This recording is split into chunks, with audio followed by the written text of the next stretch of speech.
Day and night I would hold you in my arms. I would tell you all my secrets if you were mine. If you were mine, I would climb up to the chimney tops, shout the news till everybody stops, to see what the fuss is all about. If you were mine,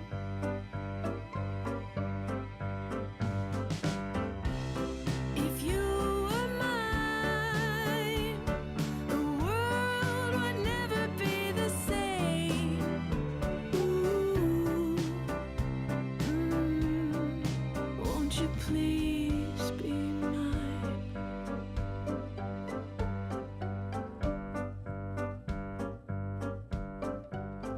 If you were mine, I would never let you go. I'd hold you up like a candle to the window, and we would shine, shine, shine, shine. If you were mine,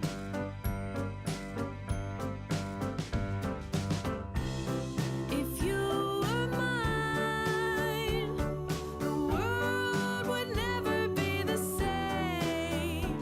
Ooh,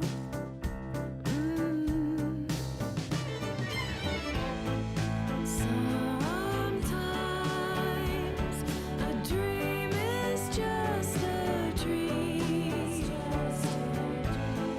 Sometimes it can change right in front of your eyes.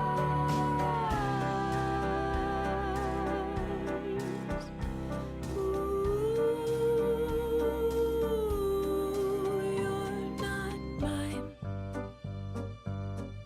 You may never be mine, but I think I'll be okay.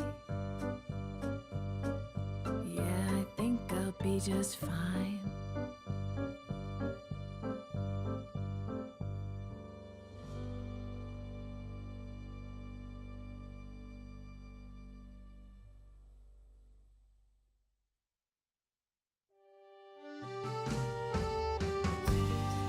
The sunlight beats in, shines light on my whiskey eyes, pain in every pore, and my core, there's a war. Time is a melody,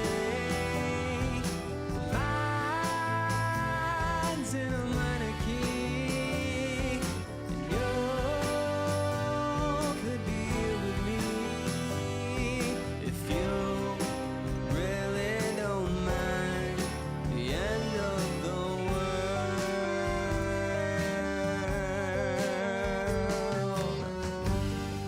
The darkness lives strong, a trait I don't wish on anyone, but there's life under these roots, something more, more. Time is a melody, and mine's in a minor key, and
you know, we like to do some things sometimes.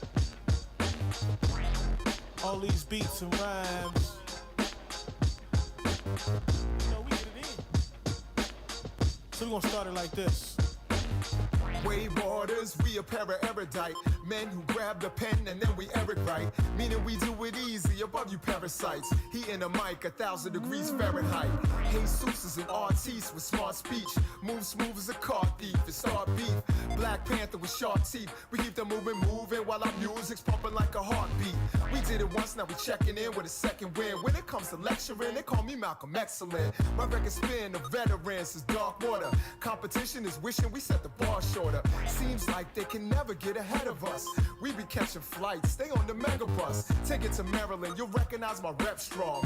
You a pillow, you soft to get slept. Yeah, we coming to a theater there. Burn it up, turn it up so the people can hear. Yeah, we the cats they secretly fear. Cause I can spit slang and still speak clear.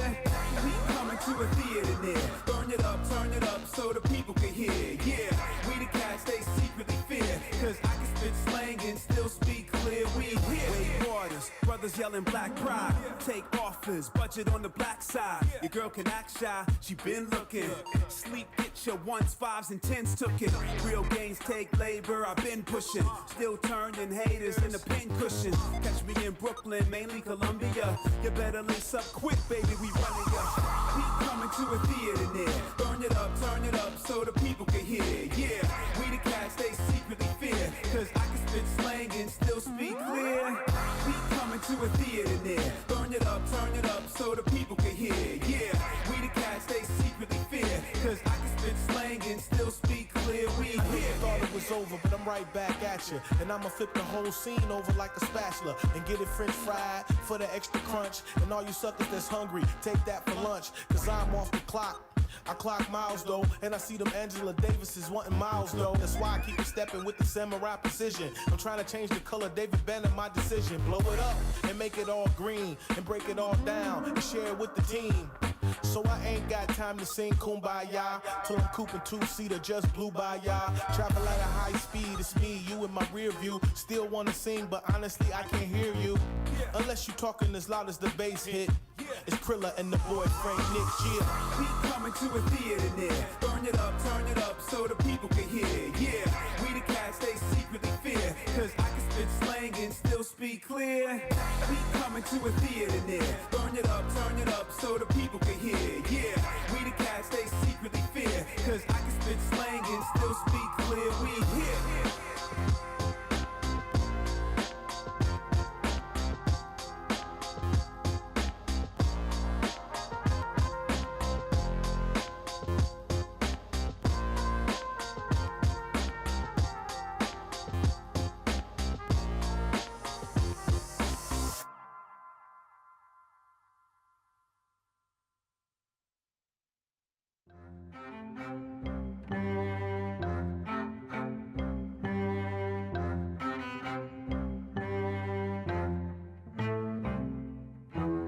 Ever since returning, nothing stopped my heart from yearning for the pretty little bird I found on holiday. Every moment now I'm dreaming, every thought of mine is leaning back to see her, my pretty little bird.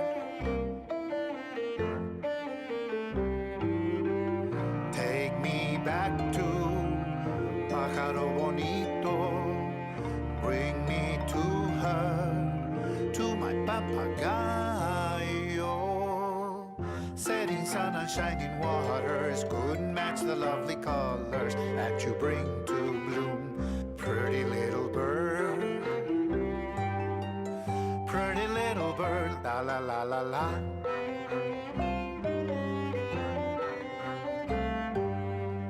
Home among familiar faces, but my thoughts are other places, far across the sea with my little bird. Take me back to mi pájaro bonito.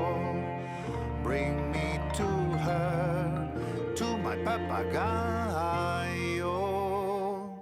Empty days days and endless hours, bending down like wilting flowers, till I kiss you again, my pretty little bird.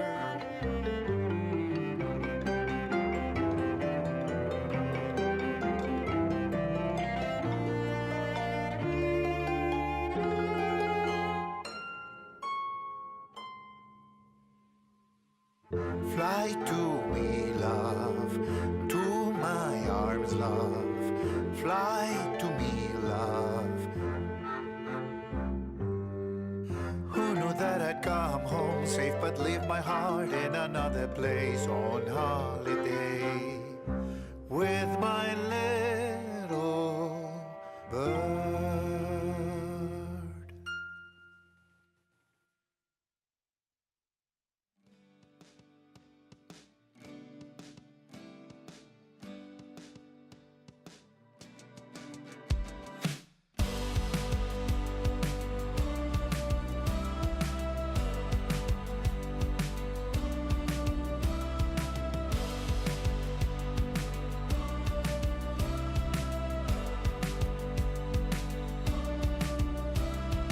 Hey, come fly away with me. Think how we could be free. Stay up all night. We can last forever. We'll dance together. Stay up all night.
is it supposed to click? The right chemistry, sparks flying, energy endlessly. We tend to seek the person of our dreams. You might find you've lost your mind. Love may not be what it seems. Listen. One afternoon on a walk, he met this woman, their eyes locked. His world was rocked, he gave her his number. That evening she called him and they talked. They had so much to chat about. There was no doubt that they were perfectly matched and that he had to ask her out. She said alright, he could tell she liked him, but knew she could hurt him even more. He bought some flowers. In an hour he arrived at her door. She let him in, she seemed uneasy. They got ready to leave. He began to wonder if he and she were meant to be. He thought, when is it supposed to click? The right chemistry, sparks flying, energy endlessly. We tend to seek the person of our dreams. You might find you've lost your mind. Love may not be what it seems. When is it supposed to click? The right chemistry, sparks flying, energy endlessly. We tend to seek the person of our dreams. You might decide that love is blind, but it may not be what it seems.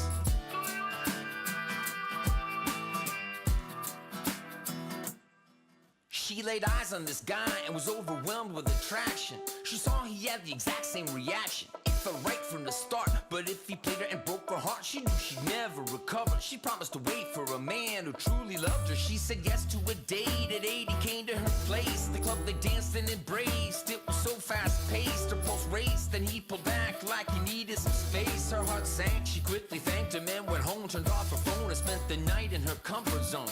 She might have known he wasn't the one. She did the right thing by deciding to run. Or was she a jerk and it could have worked? A cruel fate, she found her soulmate. She wanted to believe she'd been naive, not deceived. She thought, when is it supposed to click? The right chemistry, sparks flying, energy endlessly. We tend to seek the person of our dreams. You might find you've lost your mind. Love may not be what it seems. When is it supposed to click? The right chemistry, sparks flying, energy endlessly. We tend to seek the person of our dreams. You might decide that love is blind, but it may not be what it seems. When is it supposed to click? The right chemistry. When is it supposed to click? The right chemistry. When is it supposed to click? The right chemistry. When is it supposed to click? The right chemistry.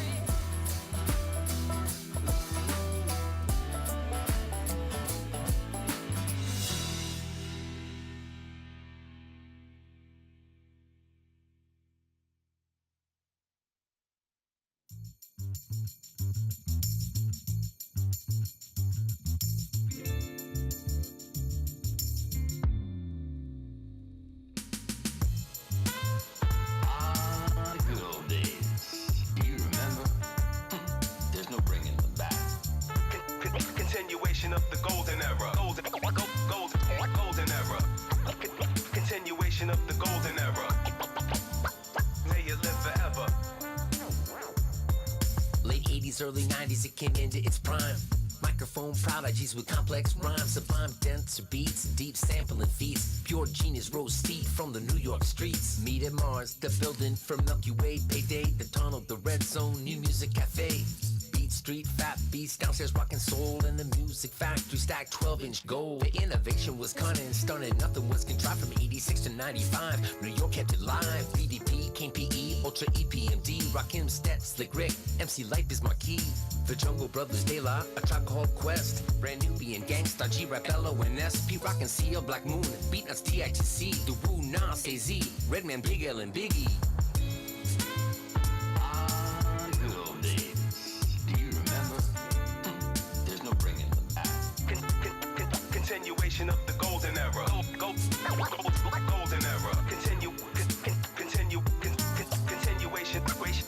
of the golden era. May it live forever. You see, the elements converged into spoken word and hit a divine note that human ears had never heard. It emerged to what the mainstream considered absurd. They laughed at it, now it's generational, they're all addicts. 40 years later, now we reminisce, cause through all the shape shifts, it hurts us deeply that it hasn't been the same since. Large pro walking through that front door to cherish or neglect the black sheep, the choice is yours. Case Solo spelled it out for you. The Fugees kept the score, nice and smooth, made it funky for the junkies abroad. The Outcast elevated it. While Dre let me ride, he kicked me out. I had to start running with the far side. Lost my breath. All I need from Mary and Meth is ice water. Please give my full regards to the chef. Watch son get wrecked, cause all they rickety really want is effects. Gucci link shine, stretching Bobito, 89 Tech 9, y'all.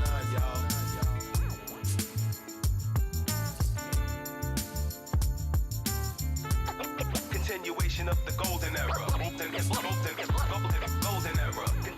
Continuation of the golden era. That ever lasts forever.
Nothing we can do about it. Save yourself from fear. Be true to who you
keep my love emotional.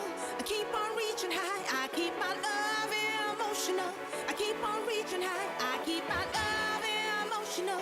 Keep on reaching high. I keep my love.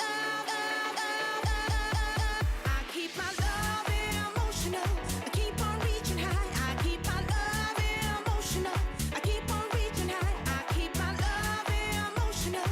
I keep on reaching high. I keep my love emotional. I keep on reaching high.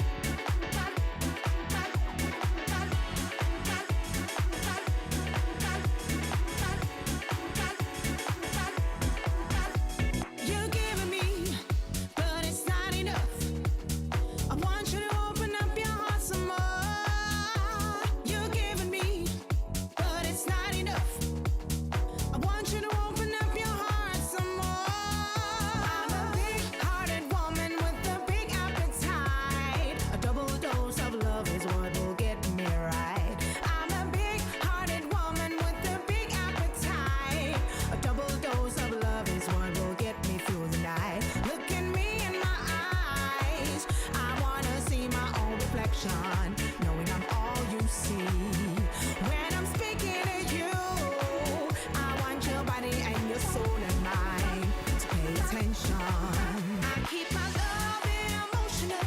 I keep on reaching high. I keep my love emotional. I keep on reaching high. I keep my love emotional. I keep on reaching high. I keep my love emotional. I keep on reaching high. I keep my love emotional. Keep on reaching high. I keep my love so emotional that I keep on reaching for the sky.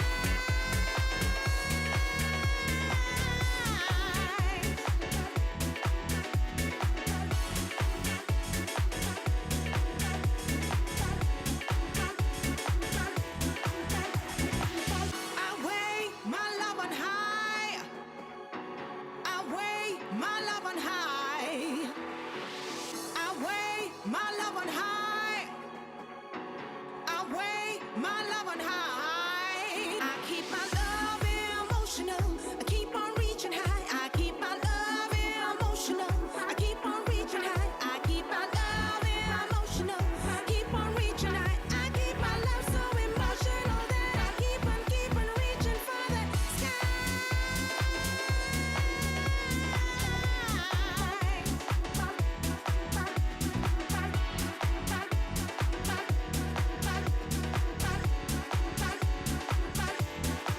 I keep my love emotional.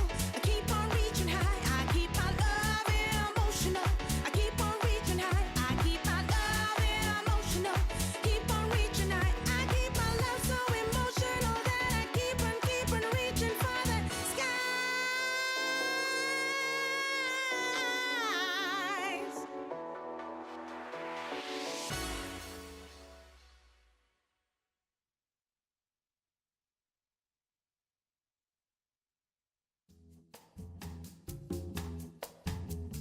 Don't you dare leave me here standing, longing for a dance.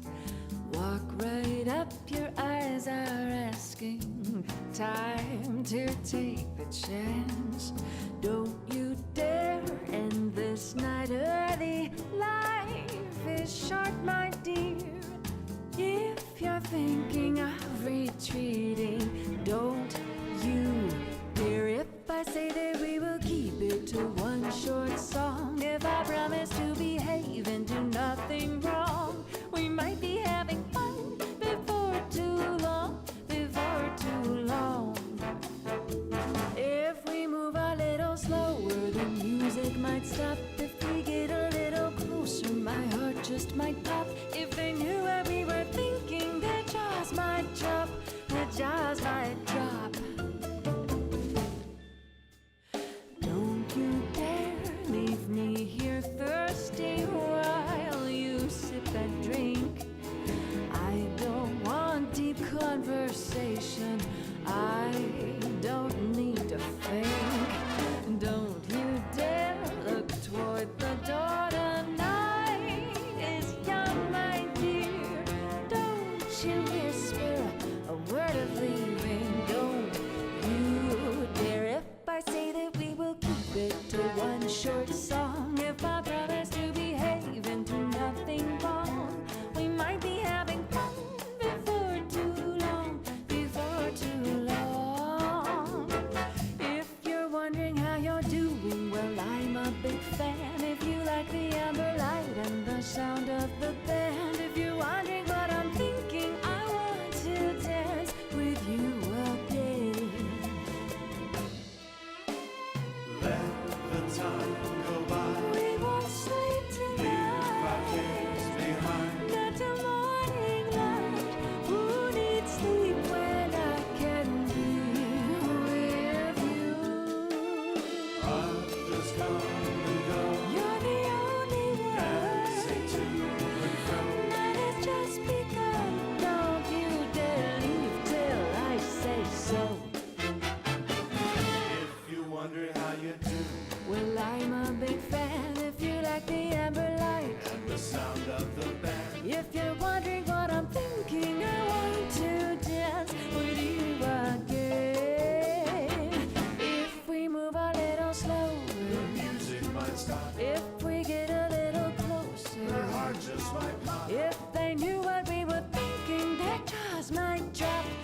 just might drop. La la la la la la la. La la la la la la. La la la la la la. La la la. If I say that we will keep it to one short song, if I promise to behave and do nothing wrong, we might be having fun before too long, before too long.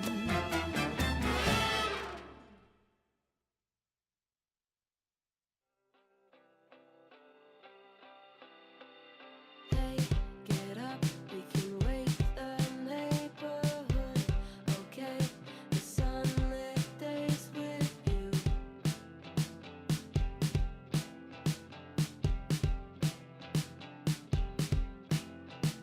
Hey, get up, we can wake the neighborhood. Okay, the sunlit days with you.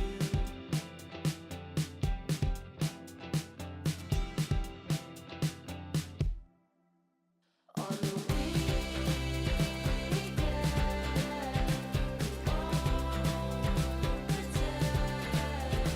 swim against the tide, look up at the sky. I just don't know why, I just don't know why. The weekend,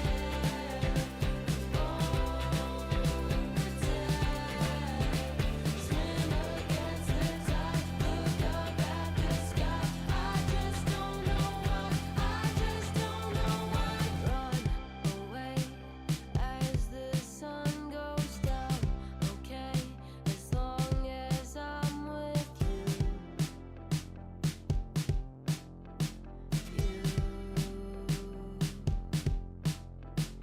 Run away as the sun goes down. Okay, as long as I'm with you.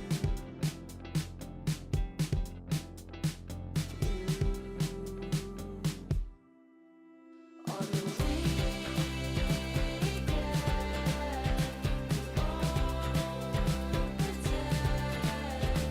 swim against the tide, look up at the sky. I just don't know why, I just don't know why. The weekend,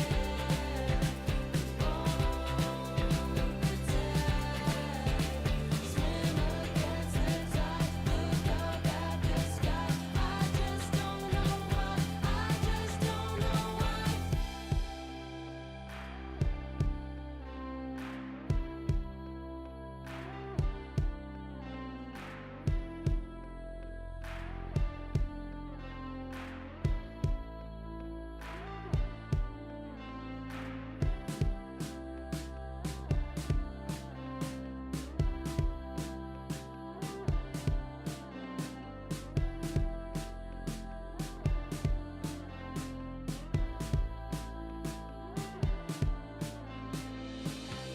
Get up, we can wake the neighborhood. Okay, the sunlit days with you.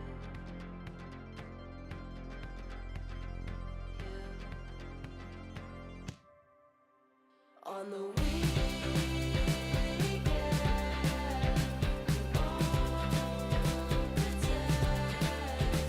swim against the tide, look up at the sky. I just don't know why, I just don't know why. The weekend,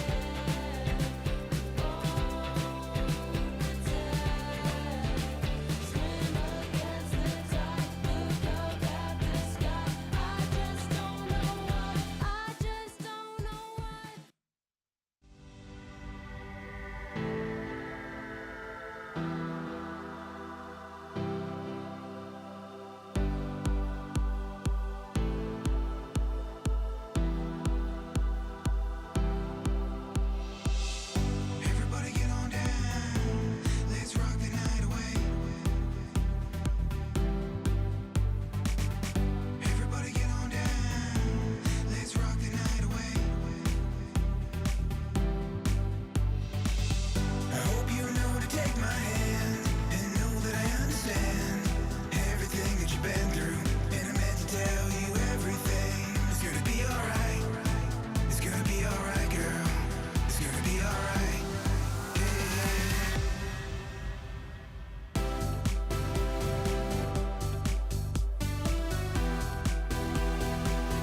my hand and know that I understand everything that you've been through.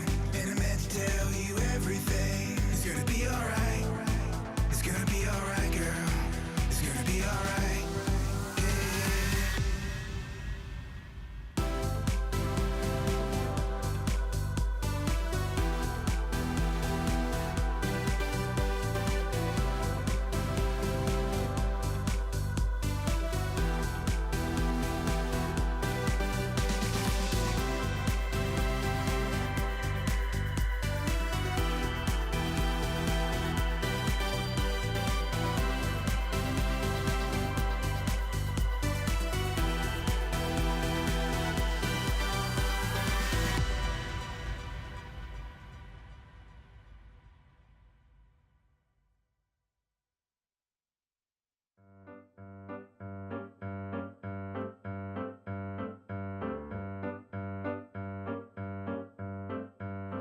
If you were mine, I would cherish you forever.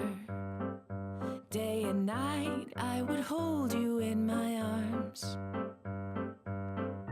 I would tell you all my secrets if you were mine.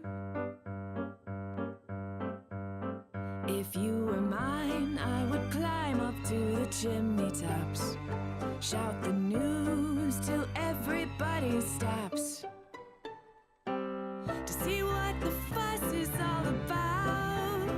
If you were mine,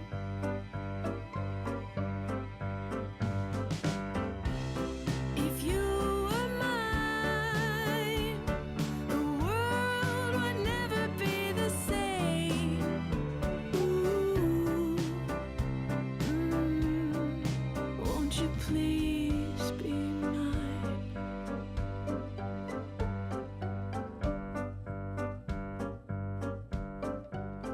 If you were mine, I would never let you go. I'd hold you up like a candle to the window, and we would shine, shine, shine, shine. If you were mine,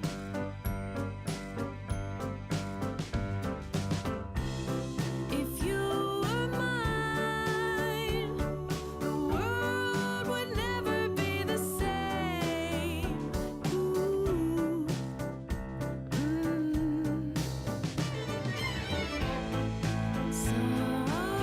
Sometimes a dream is just a dream.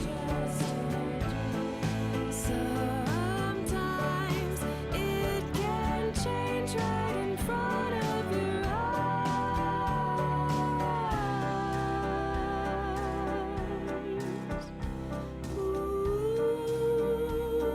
Ooh, you're not mine. You may never be mine, but I think I'll be okay. Yeah, I think I'll be just fine.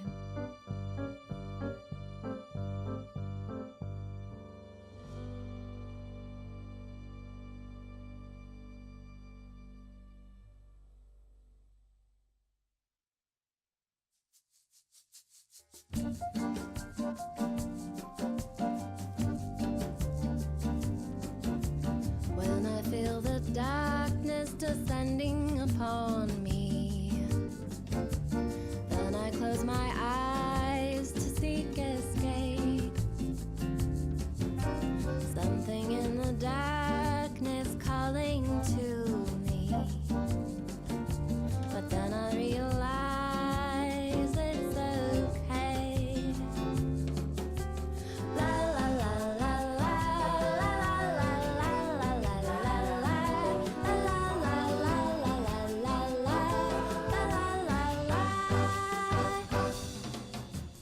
I'm going all in, it's too late to fold now. Don't you wish you could start brand new? Still running in place on this hamster wheel. But when I close my eyes, here's the view. La la la la la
since returning. Nothing stopped my heart from yearning for the pretty little bird I found on holiday. Every moment now I'm dreaming, every thought of mine is leaning back to see her, my pretty little bird. Take me back to Pájaro Bonito, bring me to her, to my papagayo. Setting sun and shining waters couldn't match the lovely colors that you bring to bloom, pretty little bird. Pretty little bird, la la la la la.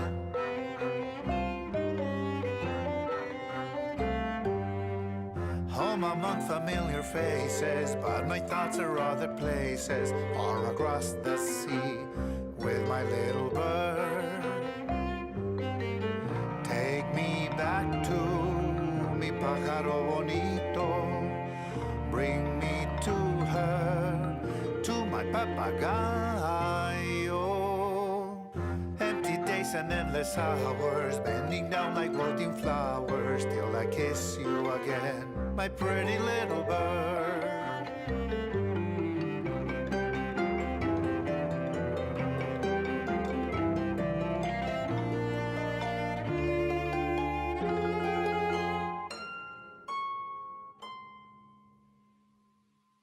Fly to me, love, to my arms, love. Fly to me, love. Who knew that I'd come home safe but leave my heart in another place on holiday with my little bird.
born to be champion.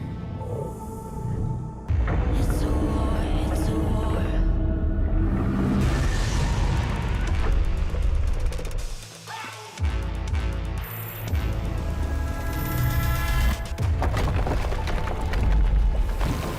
Got that fire in my bones. Gonna knock you down, it's your hearts.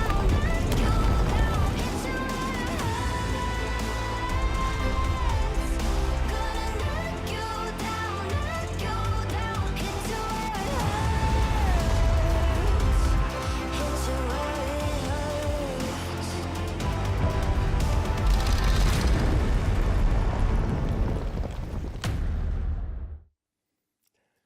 Welcome, one and all, to the LPL. We are in the thick of it with Week 2, Day 3. I am Ushin. I am joined by the absolutely fantastic Dagda. Dagda, it's been we're already in the split. I can't even say it's been a long time because it hasn't even been that long of a time. Yeah, I know. It's been a little while because like the last time we actually worked together was MSI playing, so it's been True. It's been a long L time, man. It feels like an eternity when you have an international break. Of course, we're MSI champions. Go LPL. We're gonna keep reminding you about that forever and ever and ever until we lose the title, of course. But yeah, it's been a good time, and now that we're in the thick of it, we're starting to see the LPL kind of pick up and go now as well. Yeah, I mean, look, we're definitely into the thick of things. Very quickly ramping up. We're into Week 2 already, and this is Day 3. And I don't know. It just feels like this split is, even last split of this year in general, just seems to be going so quickly at this stage. Yeah, it really does. Well, before we jump into today's games, let's have a quick look at what happened yesterday, because we did have two of our top 4 teams from Spring in action, and we did get 2 expected results, but a little bit of a kind of shaky bit in terms of how we got there. Yeah, I mean, look, JDG taking a little bit of time to get up and get themselves situated after LLGD were able to take that game 1, but then as well later on, Top Esports kind of doing the Top Esports special of, looking great for a little bit of time, then looking not so great, and then actually managing to pick up the win.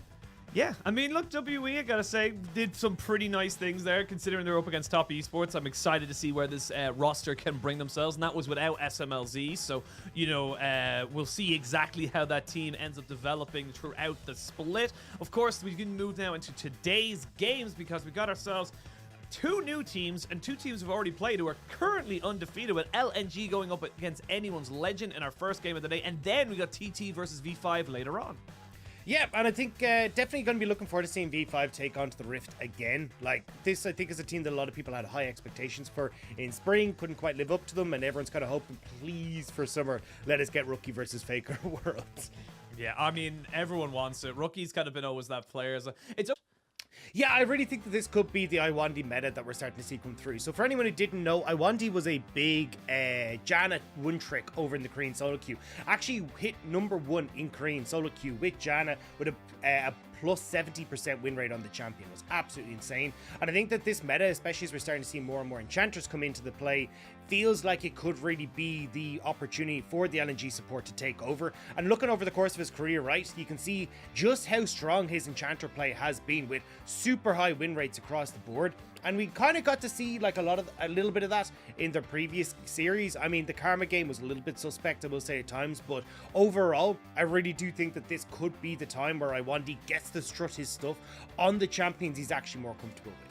Yeah, and I think as well, with Iwandi, you've seen him on the hard engage support as well. It just opens up such a plethora of options for LNG, and it does feel like you are going to have to be versatile. You are going to have to be able to make on-the-fly decisions, especially during draft, during the season, because things are so ever-changing. People are still learning about how things have changed with the durability patch coming in with 12.10, and obviously there onwards in 12.11 and so forth. But when we look at the bot lane, we can also have a look at the mid lane in terms of how the meta shifts are going to affect LNG as well, because Doomby had a very good series in the first outing, but this meta might not suit the traditional Doomby style. And that's why I was delighted to see that Doomby did have a good game, because it kind of seen him shift into a different role on the team, right? When you look at LNG back in Spring, it very much was more of a case of, hey, we're going to play heavily through this mid jungle, try and see if we can play through sides, look to play split push, and you can see that reflected on the champions on the left-hand side of your screen, with the Rise, the Karma being like his 2 big picks, 9 games on the Rise. You look at like the rest of his champions, he's got like 4 games on Galio, 4 games on Twisted Fate. Like, it's all about, hey, we're going to get up and start roaming around the map. Whereas when you look at what we've seen thus far in summer, it has been much more of him kind of playing a little bit more steadily in the laning phase and then trying to come on later as a big carry in his own right. But you can see that it has hit the stats a little bit from LNG now. The big caveat to this obviously is, hey, look, they've only played one series, but I mean, in spring, they had like much higher kills at 15, they had a higher goal difference, and even the first terror percent that they got was far more significant. And this is kind of interesting because even though LNG won this series, you can see that they are about 2,000 goal behind on average in their last series. So I'd be interested to see if we end up seeing Doomby playing much more towards things like the Corki, these things where you can kind of just sit in lane and farm up and be that big team fight carry later, or if maybe we'll actually see him shift back to things like the Twisted Fate and the Galio, and we won't see LNG playing as heavily as a team fight style as we saw them play in their last series. Yeah, absolutely. I'm curious to see how the meta ends up shifting. And if you're wondering, why is the mid lane matter so much, is that we did see a lot of dives despite, kind of the different changes and everything like that. LPL was kind of known for those mid lane roamers that could go into different lanes and get those guys going. Those dives are a lot harder to deal with now. If you can't instantly burst someone down, those turret shards start to ramp up very, very quickly and really can just kind of mitigate anything you can do in those lanes. So we'll have to wait and see exactly how LNG decide where their meta should be and how they want to play as a team. Because remember, they were top 14 for the regular split. They were top 4 in spring 2022. So they want to try and improve from there. And now we got to look at their opponents in Anyone's Legend. And honestly, I was quite surprised and pleasantly surprised at how genuinely good this team came out in their first series. Yeah, I mean, Anyone's Legend 2-0 against Ore on the day, 2-0 against Ore over the course of the year as well, right? Like, they've actually been showing up quite a lot against some of these teams that aren't quite in the upper echelons of playoffs, but definitely teams that have done relatively well getting into playoffs. So I'm kind of looking to see what can happen with Anyone's Legend, because it does feel like every time we see their series, we're looking at a bit of a training montage, right? You're looking to see in the early stage that, look, they're not quite the strongest in lane. There's not a huge amount of interaction between the lanes themselves as well. And when you look at both their games in the last series, they were again behind at 15, but they were able to bring it back with some stellar late game team fighting, some really nice picks and that. So I'm kind of looking forward to seeing how this can transition over the course of time. Like, do we get them able to kind of solidify that early laning phase? So then when we get plays like this, when we get these later team fights, they're able to come in with a bit more of an even footing or even slightly ahead and just take over the map in that respect. Yeah, absolutely. And I think, again, the big thing we look at from the side of Anyone's Legend is just improvement, and they have shown that so far. Again, still an incredibly small sample size. We are waiting to see it. Pretty much, we haven't even seen all the teams play, despite us nearly being a week fully played, 7 full days of games. We still haven't seen every single team play, but so far so good for the side of Anyone's Legend. And it's particularly, I look at people like Xiaohao and ZDZ, who through this series just had fantastic, setups for themselves and really good decision making and how they wanted to play the game.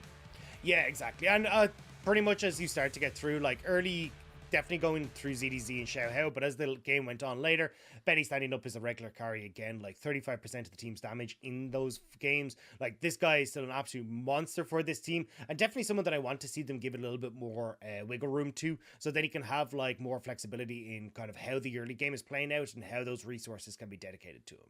Yeah, and again, like, we look towards this particular series as a really big test for Anyone's Legend and for LNG. Again, the expectation for LNG today is they should come out with a 2-0, a comfortable 2-0, again, against someone who, again, wasn't even close to really getting playoffs last split. So this is going to be an interesting one to see how much has Anyone's Legend improved and how good are LNG really coming into summer.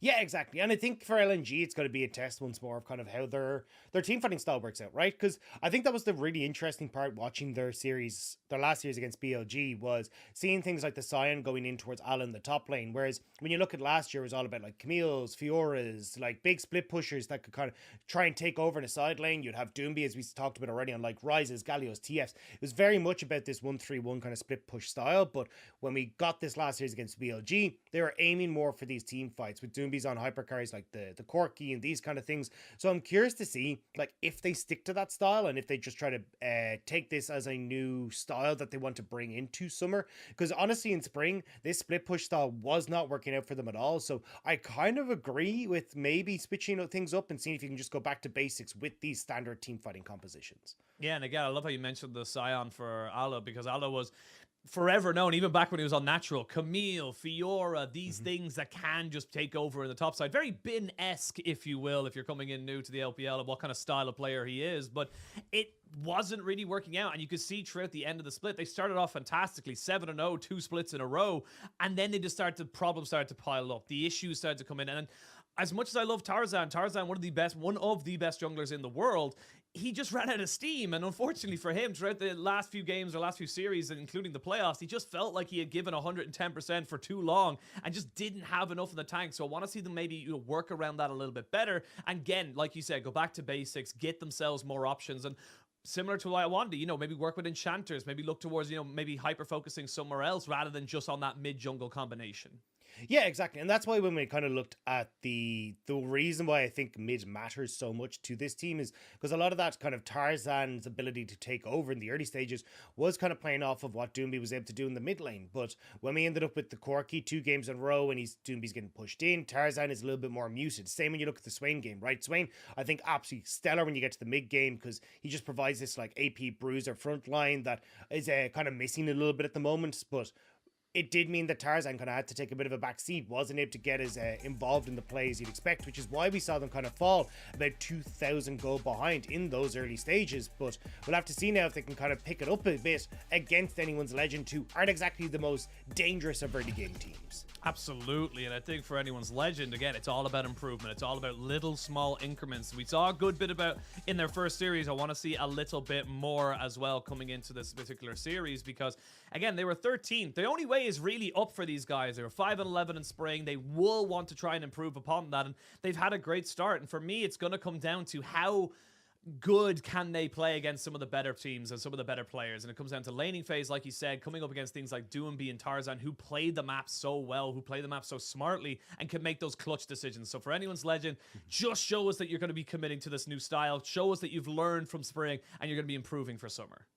Yeah, I think for anyone's Legend, the big thing for me is trying to see how Xiaohao can have a little bit more of an impact in the early stage of the game. And then also just, as you say, like linking up with Forge to try and make things happen. Because I think that's the biggest thing that you see between, like, say, our top teams and a team like anyone's Legend is just how well these players are able to interact between each other. Oftentimes you'll see like some of the top teams where, particularly if you're looking at a team like RNG, right? Like Xiaohu will have set up his lane properly, so it's a slow push into, as it crashes, he can then dip off into a side lane. Maybe you've got Galu's already kind of set up a slow push himself, and now you've got a dive that you can set up on the bot side of the map. Or you can use that to set up a ton of vision control, or maybe look to steal away camps in the jungle. Like, there's a lot of stuff that you can do if you're able to coordinate properly, but I think that's the biggest, and it's not an easy thing to do, right? But I think that's the biggest thing that we see lacking from a lot of our bottom teams is you can have, like, good individual performers, and when you get to team fights later, maybe it does work out, as we're seeing with anyone's Legend, but it's that early game where you're not quite able to get all your pieces aligned that kind of start to make you fall behind against some of the better teams.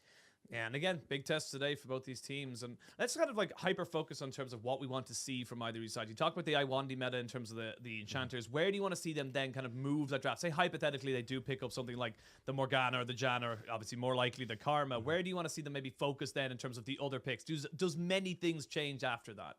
So I want to see a little bit more focus on Light. I think Light has kind of shown himself to be an incredibly strong AD carry. And even when you look back at like 2020 when he first came into the scene, definitely starting to pick up pace and looking a lot stronger when he was able to have resources dedicated to him. I remember like back in 2020, like the big Tristana games you'd have where you kind of just like hyper quickly focus bot lane tower, then start to rotate around the map, taking top, and suddenly you've got this massive Tristana that was taking over. I think kind of playing into that like early aggressive playstyle on bot lane could really work out for LNG again. Like things like, say, Kalista and the Renata. I think the Lucian and the Nami could potentially work, but I actually think we've kind of seen Lucian Nami hasn't been as strong as people were expecting. At least from my perspective, I think it's kind of teams are picking it up and not really having a ton amount of pressure and the ability to play through that strong lane. But it looks like we won't be seeing it anyway because LNG have already banned away the Lucian, the Senna and the LeBlanc, and we're looking at the Fiora and the Talia taken away by anyone's Legend. Yeah, I will say though, this does feel like a lot more of a red side ban phase from LNG rather than the side of blue. You don't really see the Lucian being banned away on the blue side, as you tend to look towards picking it yourself. But like you said, they're thinking it's too strong. We don't really want to play it either, so they're going to ban it away. But it does open up a first pick Gwen, who, despite all the nerfs, has just kind of strung themselves back into the meta and is still an exceptionally powerful pick in that top side. Yeah, she did get a little bit of a buff back to her E, the attack speed going from 50% to 60%, so that's why you start to see a little bit more presence from the Gwen, but incredibly strong pick. We're going to see the Callista actually taken away by Betty, so you're going to be looking at aggressive bot lane here for anyone's legend, and we'll have to see them much out. Would like to try and go for probably going to be the Viego. The Lee Sin is there as well, but it's going to be the Viego locked in already. Sorry, just to give everyone a thing, we haven't had in-game music or in-game sounds for a while. We're just testing out a new system here today, and we're going to talk about those picks in a second. This music is funky as hell. I'm just jamming out to it right now, but coming back in, we'll see now that the bot lane is going to be that Aphelios Nautilus. They're blocking in a very standard, safe setup for themselves, and also denying that Nautilus away from the Callista, but they're going to see the Renata and the Callista picked into it, and this is another one of those duos in the bot side that has proven how potent it can be. Yeah, I mean, I'm surprised to see the Aphelios coming through. Aphelios definitely has fallen off in priority since the nerf stim just coming into the MSI patch. And especially when you're going up against the Callista and the Renata. Like, yes, you will have the late game scaling, but this is a lane where Callista and Renata can definitely bully you out. So I'm kind of surprised to see them go so heavily into this. But if you can have Tarzan come down here, at least you got good lockup with the Nautilus, decent point and click. But I want to see exactly how much pressure they can put down here, because Tarzan, I assumed, was going to get focused in the ban phase here, but actually looking to take away picks from Doomby. I mean, Doomby, it can work, but it also can't work. The man has so many dark technologies available to him that you're just really hard to just focus in and ban away certain things. And we will see now from the side of LNG, they're going to ban away some of those traditional counters to the Gwen. Wouldn't mind even seeing them take away something like the Kale or maybe even the Gangplank, just to kind of get rid of those certain very safe top lane picks. But Corki banned away as well. So again, like you mentioned, the kind of, big DPS carries that Doomby saw in the previous series being taken away now by anyone's legend. Yeah, I think this is a game, though, when you've got Gwen in top and you've got Aphelios in the bot lane as well. You don't really need Doomby on these big, like, AP carry threats like you did in the last game. So I'm actually curious to see if this is maybe a game where we actually do see LNG go back to that old school style that we saw from Spring, where you take something like the Twisted Fate in the mid lane.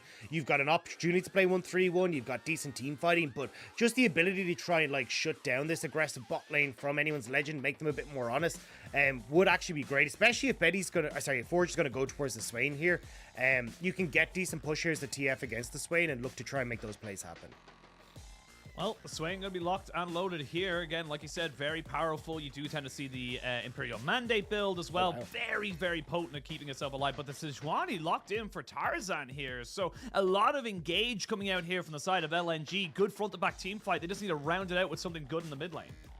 Yeah, and I mean, it could work out pretty well. Yes, it's go! The Doomby clan. Let's do it. I love seeing this man on this pick, and it's going to be interesting to see, because I think the biggest thing that you're looking at on anyone's legend is, hey, look, this is a very short-range composition, right? Between the Swain, the Callista, everything else, like, you're going to be able to get in on top of these quite easily. So having two melee solo lanes to work with the Sejuani, setting up to try and stun multiple people in fights, this is going to be a very potent skirmish and team fight from LNG, just based on what they picked up thus far.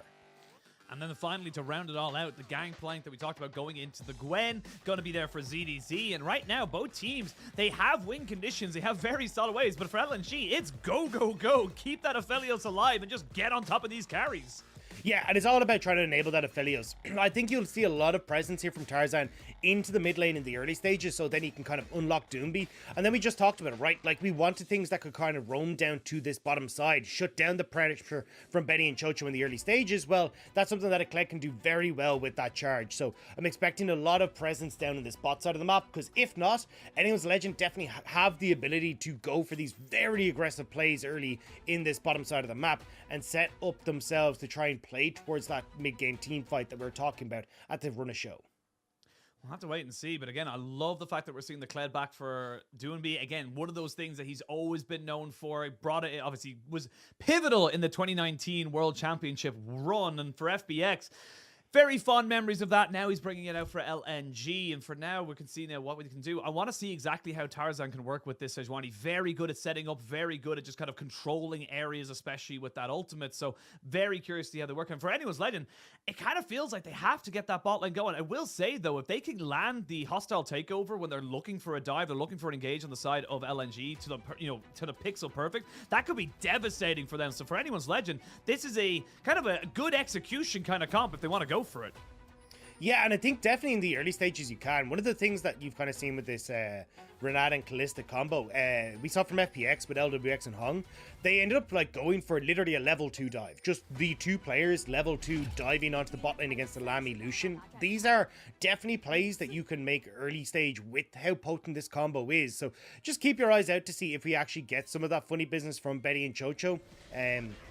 But as we load into the game, I'm excited to see if anyone's legend can make this aggressive early game comp work, or if they're just going to fall to the scaling of LNG. We'll have to wait and see. We are jumping onto the Rift for game 1 of this best of 3. LNG versus anyone's legend. Both teams currently sitting on 1-0. A 2-0 start is a fantastic way to begin your LPL campaign. And remember, we're into summer split. We're talking about getting to Worlds at the end of it, and every single match matters. You only get one shot against every single team. And now we get to see where everyone kind of goes. So looking at these two junglers, looking at these two teams, where do you want to see them prioritize? Where do you want to see them work around their win conditions up until maybe 6 or even beyond? So I think when we look towards LNG, it's like, look, Tarzan needs to try and... Actually, I'm going to start on anyone's legend because I think it's going to make a little bit more sense. Just looking at, like, the big thing that you're going to see is Forge having push in mid. You're going to push and bot for Betty and Chocho as well. So I think for Xiaohao, the fact you're up against Tarzan on this Sejuani, you have the ability to go for invades. Your skirmish is actually really good with this Viego against the Sejuani in the early stages. So I wouldn't be surprised to see them try and use the push that you'll get on these like bot side of the map to look for aggressive invades and trying to like disrupt Tarzan's jungle path, so you can try and lean into that bot side and have a split map where Betty and Chocho can do their thing. For Tarzan, you want to try and stop that from happening. So the best way to do it is to try and set up Doomby for some early kills in mid, like blow some of these early summoner spells on Forge. And then from that point, it's so much more difficult for Xiaohao to try and play down towards the bottom side, because you've always got the threat of Doomby and Tarzan showing up on that bottom lane.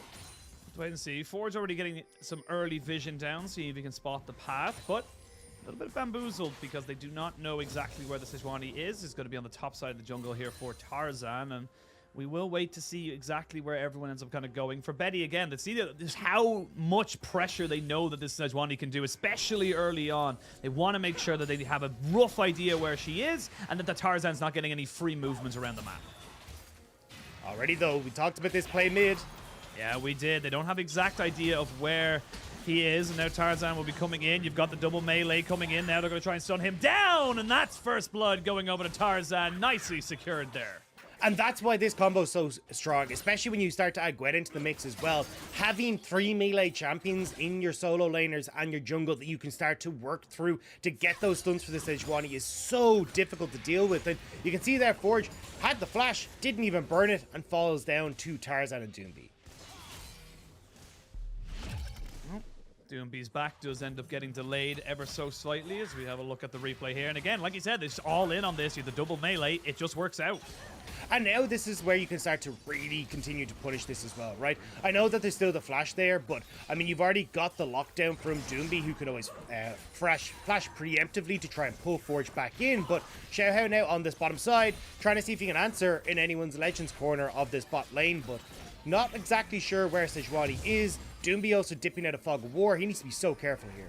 They know exactly where Xiaohao is, and now Tarzan and Doomby trying to make a way down towards his bot side. Xiaohao recognizing does not need to be there, and he is going to get himself the hell out of dodge. I like the idea, but again, we talked about it earlier in the start of the show, is that this is so hard to do now. You can't really get those early game dives unless you know you're going to be able to 100-0 someone very quickly.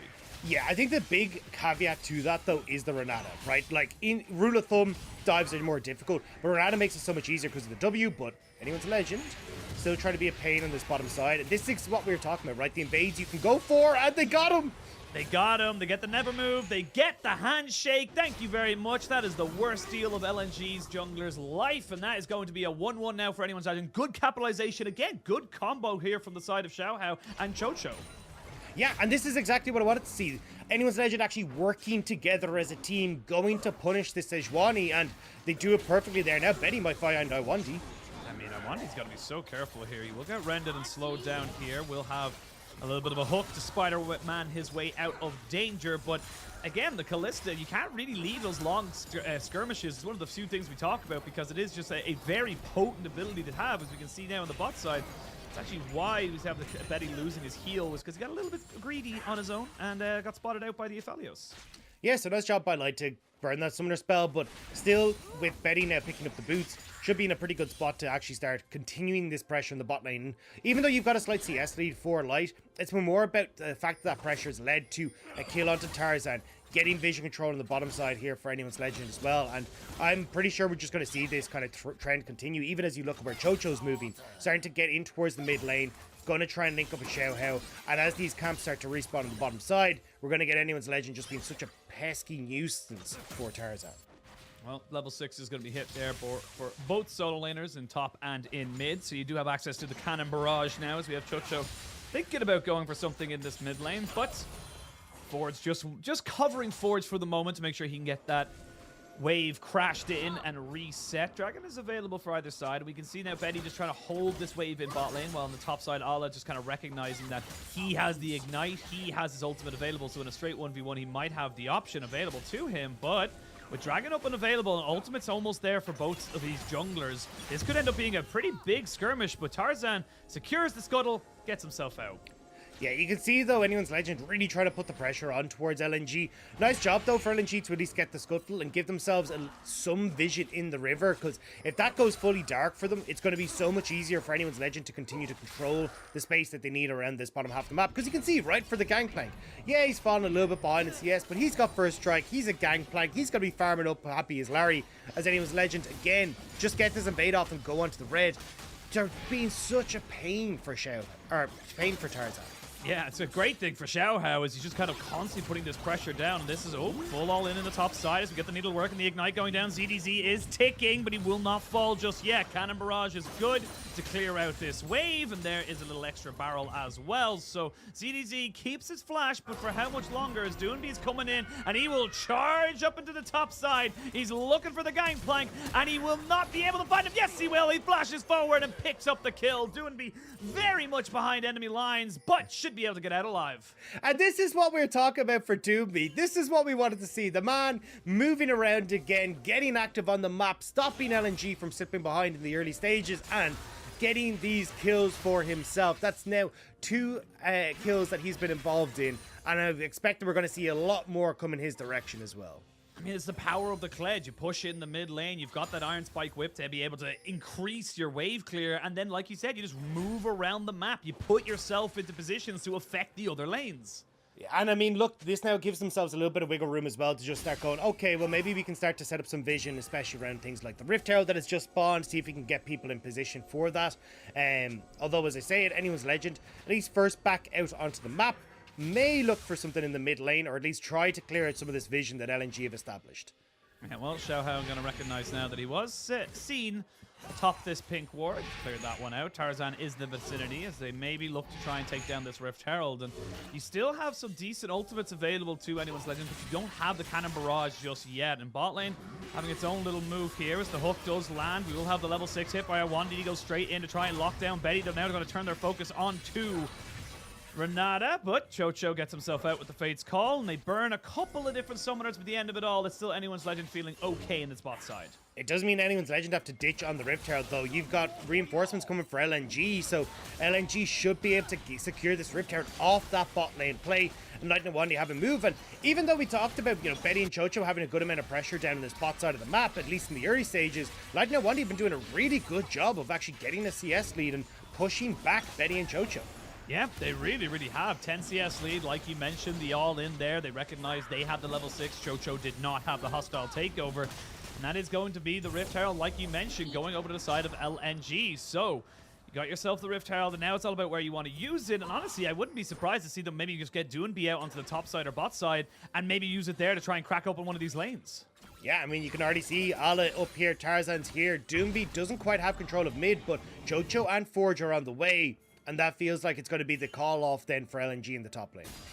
Yeah, good call there as we now see Xiaohao recognizing, you know what, I'm going to get something on this trade, picks himself up the Mountain Drake, so anyone's legend not to be outdone by this, and we've had a little bit of early action. Again, a lot of posturing here. 2 kills to 1, only about 1,000 gold here to LNG. It's a Rift Herald trade for that dragon that we just saw. For anyone's legend, it's all going to come down to those big first key items. You can see there actually that Ford's not going straight towards the Bandleglass Mirror, looking to actually pick up the Rylai's Crystal Scepter before anything else. Yeah, I'm just watching to see how much pressure Light can get down here in the bot side, because I'm looking at Tarzan. You've already got decent ward coverage set up as well here by Iwandi, but it looks like they don't want to try and make anything happen too early. Like, it feels like at least the moment with the vision control they're setting up and how they're all posturing down at the bottom lane, LNG want to try and go for some sort of play in the bot lane with Doomby, who does have his TP just at the moment. The combination of something like a Sejuani would definitely spell a doom for them, but spending their time just chasing around the rift, trying to get rid of as much vision as absolutely possible. And this feels like LNG are comfortable. It feels like LNG are the ones dictating the pace to anyone's legend, and anyone's legend are the ones who have to try and maybe break that mold as we come into kind of, you know, up to about the 15-minute mark. Yeah, I definitely agree. I think you've got an opportunity here for LNG to even like put that foot down even further, especially when you've got the Rift Herald and 4 members of LNG in this top lane. There's 4 members here. There's the charge coming down as they're going to try and maybe get themselves on top of this Gangplank, who has got the cannon barrage. He will get taken out just about. It's a good dive on the side of LNG. They tank it up beautifully. A couple of low health bars, but they will be happy with the result they just got. Yeah, and you can even see, right, Aphelios has moved into the mid lane, so he's actually getting to work on that mid lane tower. It will be answered by Betty in this bot lane with a certain amount of plates, but just means that you're not actually losing out on a huge amount here for LNG for going for this play. Yep, you gain a kill, you lose very little, and even with a TP there from the side of Alo. No, I see Doonby is going into the bot side, excuse me. That's going to be able to cover off that one. So Light's able to get pretty much all of these plates uncontested, and even with the Rift Herald coming down there as well. It's just Chocho. How is he going to defend from this? The answer, spoiler, is he's not. Oh, does it fall? There we go. Oh, there we go. I thought it was going to land on like 2 HP. What are you talking about? That was calculated to the last minion dying. Yeah. What do you mean? Every good play like that, it's not lucky, it's calculated. That's how it is. The more you practice, the luckier you get. But well, we'll see now. Iwandi getting caught out here. The never move is available if they can land it, but the Heartbreaker is going to be right on top of him, and Iwandi recognizes when he's a dead man. No one there to help him out, and that's going to be a kill going over to anyone's legend. Yeah, I was a little unlucky for Iwandi being in that position at that point in time. Yeah, definitely got caught out with his pants down, but it does mean still, look, LNG, they get mid turret. Now you can actually stick, well, I was going to say put the Aphelios into the mid lane, and then kind of have the ability to try and play off with your support, like Iwandi leaning onto either up towards top side or down towards the bot lane to try and look for further towers. But it actually looks like with Doomby going into the mid lane, they're just going to try and kind of go for that game plan that we talked about with Light, where we just feed him every resource that exists on this map. So have Doomby push mid and then lean into the bottom side. But as you can see here, Iwandi just walking into no man's land, didn't have the support, didn't have the vision down, and anyone's legend are waiting for him in the river.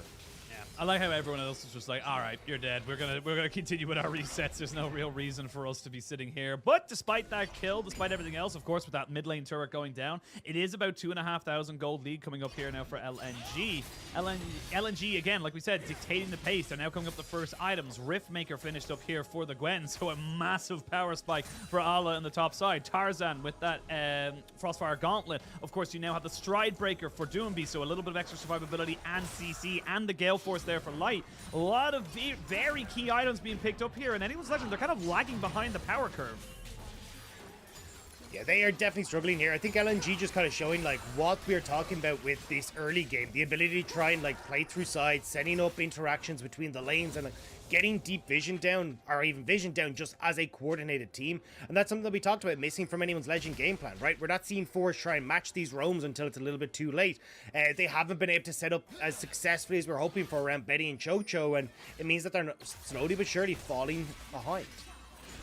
Slowly but surely. Again, this is comfortable from LNG, and this is what we wanted to see. Like we mentioned at the top of the show, we wanted to see LNG just take this in their stride, look to show their dominance over a team that, again, was 13th in the regular split in spring. So this is exactly what we expected to see, but with anyone's legend, if they can get themselves up to one item, if they can find that big team fight where they're able to kind of, initially take that burst and then kind of back away and reset, that's their opportunity. But like you mentioned earlier on, with the vision control coming out from LNG, it's very difficult for anyone's legend to get a foothold anywhere. Yeah, and this is where it only becomes more and more difficult, right? Because even with the melee support here, Tarzan does end up with another way to start proccing his passive. You've even got the big engage through from Iwandi, so anyone realistically who gets caught is just dead. Like, you don't get to move for the foreseeable future, especially if you start to add in, like, Doomby with a bear trap and a rope. Like, it becomes obnoxious, and that's when we're kind of seeing anyone's legend, like, give that breadth of room to LNG because they are worried about that. Iwandi takes a couple of tower shots. That's going to force a heal out as he tries to Spider-Man his way out. Should just be fine, but now we can see on the top side, they know where Xiaohao is, so they're going to try and dive completely onto ZDZ. It's going to be the cannon barrage to try and thin out this wave, but you got to feel like he is dead. That being said, though, there is enough of a Zhonya's to try and keep him alive for just the moment. They will swap the tower aggro, and right now, ZDZ, he comes out nearly the better of that trade. Yeah, and this is what we're talking about, it's very difficult to try and dive turrets, but Tarzan is just going to look from the bush. Oh, not quite able to catch him. There's going to be the proc of the Hex Drinker, but Tarzan says, you shall not escape today. Now that they know where there was 3 people topside, though, anyone's legend can fully commit to that bot lane and will be able to trade back that turret in terms of the top lane trade. Yeah, the thing is, though, you've got the opportunity here as LNG to fall back over towards the Rift Herald. So now they can actually start to pressure on towards these tier 2s. You've got bot lane tower that's 30 dead, so there's no reason to try and use the Rift Herald down there. I imagine they are just going to try and use it in towards this mid lane, see if they can push sides, quickly gather in the mid, and take down this structure before anyone's legend have a chance to mount a defense. And again, slow and methodical, very much a LNG setup. They're getting the objectives. They've got themselves the Dragon. They've picked up the most 2 of the Rift Heralds this game as we have a look at the replay here. And again, ZDZ, I got to admit, did exceptionally well to keep himself for his life as long as he did. Yeah, and I like that he didn't step back here, right? Because at least what we've learned from the last clip of Doomby going up here is that Doomby will try and always set it up behind the tower, so then he's able to follow you if you try and retreat further back. So ZDZ kind of hugging the front of his tower so he doesn't get caught out. And unfortunately, though, it is just a case of Tarzan showing up here as well. And it's ZDZ, despite playing weak side, thinking maybe he could survive, he does eventually get caught out.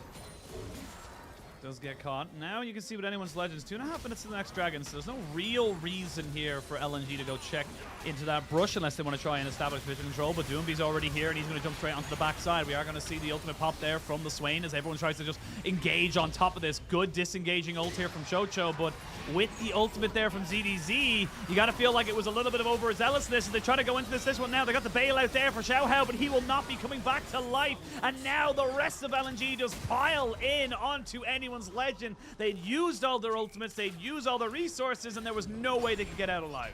Yeah, they just hadn't followed up fast enough to try and make that play happen. Forge tried to get into the middle of everyone, but LNG disengaged nicely, wait for Forge's ult to go down, and suddenly that Swain is way less threatening from that position, and LNG look for the re-engage.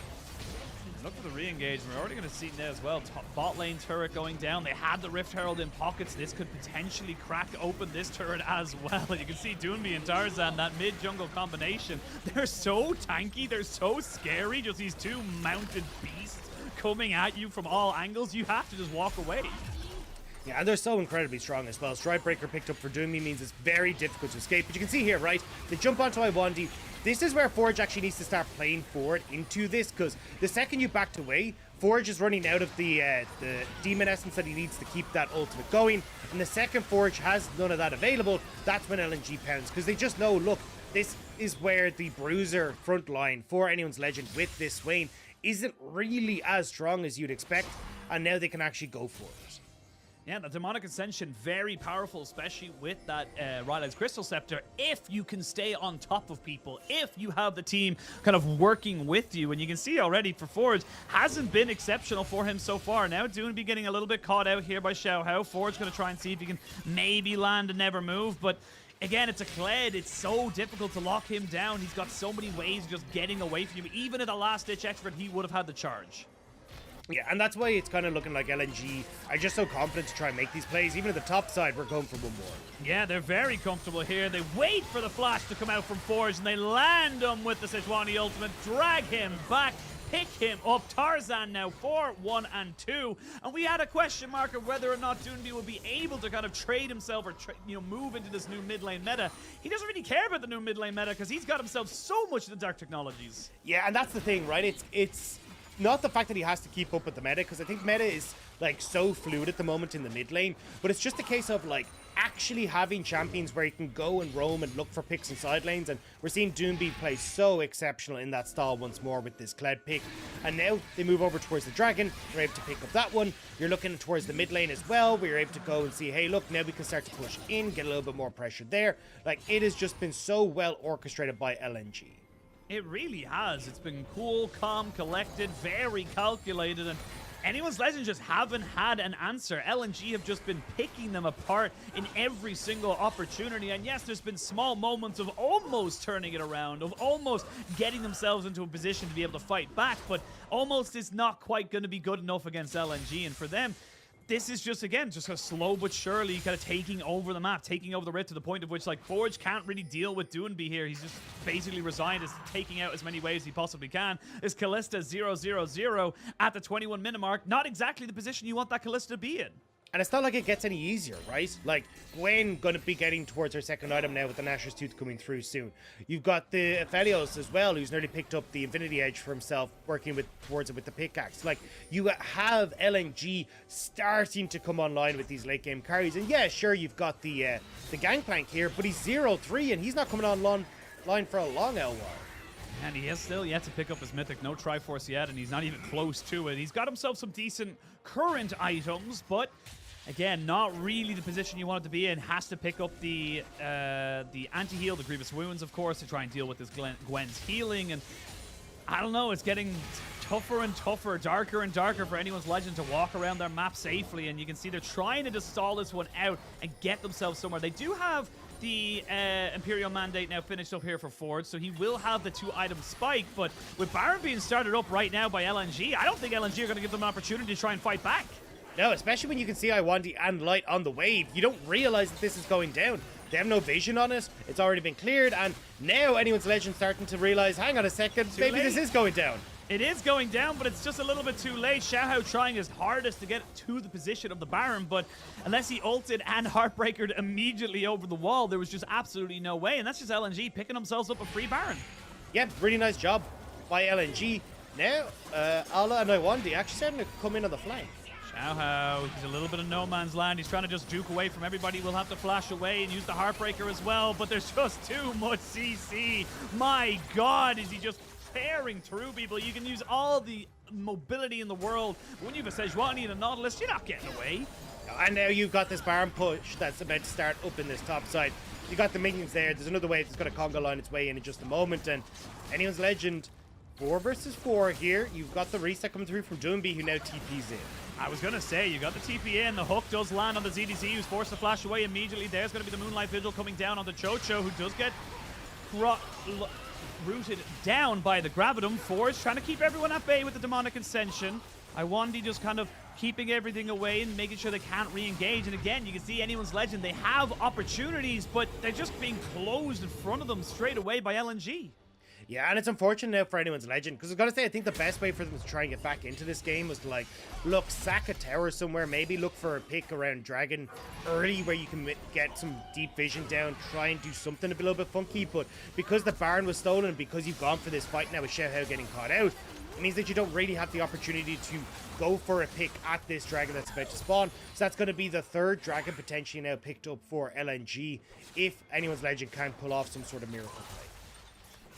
That's the big thing now. We're kind of gone from here's your opportunities to here's what the miracle needs to happen. Here's how it needs to go down for you if you want to try and come back into this, because 9,000 gold lead, LNG very comfortable. Still have the Baron for a minute. It feels like an absolute eternity since they got this. Feels like a permanent buff at this point because they're just moving it around the map so fluidly and so calm and collected. It just feels like Anyone's Legend just don't have an opportunity. And again, this is great to see from LNG. This is exactly what we wanted to see from them coming into this game because they had a little bit of a rough game against BLG in terms of like how they executed, but this one's just been cool, calm, and collected. Yeah, far cleaner. And as well, kind of running this like 1-4 setup rather than the 1-3 one that we saw from Spring.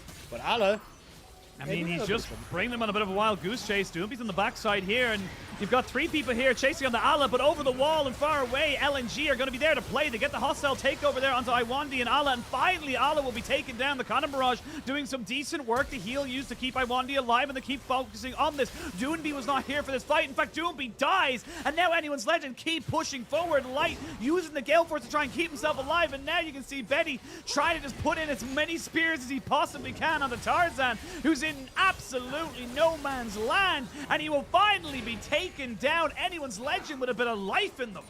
And that was the miracle that we were looking for Anyone's Legend. You had to say it. LNG, we're going to close this one out cleanly. Well, they'll completely wipe that idea off the board because LNG tried to make this happen, but Ala completely out of position. You don't have the team as one.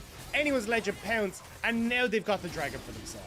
They get themselves the dragon, a massive influx of gold as well. We talked about how it was 9,000 gold. That's down to 6,000, so you've lost 3,000 gold in that one play alone. And not only that, but it gives time there for the Gangplank, for the Swain to get up to those big items. And we can look at the replay here. Doomby's just by himself, so it's basically a 5v4.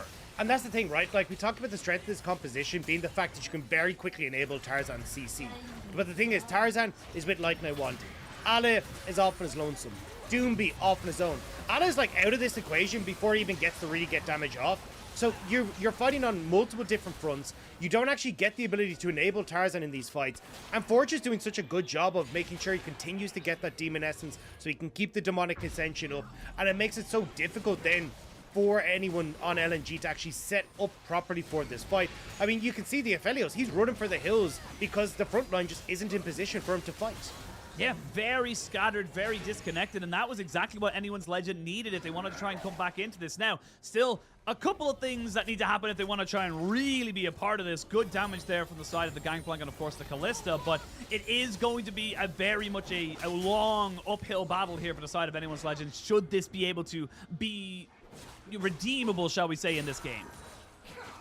Yeah, I think the dragon definitely helps though in kind of finding those moments to like, okay, can we find another opportunity to find these picks? Because Betty is massive at the moment. This is like the point where he's strongest with the Guinsus and that Ruin's Hurricane picked up. But the biggest problem that you're looking across is Light now has the Infinity Edge completed.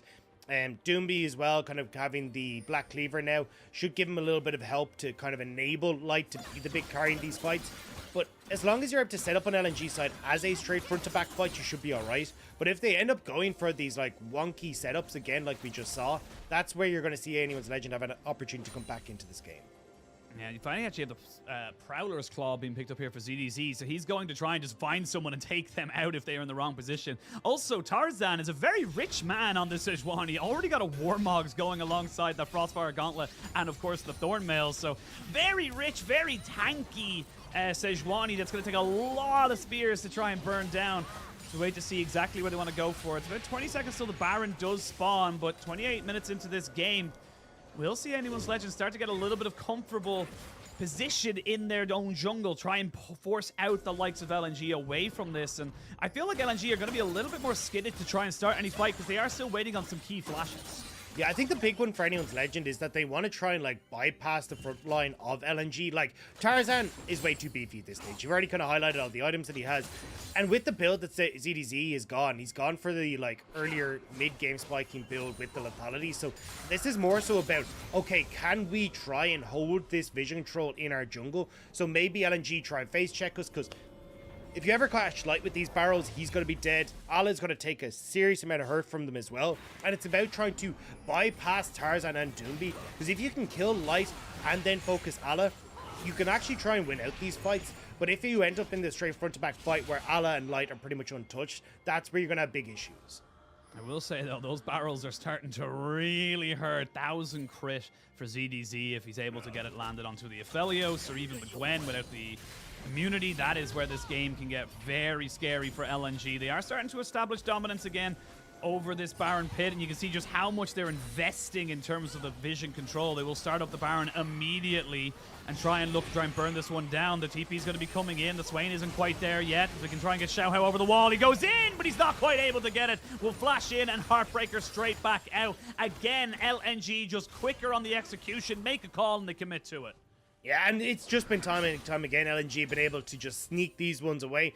Anyone's Legend, we're trying to just keep vision control on their own side, but they get called out on it. They get caught out, but here comes the charge, and they're going to see Forge now in the middle of this. There's going to be the hostile takeover, trying to put in the damage, doing be very low. There will be a trade of mid laners, but the Nautilus is dead as well. Chocho keeps himself alive, and now it's a 4v3. Chocho not really a part of this fight just yet, and Tarzan's going to be keeping himself very healthy with that Mormogs very, very soon. It's on Betty, it's on ZDZ. You can see these barrels are doing work, but not enough. Light is so big, and he goes in with the Gale Force and picks up an execution there. And now LNG, they might just end the game right here. Yeah, 3 members strong against the 3 on Anyone's Legend. Barrels, though, they are pretty big. The catch out Light. He has been stunned up. He will be forced to heal. Still has his flash, and those minions are getting peppered down. Now Betty feeling confident going forward. He dodges out the ultimate from the Sejuani, and now Betty and ZDZ and Xiaohao defend their base adamantly, and they know they can keep themselves alive with 3 seconds till the dragon spawns. They may keep chasing. Yeah, if they can try and keep LNG out, maybe they can do something, but Xiaohao is too low. He's going to back away. ZDZ as well needs to try and get some more damage under his belt, because honestly, like, hitting onto Light with the barrels and not really getting through the shield that's on this Bloodthirster, I thought we were going to see a little bit more damage coming out from ZDZ, but unfortunately, he's just not quite there yet. Not quite there. As we wait to see the replay here, and again, looks like Anyone's Legend are looking for the kind of catch out, but they just get turned on. Yeah, and you can see here, Doomby tries to go in towards the front line, but Forge again doing such a good job of buying space for the back line. ZDZ getting these barrels in place, but we're coming straight back to live. There's Forge. Ooh. Flashes away, gets himself back to safety. I will say, Iwanti dies because the hostile takeover actually just catches him out on top of the Aphelios. We'll come back into live. As you can see, there's the needlework going in. Forge going to chop down the Demonic Ascension to try and keep Xiaohao alive. Is jumping onto Iwandi here. Never Move is not going to land as the Exonias has been used. There's a good Moonlight Vigil to try and stop everyone else from jumping on top of this, but Doonby's been caught with the handshake. He tries to make this one work. Xiaohao gets on top of him, and he's going to be caught out. They're trying to kill off anybody so Betty can reset, but he shall not be reset. And Aphelios has been traded back, so the AD carries are both dead. Now Tarzan's being brought back into the fray, and Anyone's Legend are starting to weather the storm. And now LNG running for the hills. Anyone's Legend are chasing after them. ZDZ has to go back to base to deal with the minion line that's there. But still, Anyone's Legend holding on. This is the power of this Swain, because holy moly, every time he goes in, nobody can deal with him. He's catching people out. And Light just getting caught on the edge by ZDZ means that they just don't have the damage left. We'll see it here in the replay, right? Swain again, just moving forward. ZDZ set up already with the barrels. Allo manages to dodge it, but this is where it gets really funky, because Doomby is caught way too deep at this stage, right? Because Forge is able to catch the ultimate just in front of the tower, he's able to zone away the rest of LNG. You don't want to be caught up with this Imperial Mandate and Ryana's Crystal Scepter build, so Forge again just keeping at bay. And then here, everyone tries to commit, but you end up having that great ultimate come across into Light, and again he just gets caught out here by ZDZ, and Anyone's Legend are doing an amazing job of keeping LNG out of their base. The scary thing as well is if Betty's able to get that bailout to proc and get himself back alive, that's so much worse for the side of LNG. And all of a sudden, we're looking at only a 5,000 gold lead. You can see the damage from ZDZ. He's finally starting to crit onto these big barrels. And all of a sudden, LNG, they're not looking so comfortable. Yes, they are on soul point in 2.5 minutes. They are still technically in the lead of this game, but the momentum seems to be shifting. Yeah, especially when you look at that Infinity Edge that's going to be completed by the Gangplank. Like we said, ZDZ probably wasn't going to be relevant in this game because the game wasn't going to go that long. But because LNG have kind of messed up a couple of these plays, got caught out, it's bought time now for the Gangplank to get to the later portion of the game. You're looking at the Swain also having the Spectral, no, that's Spirit Physics, that's the word I'm looking for. Spirit Physics, yep. For Ala as well, because realistically, if Light's actually in the Demonic Ascension, it becomes very easy for players like Xiao Hao and stuff to try and dive in on top of Light. So if Light's ever in range of the Swain, he's going to be in a lot of trouble. Even having the Zhonya's there as well, so we can kind of deal with the AD damage from there. So honestly, this is actually kind of looking a little bit worse for wear for LNG. I mean, this is going to be the third Baron of the game now being picked up, and only the mid inhibitor is down for anyone's Legend, which is the easiest one to defend. And it's only a minute left until that comes back up as well. So this game has gotten to a point now where anyone's Legend have brought it to the super late game. They've brought it to the point where can you actually have enough damage to take down the Swain before he takes down your key carries? And we talked about how beefy this LNG lineup is, but Doonby isn't going to have that much relative damage on the tanks later on to this game. It is going to be down to Light and Allah to try and carry these team fights. But if they get caught out, if they get, even just removed from the fight because they can't walk in without dying, that's huge for the side of anyone's Legend because they can weather that storm. Yeah, I mean, at least you got the QSS here for Light, which should help out with things like the hostile takeover to make sure that he's going to be relatively safe. But you do just have to be so incredibly careful. And LNG, again, trying to set up for the Baron, anyone's Legend. I think more interest in making sure this Inferno Soul doesn't go over to LNG. I mean, that's got to be the next play here. As you can see, all of a sudden, anyone's Legend on equal footing, pushing forward here, making sure that the side of them go in as they try and catch him out. Fate's Call is going to be used straight away. They're going to try and re-engage here on top of Iwandi. And with the barrels coming down and with the cannon barrage, you can see how difficult it is. That's a great hostile takeover. But look at Light. He's absolutely shredding through these players as anyone's Legend just cannot deal with this Aphelios. As I say that, you can see Xiao Hao trying to come back on top of it. But it is an ace. And finally, LNG will find their fight. It took a while, but eventually LNG will get there. Light and Doomby, the only two people left standing, as they will march forward. Minion Wave will be there momentarily, and that should be the game for LNG. It was a little touch and go. As we were starting to talk about how clean and crisp LNG were, it was starting to show some cracks, but they finally get the fight. Doonby getting right on top of the backside, and Light left completely untouched. Means that LNG will pick up game one in this best of three. Yeah, I mean, it came right down to the wire there. The QSS for Light being so pivotal in that fight, and even having the massive Infernum ultimate as well to make sure that he could blow apart anyone's Legend. But I mean, look, LNG, we kind of talked about how they would try and play this out. What's their team fighting going to look like? And definitely at times looking a little bit shaky, and anyone's Legend able to take that fight back against them. I mean, again, like we talked about, we wanted to see good, clean game coming out here from the side of LNG. We got that to a point, and we wanted to see improvement and fight back from anyone's Legend. Again, we got that. So both teams kind of living up to the expectations we had set for them. But at the end of the day, I still think that LNG are going to be a tiny bit disappointed that they weren't able to end. They were knocking on the inhibitor doors, and then all of a sudden it just kind of slowly fell apart for some reason. They just weren't as coordinated as they had been for the first 20 minutes. Yeah, and this was definitely the thing that plagued them in spring as well, right? Where we could see them kind of try and go for these split push moments, and just not have the coordination to go for it. Allah in particular getting caught out here in that mid lane play kind of gave life to anyone's Legend, where they're like, okay, now we can try and clear waves, now we can try and get some vision control set back up in our jungle. Made that a little bit more difficult. And honestly, like, even that last fight was pretty much touch and go. If Light didn't get that massive Inferno ult, that could have been the team or the game winning play for anyone's Legends. And this is what we were saying at the start of the day for anyone's Legends, right? Their mid to late game team fighting has actually looked a lot stronger than it has even in seasons past. Yeah, it really has, and I think this is a good moment for anyone's Legend. I think they'll be disappointed that they weren't able to come out with the win. Like you said, that one big team fight basically being their undoing. But again, for LNG, I want to see them. I'm a little bit worried because, again, this isn't exactly a V5 and RNG that they're coming up against. This is a team that would be kind of, middling of the pack. They're not someone who you would be expecting to be fighting for some of those, top four, double elimination playoff kind of berths. But this is how it is. And for LNG, yes, you got the win, but it needs to be a little bit better. Again, trying just, you can see the stagnation there on their goal. They kind of are constantly rising, and there's two massive dips before they can end the game.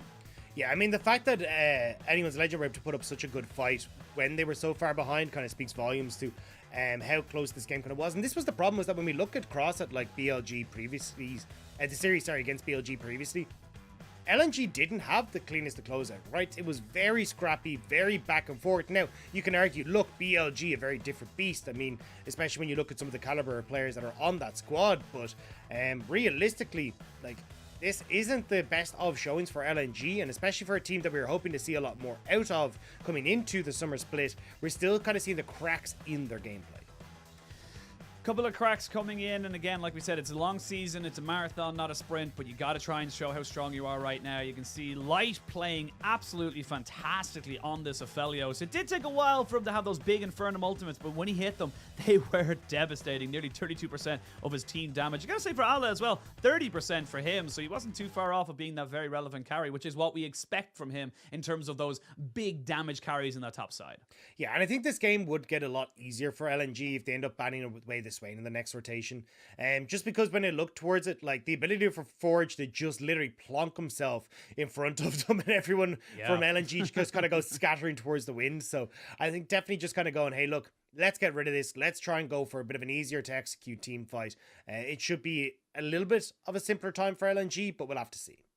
We will have to wait and see. We are going to throw it to a quick break, and when we return, we'll have pick bans for Game 2 of this Best of 3 series. We'll see you soon. It is said that history is written by the victors, and for the LPL, that history has been written by Edward Gaming, an organisation that has reached the pinnacle of League of Legends in every metric. 6 LPL titles, an MSI championship, and your 2021 World Champions. They've actually done it! The LPL is back on top! They made it all the way! Every time they seem to have slipped up, they return with a fire in their eyes and remind the world who they are. And win back all. And yet, without nearly as stacked of a resume, JDG continues to impress. Led by their superstar jungler and a bot lane that doesn't seem to miss, JDG is primed to ramp up and blow past the competition. And with a roster this stacked, they might just do it. Break us when we rise. The LPL are kings again! Herald will disappear, but plating given over to Angel as he moves over. Still confident here in the strength of Viper as SOFM gets tagged away. Sonic Wave's there from Kedja to kick backwards as well. SOFM has his ult to get out, but he's on the wrong side of dodge. True shot barrage. Man, there you go. And you get the Korean sniper from Viper, the 3-0 start that every Ezreal wants. Meanwhile, the Shy dealing with Viper. This bird trying to go to an egg, but it's already happened. Viper secured it. He gets another double. And EDG somehow come out clean. I think EDG are going to look super good. Viper was the best AD carry in LPL, even if he didn't go. Probably the best AD carry in the world in spring. Viper and Mako, baby, they're doing it again. Break us when we rise. We run on the edge and across the flames.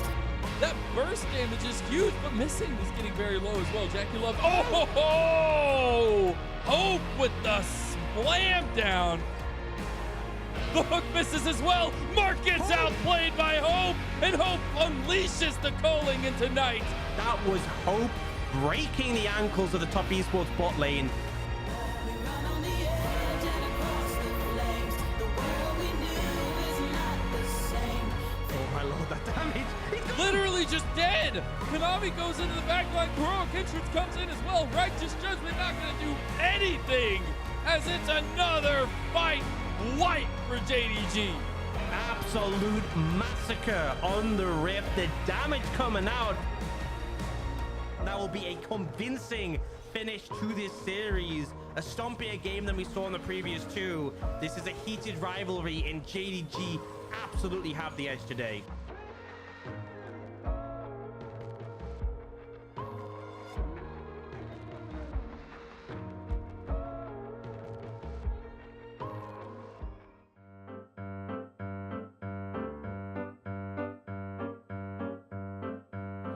If you were mine, I would cherish you forever. Day and night, I would hold you in my arms. I would tell you all my secrets if you were mine. If you were mine, I would climb up to the chimney tops, shout the news till everybody stops. To see what the fuss is all about. If you were mine.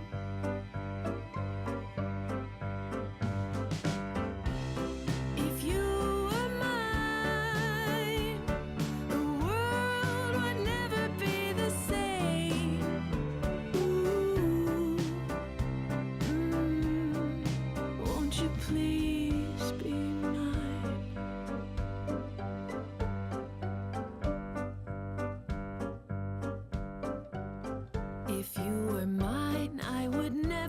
let you go.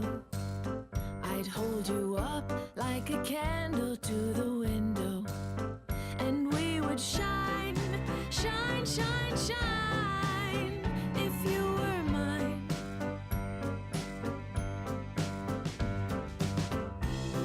If you were mine, the world would never be the same. Ooh.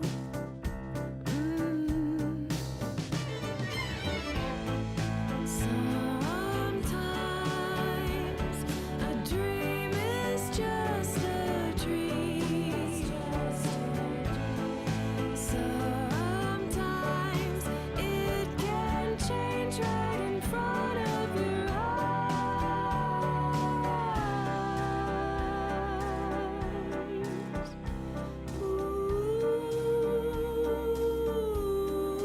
You're not mine. You may never be mine, but I think I'll be okay.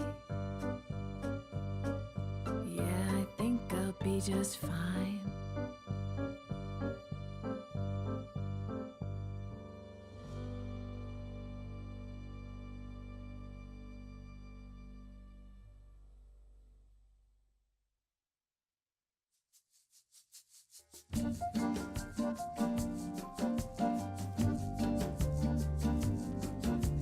When I feel the darkness descending upon me, then I close my eyes to seek escape.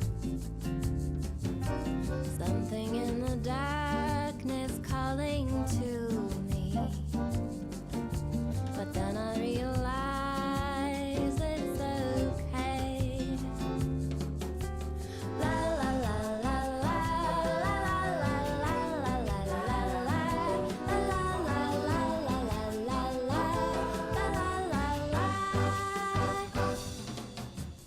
I'm going all in, it's too late to fold now.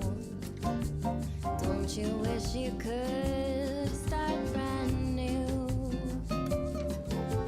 Still running in place on this hamster wheel. But when I close my eyes, here's the view. La la la la la la la la la la la la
Welcome back, one and all, to the LPL. We have just finished LNG taking game one over anyone's legend. It was a little shaky towards the end there, but they got the result. I am still Ushin. He is still the fantastic Dagda, and we are going to be bringing you game two picks and bans very, very shortly. But again, good win there for LNG. Still a bit rough around the edges, and I think anyone's legend should be proud of what they were able to bring to the table. Yeah, I think definitely the fact that anyone's legend were able to kind of fight back against LNG does speak volumes to like how their mid-game team fighting has started to come along a little bit. But I still kind of got to look and go, what's the story with LNG? Honestly, because like every time I kind of come into this, I'm like, okay, you know, they should be good, they should be dandy. And look, the early game did get off to a great start thanks to the MVP of Doomby, where they're able to make him get presence in the mid lane with that early gank from Tarzan, start to roam Doomby around the map, and it looked great, right? Like, you see him here, been able to get a ton of this early play, but we definitely had to wait for the mid game where things started to fall off a little bit. And that's the big thing. It's those mid-game decision-making. It was the all of a sudden anyone's legend getting those weird, separated skirmishes, and it did take a while for it to come online. And you can see here that this was the final fight. It was a little touch and go here. If it wasn't for Light having that QSS to immediately get rid of that hostile takeover, this could have been a very different game. Yeah, and even those last few Infernum procs as well, just doing so much work for LNG, and I think that's where it's kind of like a little bit of a worry, right? Like, don't get me wrong, I think Light has been a phenomenal AD carry, but even then, he was still getting caught out at times. I think they're definitely struggling to kind of deal with this Swain, as I think the big one for me is kind of looking to go, okay, let's get Forge off of Swain, because every single time I seem to be looking at Forge, he's on this Swain pick. Literally played it all 3 games so far in LPL. So I think getting him off that and getting him onto something a little bit more, well, less comfortable, I suppose, would work out pretty well as I disappear off your screen. No, you got to fight the Dagatron. You can't let him take over. Fight him, Dagda. Fight him away. You can't let him have that. It just seems to be your video. Your audio seems totally fine on my point. So, but like you said, yes, LNG got the win. Still a lot to be changed, or still a lot to be brought back, I suppose, to really clean up how that game went. And for anyone's legend, just trying to making maybe a bit more proactive in that early game. It felt like they were dancing to the beat of LNG's drum, and it did feel a little bit more like anyone's legends were the one having to play reactively. And I always feel like if you're playing reactive to what the proactive team is doing, you're never really going to have full control over what's going to be happening especially in the early stages of the game. Well, that's what we brought up at the start of the day, right? It does feel like anyone's legend haven't had the best of early games, or even understood how they can kind of mix together the early stages of the game to set themselves up right. And we got to see a little glimpse of, at least that they had a game plan, right? Like, we got the invades that we talked about from Xiaohao and kind of the level 4, level 5, working off the push that Forge had in mid lane, but they just never really got the opportunity to properly split the map so they could try and play down towards the Callista. But hopefully they can kind of come in with at least a similar game plan here, because I didn't necessarily hate the plan. It just, the execution wasn't quite there. But we'll have to see as we start to go in towards the draft if they're able to get things like this, Callista and Renata, because it definitely felt like at least the Renata for me had a fairly large impact on how these fights were actually panning out for LNG. Yeah, I completely agree. And again, like for anyone's legend, they were able to get to that late game stage. I still think the Callista didn't have as much agency as they probably wanted in that early game. Again, you want to be trying to be getting that very early spikes going for you as we wait to see now where they want to go for it. We are straight in. Lots to talk about there. Anyone's legend on the blue side, they're going to lock into Talia first, which means LNG go to themselves with the Monkey King of the Wukong.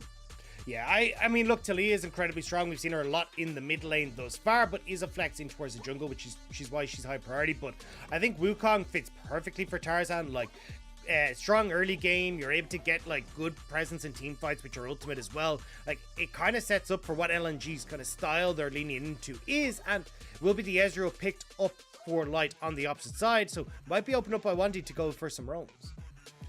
Might be able to go for it, but we'll see what they want to try and do here as we wait to see anyone's legend's response to Light on the Ezreal. It's going to be that Kai'Sa, which is kind of creeping back into relevance. It was very, very powerful for certain AD carries, and combo with the Nautilus, it's a match made in heaven. You get that combination in. It's just so powerful, like just bursting down targets, specifically at that level 6 mark. And it's literally why we saw Ezreal start to fall off at MSI, right? Was because of how strong Kai'Sa was in lane against this pick. It means it's actually really difficult to leave the Ezreal alone in lane, because Kai'Sa can't actually just follow him with the ultimate and pick him off. So you have to be incredibly careful as Light about how you want to play this, but looking to go for a heavily defensive pick here for Iwandi in the Braum. So definitely very much about team fighting here for LNG and trying to prevent some of the big engage tools that can come through from the Nautilus, and even blocking some of this Talia damage as well. Wait to see where they want to go for it. Now with the Braum locked in, does cover a lot of those different dive engages you can get. The Unbreakable, fantastic at just stopping all that front kind of, carry damage getting in behind enemy lines. And now LNG going to start banning away certain things. And they didn't like how the Gangplank was able to become a monster in that late game and nearly cost them the game for the side of LNG. So they're going to ban that one away. And now anyone's legend, they're going to go towards things like the Aurelia as well. So still unsure exactly where the Talia is going. Could go mid, could go jungle. But right now they're focusing specifically on Ala and getting themselves a good top lane matchup. Yeah, it feels like if you're going to ban the Aurelia, maybe you ban the Camille as well. You're setting up for like something like a Gnar for ZDZ in that top lane, because ZDZ more than likely going to be the one that has to take the blind pick here. Because you imagine, look, Forge is probably going to be the one taking the Talia in the mid lane. So, and Doomby, let's be realistic, is going to play whatever champion he wants to play. Yep. So I think keeping that top lane counter pick will work out really well for Ala. Maybe even look towards a Fiora ban as well. We've seen Fiora kind of creep up in meta and even seen teams blind that Fiora because of how strong she can be in the top side. But we'll have to see what way this is going to pan out. See what way they want to go for the Orianna band away. The Kale and the Gangplank taken off the board here as LNG maybe feel like they're the ones that want to pick up the Swain. We have seen this for Doomby before. Did exactly what he needed to do in that last series up against BLG with the Swain pick, and now he's going to have himself that big survivability. But this is an interesting one as well. If we do see the Yone locked in, this was something that LNG banned away from BLG in their last series as a counter to the Swain. So curious to see now if anyone's Legend are feeling confident in this, and those AD kind of assassins as well, kind of a Forge specialty in the past. Yeah, that's what I was gonna say. Like, Forge has always looked pretty good on these AD assassins. Like, things like the Akali were always kind of in his wheelhouse, but starting to bring out things like the Yone is gonna look absolutely fantastic as well, and giving it a little bit more of that presence in team fights is gonna be spectacular. So we'll have to see exactly how much presence he's gonna get from Xiaohao to try and help him out in that respect in the mid lane, but this is a strong team from anyone's Legend. I mean, great late game scaling, good team fighting, great lockdown thanks to the Nautilus and the Camille. And even then, if you don't want to go for team fights, the side lane split push is incredibly strong as well. You will get the counter pick there for Ala as he knows this one very well. The Jax into the Camille can be a bit of a soft counter to the Camille, especially when you get those counter strikes to be able to stop those true damage procs on your auto attacks. But now with both teams locked and loaded, it feels like anyone's Legend, like you said, they kind of ticked all the boxes here. They've got good engage, good ways of kind of playing around the fight, setting themselves up with control as well with that Talia. And of course, for LNG, they're going to have to try and survive that initial kind of takedown as well from the side of anyone's Legend. Yeah, and I think for LNG, it's going to be a case of, like, how much of the early game can they control with this Wukong and Swain? I think the last time we saw them play against BLG, they actually ended up picking up the pace a lot when it came towards early skirmishes because Swain and Wukong can do very well in these early skirmishes, but we'll have to see if they're going to be able to find them, because when you've got Ezreal in the bot lane, not as strong in those early skirmishes as you might hope, especially if you're trying to get Iwandi out of the lane, you could end up seeing anyone's Legend trying to make plays down towards that bottom side, so you just have to be very careful about how you try and orchestrate this as LNG, but if they can get the ball rolling, they've got a very strong mid game that they can try and play around with that Swain and Ezreal coming online with the two items. Yeah, absolutely. And I think it's going to be very curious to see how LNG are able to scale into that late game, or if anyone's Legend can disrupt it again. Like we said, game one, it was LNG being proactive, as LNG setting the pace in those first 20 minutes, and anyone's Legends were able to bring it back. But if anyone's Legend can get that foothold, if they can start to scale up and bring the power that they have with these picks, like things like the Talia and such, with such fantastic spikes off of 1 and 2 items, this becomes a very scary game for LNG. And I'm curious to see what they can do to kind of quell the storm that could be anyone's Legend. Yeah, I think the saving grace again here for LNG is that you do have very late game scaling on anyone Legend side. They don't exactly have the best of, early game squads. I mean, Camille wants time, Yone wants time, Kaisa even to a certain extent wants a bit of space. So I don't think you're going to be looking too heavily at like anyone's Legend powering through a strong early game. They're going to be looking more to see if they can look for picks with this Talia in the kind of the early mid game and trying to make that work for themselves instead until they get to that late game powerhouse. So there is an opportunity for LNG if they can continue to like set up through Doomby, moving two sides, working with Tarzan, that they can just run away with this from early into the mid game. Well, we'll have to wait and see. Little defensive vision there from LNG, making sure there is no shenanigans happening in their further bush for the side of anyone's Legend, and everyone's just kind of panning out and doing what they can. Right now, we do see Tarzan on the Wukong. This is something that Kanabi played for JDG, and we've seen how damn powerful it can be when it gets those early leads, and this is something that Tarzan can just kind of be himself on and really make a difference without these lanes. So again, another thing to look out for in this early game. Yeah, I mean, Wukong is so exceptionally strong at the moment. That's why we see it banned so often. Like, it's the fact that you get great early skirmishing, usually because of the passive. Now, it won't work out as well against an AP champion because it's the armor and the health regen that you get, but still going to be pretty nice. Then as well, like, the ultimate is just so insanely strong in team fights. The change to his W being able to hop over the wall and come in invisible from, like, spots that players aren't expecting. Like, he just works out so well as a jungler right now, and I'm not surprised to see Tarzan kind of lock this one in, especially when you look at the way LNG's composition wants to work. Like, it's just full team fight all day, every day. Well, push being given to Ala on the top side, to be expected, as he has got the Counter-Strike available to him, and now Bot lane being pushed in there by the Nautilus again. Nothing too untoward. Nice little move there from Forge actually to dodge away from the Never move. And Gate still putting down some decent trade back as well. And we haven't seen Dione in a little while, and I just wanted to ask you as well, why do we tend to see Dione put into things like the Swain in this current meta? So I think the big one is more, you know, having that AP jungler does open you up to try and go for this. And until Talia was back in the meta, you were kind of lacking in AP junglers. You know, Elise isn't really in the meta. You don't really have a huge amount of plays that picks you can go for. Diana is kind of the other big AP jungler that we've seen that comes with the Yones and the Yasuos. But I think Yone in general, when you're up against this Swain, as you usually have an alright time because Doomby is such short range on the Swain, means you can try and catch him with your third Q proc. You've got the opportunity to proc your W and also trade very effectively with your E, but as you can see, it does take a few levels before that comes online, but once it does, you actually can have a pretty good time here against the Swain. Yeah, always that fun thing as well. You see in the early game, you're like, how is this a soft counter as such, or a soft counter pick?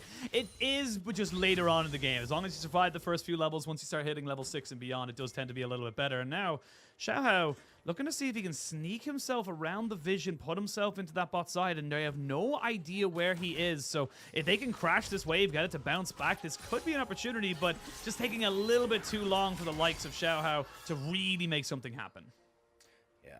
Forge, though, trying to see if he can get on towards Tarzan there. Tarzan being an absolute bro and getting a lovely freeze there for Doomby to make sure that Doomby could get his back and get his boots. And a huge amount of that, getting the boots early, as we were talking about this matchup, is just like trying to avoid the Q, being able to create distance between yourself if Forge ever goes in with the E as well. So, at least LNG already kind of setting up Doomby nicely as Allah takes a really rough trade on the top side. Yeah, when that Counter-Strike goes down, ZDZ has all the priority in the world. You got such great trading patterns, and this is why I was saying that, like, yes, you can counter the Camille in you know, certain senses, but you got to be able to hit the right abilities at the right time.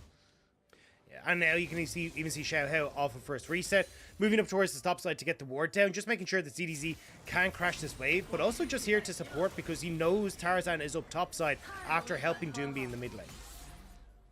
We'll be around here. Good ward vision here. And again, this is just Xiaohao playing the Talia very nicely. You clear so quickly on this champion now, especially with the kind of mini rework she received in the mid-season. And this is why you end up kind of just picking this champion. You have great CC, you have great wave clear, and also you just have great kind of turnabout, especially in the early game. Yeah, also just kind of nicely using the bank of time that he picked up from Tarzan's pathing, right? Because Tarzan ends up pathing in towards the mid lane, he's like, look, I gotta help out Doomby, gotta help out my bro, make sure he can get back into lane nicely without losing too much CS. It does mean that Xiaohao is just able to full clear, reset, and as you can see now, right, like creating that CS gap between himself and Tarzan because he's got that earlier clear. He's now got a full clear on his second rotation, so going to be up a little bit when it comes to experience. But still had time to try and help out ZDZ in the top lane because he just knows that he's not investing as much time as Tarzan had into the mid lane. A bit of a slower early start. Again, junglers are trying to see if they can maybe find something in either of these lanes. And again, both teams very happy just to continue pushing in these waves. We look at actually a decent crash coming out here. And actually, I didn't actually notice it until right now as he uses it. Light actually took the TP here, so recognizing that doesn't need the exhaust as Iwandi's going to be taking that for him. They're not going to really have kill pressure, so they don't need an ignite or anything like that. So getting that TP, recognizing that he can get those cheater recalls off, get himself back onto the map as quick as possible in this early stage where he's always going to be pushed in. Yeah, I was going to say it's brave not taking a heal or an exhaust in this case. Definitely the exhaust as well, because the big thing here that we've seen from MSI is that, like, Betty at level 6 can 100% go up well against Light, like can just kill him 1v1 if he ever gets the opportunity, especially if you're not running the exhaust as Light. And even when you look at like backline threat, right, like dive from Camille, dive from Forge, I think the exhaust honestly could have worked out really well. I know it is on Iwandi, but at least that'll help out a little bit. But even the heal in that scenario, I think, could have helped out a good bit. Well, not having a heal right now means Iwandi's going to be forced to flash away. He's getting pushed on top of, though. The ignite is ticking, and as soon as he gets pulled back, he should be first blooded. That's going to be going over to Forge on the Yone. Now Doomby with the Demonic Ascension jumps onto Betty and gets the kill off onto him there. Betty does not expend away his flash, and Xiaohao tries to flash over the back of the pit, but cannot get away from Light and his heat-seeking Mystic shots. You're just able to clip him on the backside of that, and even if he hadn't, Allah flashing over the wall as well to make sure that Xiaohao was definitely going to die. Bit of a funky skirmish. Anyone's Legend try to start it off, but LNG now 2-1, and both those kills going to light makes this bot lane so much easier for the Ezreal. And that's exactly what we wanted to be seeing as well. I will say ZDZ does get a lot of free time in this top side. No TPs available for either Ala or for Light as we have a look at the replay here. And again, it starts from Chocho landing it, but it's onto Iwandi, who again can just tank up for so long. Yeah, has the Unbreakable there to keep himself up. I think the big difference maker here was just the fact that you already had Ala roaming down from that top side, right? Didn't have the TP available, but was more than happy to just continue his walk down. And as soon as he shows up, you can see anyone's Ledger like, right, we have to get out of here. There's just a numbers of advantage for LNG. So it will be just clipped there onto Xiao. But with the Camille getting some time in the top lane alone, it will even out just a smidge. But it's still not ideal when you are 20 CS behind essentially to Ala. And as well now, you've got the impact that Ala's had on the spot side. It's a nice start for LNG. Yeah, absolutely. Like you said, yes, you know, ZDZ got some free time in that top lane, but didn't really make that big of a difference. We'll see Chocho and Xiaohao trying to make something work. Reaver's Wall is available for Chocho, but not quite in a position with that pink ward being there to try and punish Ala, who is without his flash. Of course, we did see him use it just at the back of the Baron pit. And again, LNG just got smarter in this early game of how they're being able to play around these objectives. We'll see the never move land as they're trying to just jump onto Iwandi. Iwandi does not have flash, and he gets flicked back as well. But again, with that Unspreakable, he's just so tanky. Now Tarzan can come in and take down Ford. This is what we're talking about for LNG. They're just playing this map and these matchups so much smarter. But that's the thing, this mid jungle for anyone's Legend is nowhere near as strong as the LNG's. Forge doesn't really have a huge amount of damage at these early stages, even going for the boots early. Same with the Talia. She's not exactly a powerhouse when it comes towards damage at this point in the game. So when you look towards the ability for Iwandi to kind of tank all that up, Doomby as well being able to heal it back up with the Demonic Ascension, you're just not able to burst out these members of LNG fast enough, and LNG respond greatly. I mean, that's the Dragon, that's the Rift Herald, that's 3 kills, and it's a slow burn. And we talked about the scaling from LNG as well earlier in the game. Like, this is just a perfect start for them now. Anyone's Legend will use the time and priority that they were given to try and maybe get something in this bot side. 2 plates going over to Betty as Light puts himself underneath the tower. They do have access to the ultimates now. Chocho looks to try and make something, but now Betty's got to isolate it by himself. They could fully engage upon this, but they do know the Nautilus and the Talia are there, and with the Weaver's Wall available and Yone walking down towards the spot side, it's a bit too risky to fully engage. Yeah, still though, nice damage on towards Betty, and I mean, this is just anyone's Legend desperately trying to make anything stick in this early game, but they're not really getting it, right? No play in mid, the play in top didn't work out, and Iwandi and Xiaohao and Chocho are consistently trying to like move around, but they're being matched by Iwandi, and now again, great flash there from Doomby, dodges out from the Sealed Faith and just puts himself, yes, loses the summoner, but they've invested so much time, so many resources here. And now Light and Iwandi are going, cool, we know exactly where your support and jungle are. Betty can't really walk up onto this. No. And that's the thing, right? Is like, you've now got this push where Light and Iwandi are going to be totally fine. Light will get another plate. Iwandi can now start to roam himself off this push as well if he really wants to, but just got to stick around for a little bit and make sure they can actually get the crash on this next wave, and then we'll reset with the cannon wave coming through. Betty can't stay. Betty has to walk away from this as Tarzan is here with the Rift Herald, so you would imagine this is going to be almost the full tower being taken out here, but with Chocho finally arriving and Yone going into Fog of War means they can't really fully commit to it, but good moves here from LNG, and again, similar to game 1, we're seeing good early game proactivity for them, understanding the matchups, understanding the state of the map. Yeah, I was just surprised to see them use the Rift Herald that early in the bot side, right? Because 25 seconds until the next dragon, you could have tried to use it in conjunction with trying to set up for a second objective for yourself. And for LNG, right, their mid-game spike will coincide with the, if they can pick up this next dragon, kind of the third, fourth dragon for themselves. So I thought they'd kind of hold on for a little bit, but Betty hasn't backed, so they should just be able to rotate over towards that objective regardless, even if they don't get the Rift Herald down to the play. Yeah, well, ZDZ and Ala are going to be continuing to trade back slaps like a wet noodle fight up in this top side. You kind of expect them to keep trading. No one's really going to have kill pressure on the other until very much later in the game. But with more waves being pushed in here by Light and Iwandi, they're going to get themselves another plate. And that's going to be more gold, more pressure going over this Ezreal, who is just starting to become a bit of a nuisance, a bit out of control. And with the dragon going over to LNG as well, they're going to put themselves on 2 dragons well before anything on the timer is kind of really going in anyone's Legend's favor. And you can see, right, anyone's Legend aren't really responding overall to this. You got a little bit of a push there for Xiao in the top lane, but I don't really see them getting anything when it comes to turret plate. Forge as well was kind of questioning whether he should roam top or he should roam bot instead, so he gets off the tower, which means that now Swain's in position and Doombee's looking for the fight. Oh, Allah takes a very unfavorable trade. Gonna have the Demonic Ascension popped here by Doonbee to keep his top laner alive. They should be able to trade back this top lane turret for the one they just lost in the bot lane, so it was a 1,500 gold lead. It's going to be probably down to about 800, 900 now once this tower gets taken. As Forge just doing a little bit of scouting, sees if he can make something work for his team. But Anyone's Legend, yes, they've lost the first few early skirmishes, but they're not to be outdone. And again, not a million miles away in terms of the actual relative gold. Yeah, I'd like to apologize to Anyone's Legend. I said they wouldn't be able to get anything back on this top side. I didn't realize CDZ was just kind of manhandling Hala and had already taken a ton of those turret plates and actually set himself up really well on this top side. So, I mean, nice job from them to actually trade back 1-for-1. Dragon, as we said, goes across to LNG, but you're losing a lot more when it comes towards Ala on the side. And as we talked about, like, ZDZ will have a great opportunity as this game goes on if he just gets more items to fight back against Allah, as he's already been doing quite well. And when you get towards team fights as well, this Camille can be such a threat for people like Light, who he can just jump on and try to one-shot. It takes a big man to admit when he's wrong there, Dagda. I'll give you that. So well done to you. Character development. That's what it is. As we come Nah, don't worry, my ego will be back in no time. Oh, I'm not. I don't doubt it. Season 2, your ego makes a return. Oh, sorry, spoilers to anyone in the future. Yeah. So the script's already been set. Dude, but come on, I hadn't watched. I haven't finished Season 1 yet. What the hell?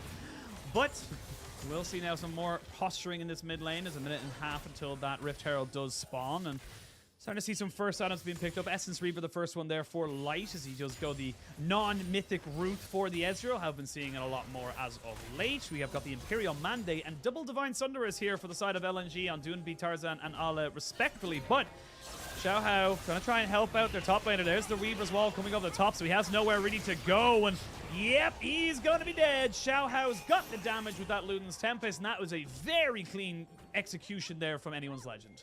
Yeah, the triangle of doom set up by Anyone's Legend. You get the wall on one side, Fate Seal on the other, and there's a goddamn depth charge coming in the other direction. It's just like, there is nowhere for Alan to get out of that, and just really nicely orchestrated. And now, getting a little bit more push, getting a little bit more map control. This is actually looking fairly alright for the top side of Anyone's Legend. You just have to make sure now that you can start to lean that over in towards your team fights, which, at least when we look towards like next Dragon in 2.5 minutes, you've got the likes of the Kraken Slayer already picked up for Betty. You should have the Immortal Shield Bow for Forge. At least those initial mythics coming through can help out pretty substantially for Anyone's Legend.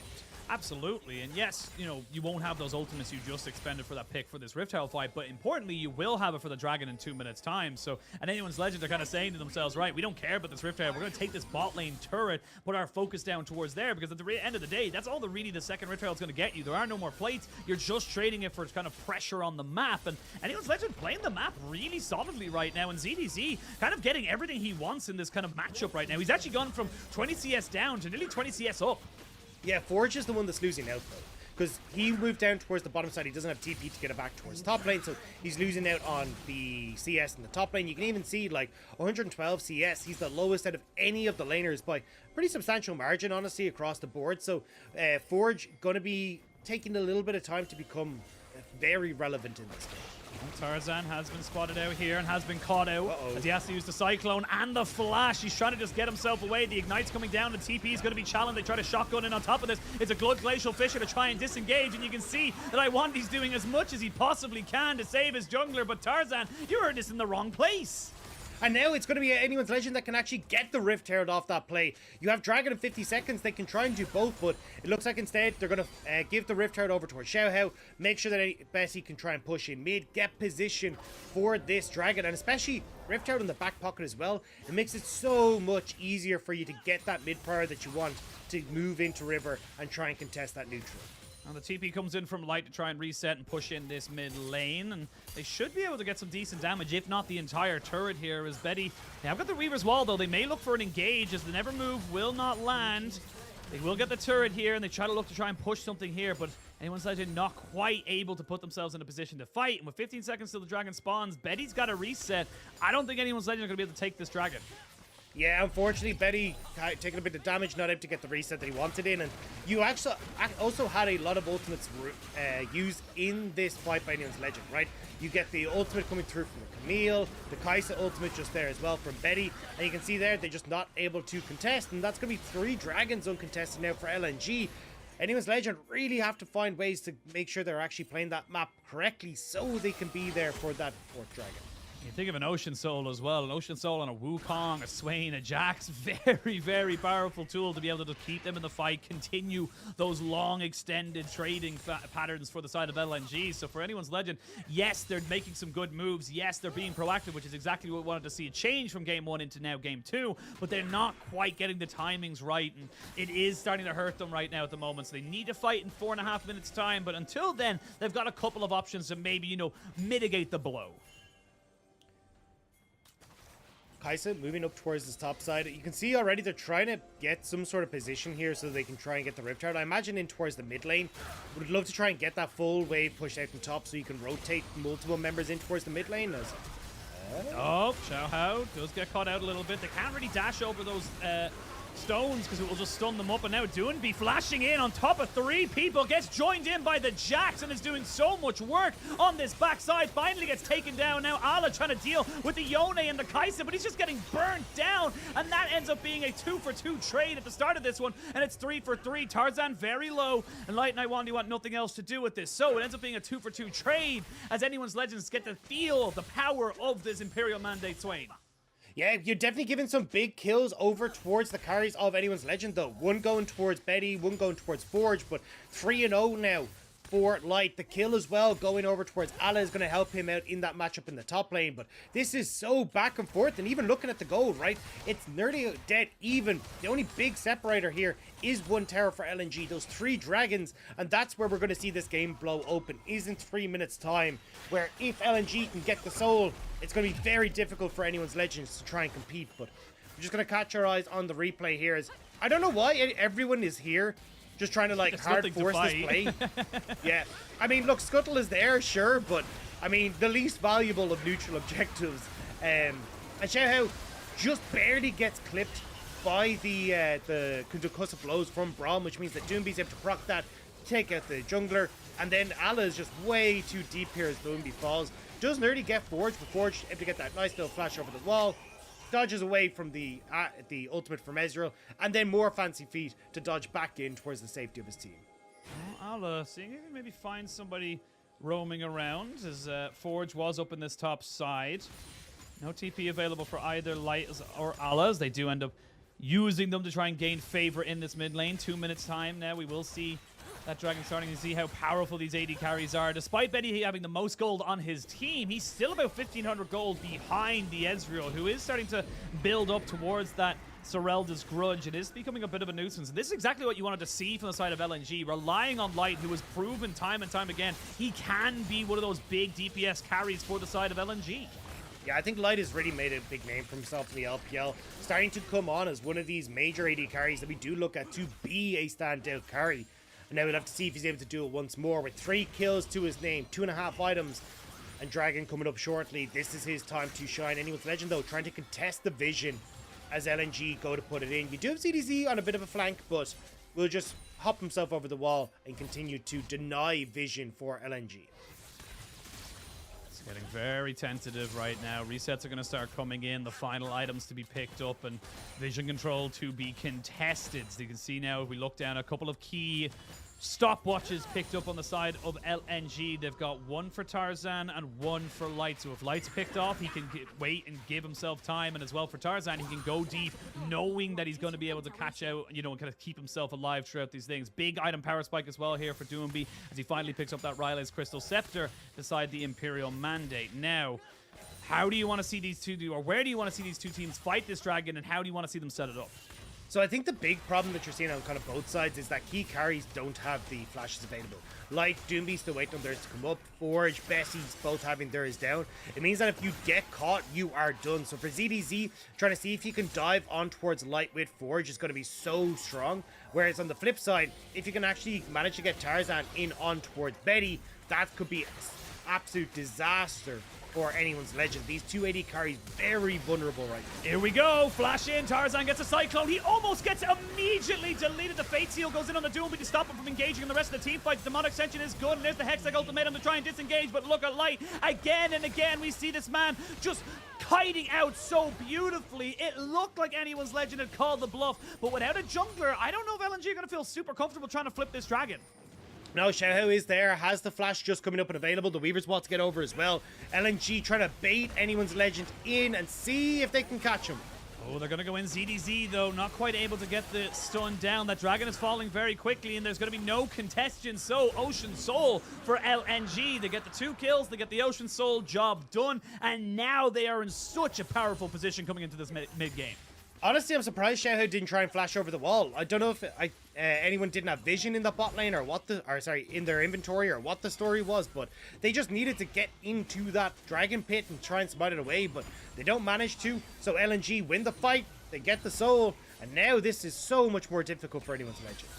Yeah, the sustainability you now have on top of the already current sustainability that LNG had as we look at the replay here. And again, Tarzan just goes in. You can see how quickly he almost dies, but that stopwatch we talked about earlier, so pivotal. Yeah, but the problem here is, like, I'm looking at ZDZ, right? We talked about trying to get in onto the backline. ZDZ doesn't ult on towards Light, doesn't feel confident enough to try and set up the play there, and especially with Forge already been taken out of the equation. He's used his ultimate, he's not able to get back in to dive onto the backline, and that just means Light has just got so many bodies in front of him that he's able to play far forward, get the damage that he needs out. 4-0 now on this Ezreal. Light is a menace in these fights. He really is, and the poke that's being put down now as he hits his 3rd item, finally got that Sorelda's Grudge picked up. He is just doing so much to this front line because, again, they have got damage, but they haven't got the greatest of front lines to just beef up this poke. You know, the Camille is fine, the Nautilus is okay, but 2 or 3 Mystic shots, and all of a sudden that health bar is looking a lot more tenuous, shall we say, for anyone's legend. And now, without an Ocean Soul, without any dragons, it's 24 minutes into the game, the power they have there. And again, that's what I'm talking about. Chocho, he can't really be the one to face check anymore. Oh, here we go, though. They're going to try and go for the full engage. That's going to be the counter-strike coming in as Ala trying to get himself away. They will get the kill down onto him as the rest of LNG try to funnel in. But look again, Light is just ripping through them, confident that Doonby will stay alive as they finally trade back their top lane as Xiaohao going to lose his flash over the wall. And again, it's just so hard. Yes, you're getting a 1-for-1, but it doesn't matter because Light is still huge. Yeah, now you get the reset back over towards the Baron for LNG. They know they're healthy enough to do this, and everyone has gone running for the hills on anyone's legend side. And especially when you've already got the Ocean Soul as well, you're just going to restore your health so quickly as you go towards this objective.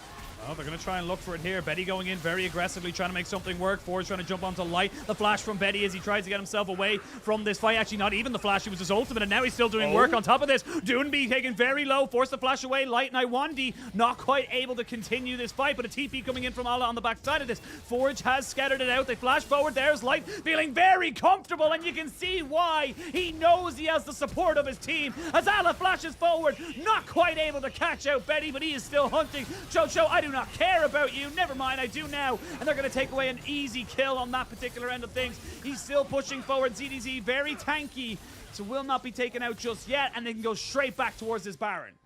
Yeah, and that's exactly where they're going to go. Doomby, again, waiting for his team to come back towards this. You still have ZDZ here, though, and Kaisa, unfortunately, a little bit too low to try and help out, so this should be the Baron for LNG, despite the fact that Tarzan's only running out of base. Yep, no junglers for either side, but it doesn't matter. LNG had created the space. They know how powerful they are, and when you're walking into an Ezreal who's this big, you cannot decide to go in for that without any real knowledge of what's happening. Yeah, and we see it here, right? I think Betty does a fantastic job of trying to get the damage off, but look how quickly Forge just disappears thanks to the Light, managing to get all that damage down. So Betty gets one back, but here I actually got a bit nervous for LNG, where I was like, okay, maybe you've got the damage, maybe you've got enough, but Light once more, just waiting for that regen from the Ocean Soul. This is why it's so difficult for LNG. For anyone's legend once LNG got that. And yeah, really well played by Light. Yeah, just confident knowing that he could get the damage down. If he lands that Mystic Shots, gets himself the W down as well. He knows it's an insta-kill onto Talia, who again, like we mentioned, is just not very tanky. These Mystic shots are really starting to do something. He went back and picked up an entire GA. That's how much gold Light was sitting on, 6-0 and 2, and it's just becoming the carry they need him to be. You mentioned it about the Swain coming into the meta, how it's more of a facilitator. It's not really that big super carry you expect it to be. Light's doing exactly what he needs to do with Swain now in the back pocket. Yeah, and that's the thing. Once he started to get all this extra gold in the early stages, that's where you get a little bit worried. Anyone's Legend, again, not really able to set up Betty to be able to find those moments to fight back against the Ezreal, and now you're in a lot of trouble. As a lot of damage coming through, and a minute until Elder. LNG putting pressure onto this bot side means they can get a ton of vision in favor of themselves before the dragon spawns. I mean, the dragon's spawning in a minute and 10, but you got to think that you got to survive the Baron buff, which is still going for a minute and 30 seconds. Chocho now has to back away. Light's just poking out the rest of anyone's Legend. They're going to be able to break open the base. And honestly, I don't see how you defend yourself against this push as the late game goes on. How do you try and get around this Elder Drake when you can't even defend your own base? I mean, they needed to make the play there and then before the bot inhibitor went down. You had 5 members there, Ala pushing topside with no wave to try and put pressure onto the tier 2, but Anyone's Legend missed their chance. Now they lose the bot. They're going to lose a good amount of damage onto this tier 2, and the vision control is established for LNG. Some miracle play has to come through again for Anyone's Legend to steal on this Elder if they hope to keep this game in their favor. I mean, we saw miracles last time around, but it does feel a lot more like LNG are, again, in much more control than the side of Anyone's Legend. Light, look at this. He is unwavering. He does not care. What do you like? He has to care because he went far too deep. The Demonic Ascension has been popped. Betty's been exhausted as well. They're trying to jump there as ZDZ nearly gets himself onto Light. Light just dodging out on the Fate Sealed. And what looks like it could have been a massive end play ends up being probably the final fight of this game. LNG, it almost looked a bit rocky, but Anyone's Legend, they just don't have the money. Yeah, we're able to get on towards Light after he got the respawn. ZDZ dives the back line. Forrest tries to go in with the sealed fate, but actually gets knocked up by Tarzan. So perfectly orchestrated by Tarzan to prevent his AD carry from going down. The minions are trying to be denied access to Terror, but it doesn't matter. It does not matter, or maybe it should. You got to be a little bit careful here. This Kai'Sa can do damage. You have to be very aware that Xiao Hao is a full AP Talia. They'll get one Nexus turret. The Elder Drake has spawned, and importantly, Tarzan is no longer alive. Forge and ZDZ will be spawning very, very soon, and LNG, they may have overstayed their welcome. I mean, maybe if you could actually get on towards Light or get this damage down. I mean, Elder Dragon, we said, could be the miracle they need. Ala looking for something here. Chocho trying his very best to plays with his fancy feet. They're pushing forward, but this is the vision control you talked about earlier. And honestly, Anyone's Legend, you got to go for this. You have to try and do something, but they're going to get caught out. Xiao Hao nearly taken down, but never mind. It's Chocho the first fall down. Doonby with his Demonic Ascension, and Light just ripping and tearing. Triple kill for the AD carry of LNG. And when you are this far ahead, when you have this many things going for you, there's only going to be one result. And it is going to be the win for LNG. The 2-0 for LNG, taking down Anyone's Legend. They take them down. It was a little bit scrappy in game 1. Game 2 felt an awful lot more composed, and you got to give it to Light on this Ezreal, really putting on an absolute masterclass of how to play this champ, and again, facilitating his team when they needed him most. And I think that's the thing, right? We talked about how you have the opportunity with this Kai'Sa and with the Nautilus to try and play against this Ezreal on the bot side, like make his life a living hell, but we don't really get it. The Braum comes through to make sure that Light is able to keep himself in check, and then they're just able to put pressure onto the bottom side where you're taking towers, you're getting resources given over to Light with the Rift Tower being used by Tarzan, and from that point forward, Light just takes over these fights. Yeah, again, just really good game here from LNG. They had a win condition, they played to it, and again, that's just how you expect this team to be able to play. A good win for them here. Still a couple of rough edges if they really want to be contesting the likes of RNG, EDG, V5, but it's a good start nonetheless, and I'm just scared, Dagda. I'm a little scared because we've seen this before from LNG. 2 splits in a row, we've seen them go 7-0, and it's been looking good, but I look at their schedule, and I think of all the teams they have to play. It's not exactly a hard run in terms of things. Like, again, look, yes, they have top esports in there, but top esports can be a flip at the best of times, so it can be another 7-0 because as soon as they get to that 8th game, they play JDG. So I'm a little scared we're going to get hyped again, and then we're going to be let down. Yeah, I think that's the big thing, right? When you look at like their upcoming schedule, like TT, OMG, and then the top esports game that you've mentioned there, like it definitely is an easier run. But I think they kind of need that, to be honest. Like, not only is it like about giving us confidence, it is about giving LNG confidence as well. You can kind of see, look, their team fighting isn't as clean, especially when you look at BLG series, when you look at game 1 of this series. Like, there was definitive mistakes that were there, and trying to like clean that up takes time. And the fact that you've got until, week 4 before you actually have to face up against one of our top teams in top esports, it does give you a bit of time to kind of right the wrongs and get yourself situated into a very new style that is not the split push we saw in the spring. It is this team fighting that seems to be the course for summer. Yeah, absolutely. And again, having a good AD carry is going to be pivotal. It was in spring. Definitely can say it's going to be massive in summer as well. But like you said, meta is very fluid. The meta is constantly changing. Different teams prioritizing different setups to how they want to play the game. And for me right now, it does feel like LNG are starting to find their feet. They are starting to move themselves forward. For anyone's legend, it feels a bit bad. There was fantastic work for them in RA. There wasn't really a lot to go from in this particular series. And yes, they fought back in game 1, but game 2 just felt like they just didn't really have a game plan to what LNG brought to the table. Yeah, and I think that's the big problem, is that again we're kind of seeing the early game isn't strong enough for anyone's legend to try and take down these top teams, because when they're able to get these early leads, now again game 2 they didn't get a huge early lead, but it was still the pace of the game being dictated by LNG.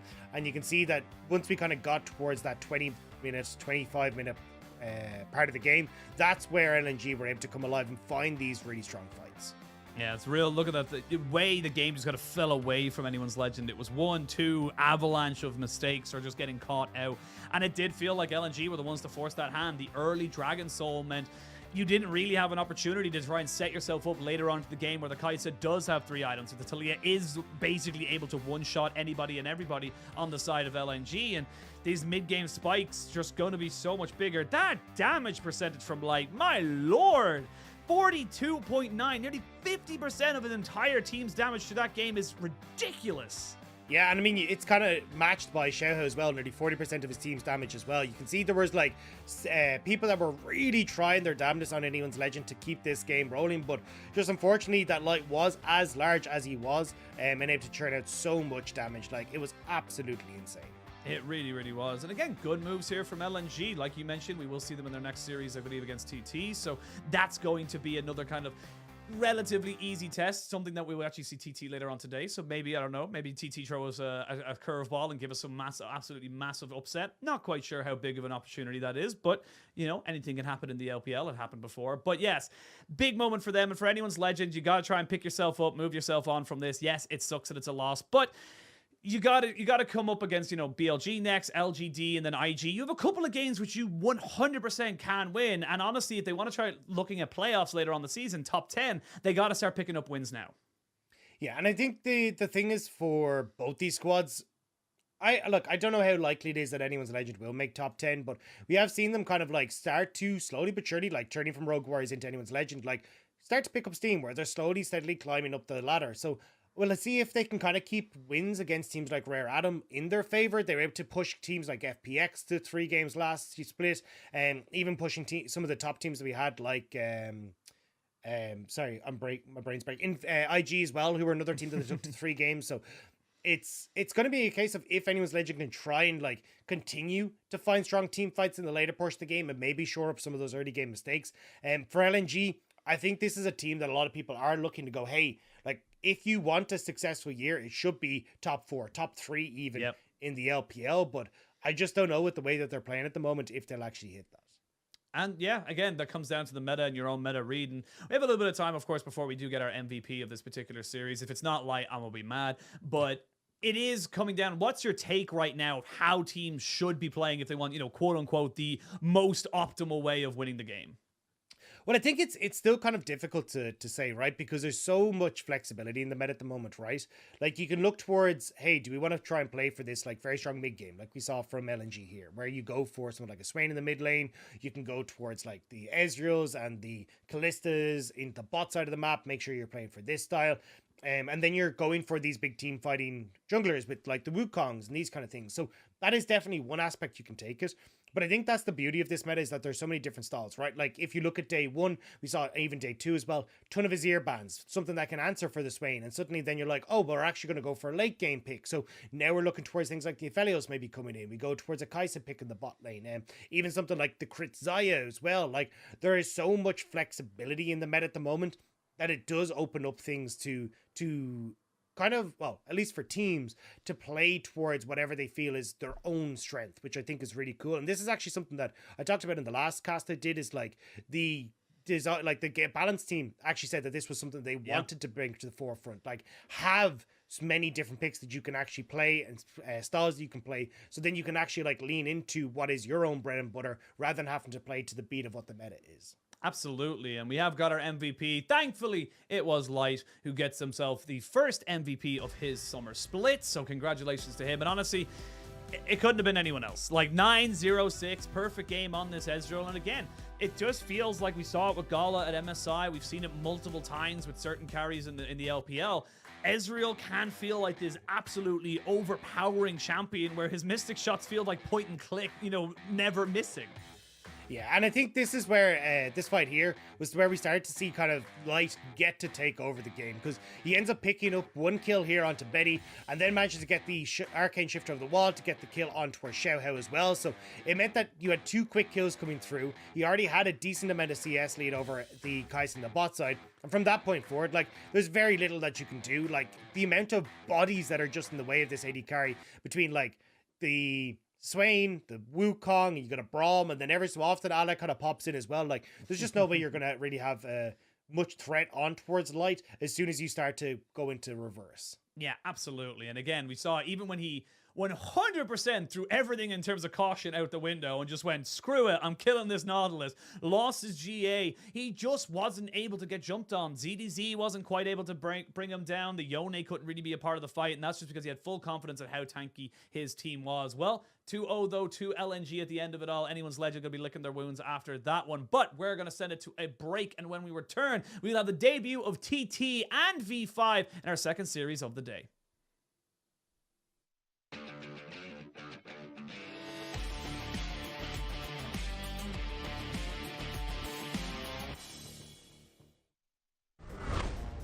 About 5 or 6 in the bot lane, so it is still the lane dominance that we expected to see, but now we're going to see a hook coming out, beautifully caught out there as they jump onto Light. The exhaust is going to be enough, excuse me, not the exhaust, the ignite may not be enough as Crisp is now taking a bad trade, but they have the Gangplank ultimate to trade it back. The teams have swapped sides of some disrespect here. It's IG on the top side of the Baron now, and they don't really know how to get home. Weibo denying them entry, and that's massive damage onto the backline. SFM behind the enemy lines. In goes on with a 3-man taunt, and in go the rest of the team. Wink will fall. Xinliu goes down as well, and IG have been torn asunder, but Zucker is on Gwen, finds one answer, but it's only going to be the one. They can try and look for vision around Baron. They already have decent vision control here, but EDG want to pick as the Chomp comes through onto Hug. Looking Kalista ult to save his life, but actually Scout doesn't get to move, doesn't get to play. His Viper has to retreat on the play. Hug flashing forward to try and find more. JJ won't go until the Dawning Shadow arrives. Great kick across the team. Care turns golden, but he's down as well, and it's a kill for Flandre. Mako flashing forward.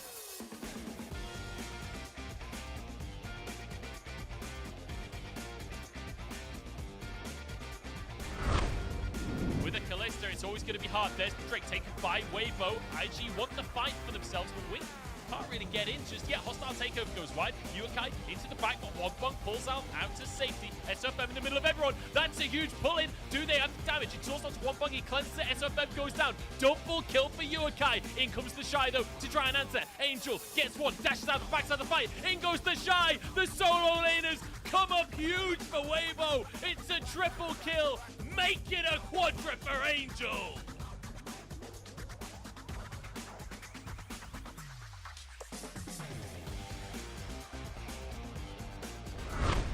Oh still a no! massive- Doesn't matter. He might not be able to stack up any at all. That burst damage is huge, but missing is getting very low as well. Jackie Love. Oh! Ho, ho!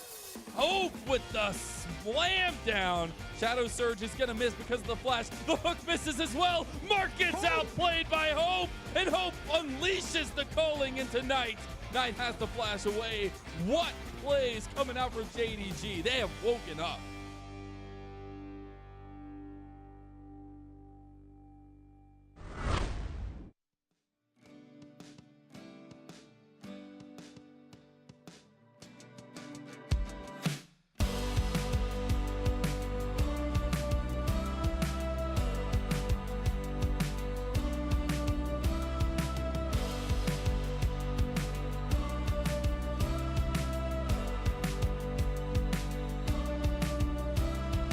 Hey,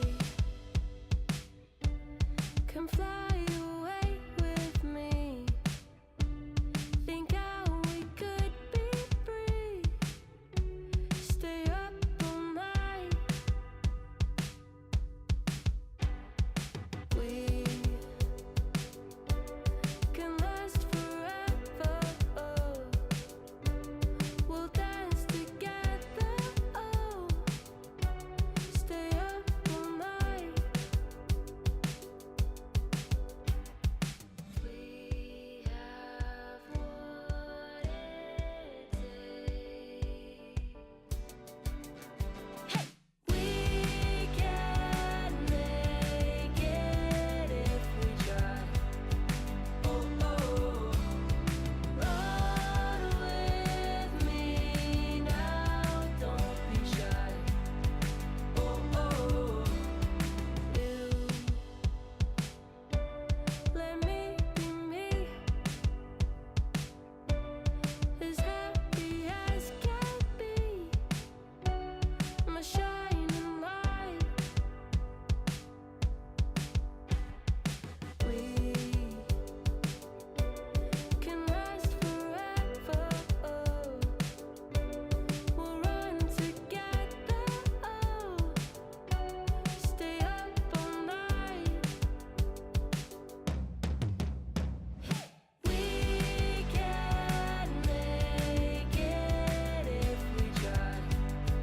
Oh, oh, run with me now, don't be shy. Oh, oh, we can make it if we try. Oh, oh, run with me now, don't be shy. Oh, oh.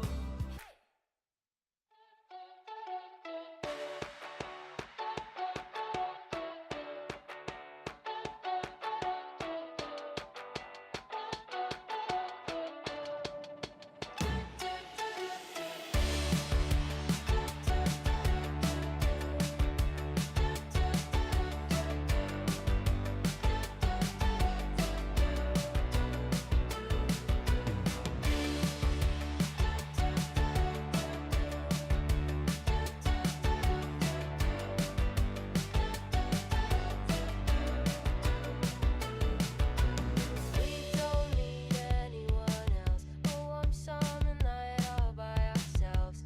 Sun goes down all day, all night. We just know it'll be alright. We can rise above it all. Climb up so high, no, we won't fall. Sun goes down all day, all night. We just know it'll be alright. You're the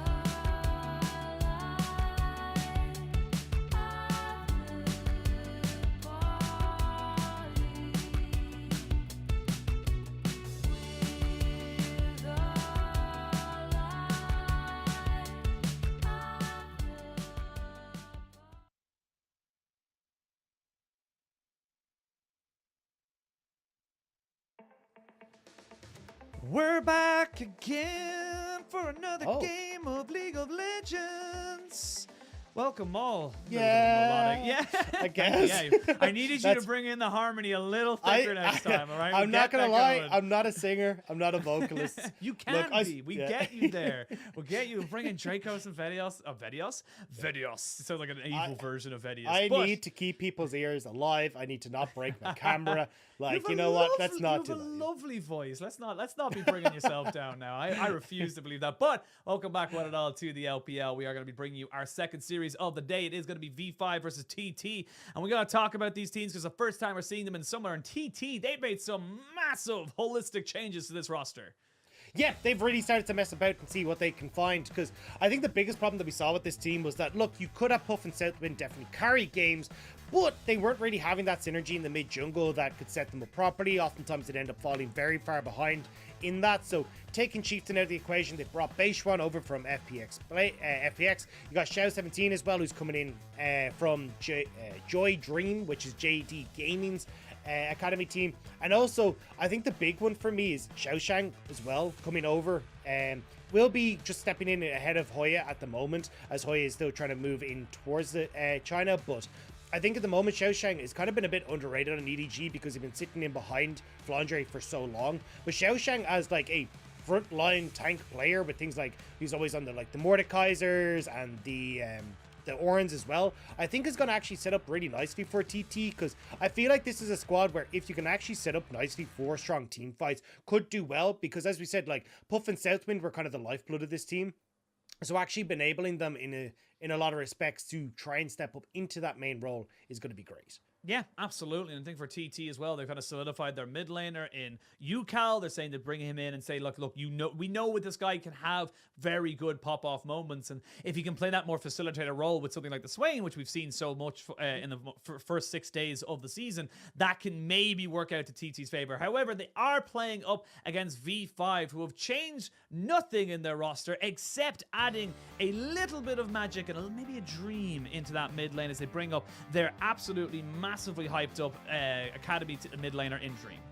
Yeah, well, I mean, there's a lot of hopes and dreams for this team as well, right? Like, this was a squad that, myself included, a lot of people thought that we're going to go the distance, win the spring split, go to MSI, we'd get the Faker and Rookie reunion, and it was going to be beautiful.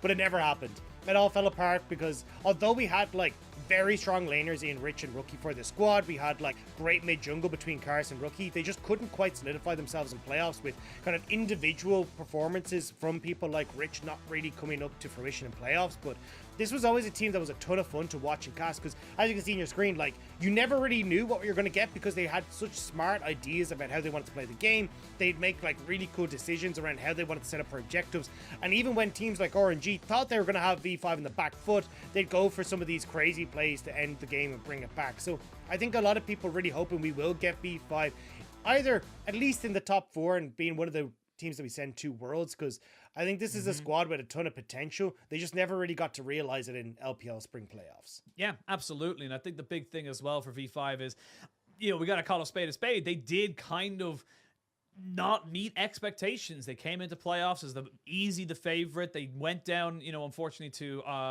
Top Esports. They went down again to Top Esports. So they lost both sides of that. And then RNG, of course, going through the winners bracket, were able to bring it down. But when we talk about this team, the reason why we still have such amazing high hopes for them is that we got to talk about Rookie and his Mariana Trench of champions. The guy has just got so much available to him that no matter what the meta is, he will be able to work with it. Yeah, and that's the big thing that I wanted to kind of highlight here today, because the thing is, when we're looking at how flexible that mid lane champion pool is, we kind of been talking about like how you can show off a lot of stuff at the moment. Rookie has a plethora of champions he can bring to the table. He has played 55 champions over the course of his competitive career in the mid lane. And when you think about that, that's over a third of the champions that exist in League of Legends that he's played in that mid lane. So I'm expecting a lot from this guy, where he's going to be able to bring a lot of cool things towards the mid lane, and it kind of opened up the opportunities for V5 to play some of that cool new stuff and even try a few funky styles as well, where he can take many different hats onto what he actually wants to be. Because you've seen him kind of go towards things like the Galleon, the TF, and kind of be more of a facilitator. We've even seen him play things like Set in the past, where he just tries to play that beefcake in the front or in the front line, or even go back towards things like the Victor, the Orianna, be these big carries as well, assassins like the Akali. So it does feel like whatever's kind of needed from V5, Rookie can kind of slot into that role. Yeah, well, sadly for V5 though, and sadly for most people as well, as we all love watching Rookie, he is not quite out of quarantine. He cannot play in this particular game, but we are going to be seeing Dream. And I dreamed a dream because this guy was a dream for V587 in the LDL. The man was just huge on some of the pocket picks he's able to bring up, and honestly, very, very excited to see what this young man can do, even in this roster. Yeah, I mean, the MVP from the LDL coming in, this guy has a ton of hype around him. And I mean, as you look at like his champion pool there, right, you can see the things like the control mage is kind of standing towards the prominence, but he was also undefeated in LDL on things like the Akali. In playoffs, he was undefeated on things like the Silas. Like, this guy has so many different champions he can bring to the board, and even looking like his KDA, his super high damage percent, like, this is a guy that can definitely step up to be a big carry. And now having the opportunity to play with a ton of veterans, get that LPL experience, this is kind of where we're starting to get this first glimpse at undoubtedly who's going to in time become a big name in the LPL. Yeah, may not be on this roster, maybe it's on a different one, but this guy has the makings of one of those big mid lane carries that we saw in the likes of Knight and even, even people like Rookie and stuff, where they have got the ceilings to be able to make it work for them. So curious to see how he slots into this roster. Again, like you mentioned earlier, Rookie was that facilitator for V5. We will not see him probably until about July in terms of when the matches he'll be able to start in, but again, we have to, it's not just one player on this team of V5. The Rich in top lane, Carson in the jungle. This is a team that has so many different players that can and have carried this team to victory. There's not really an excuse for them to come in and say, oh, they lost or they didn't perform as well because they don't have Rookie. They have high expectations with or without him.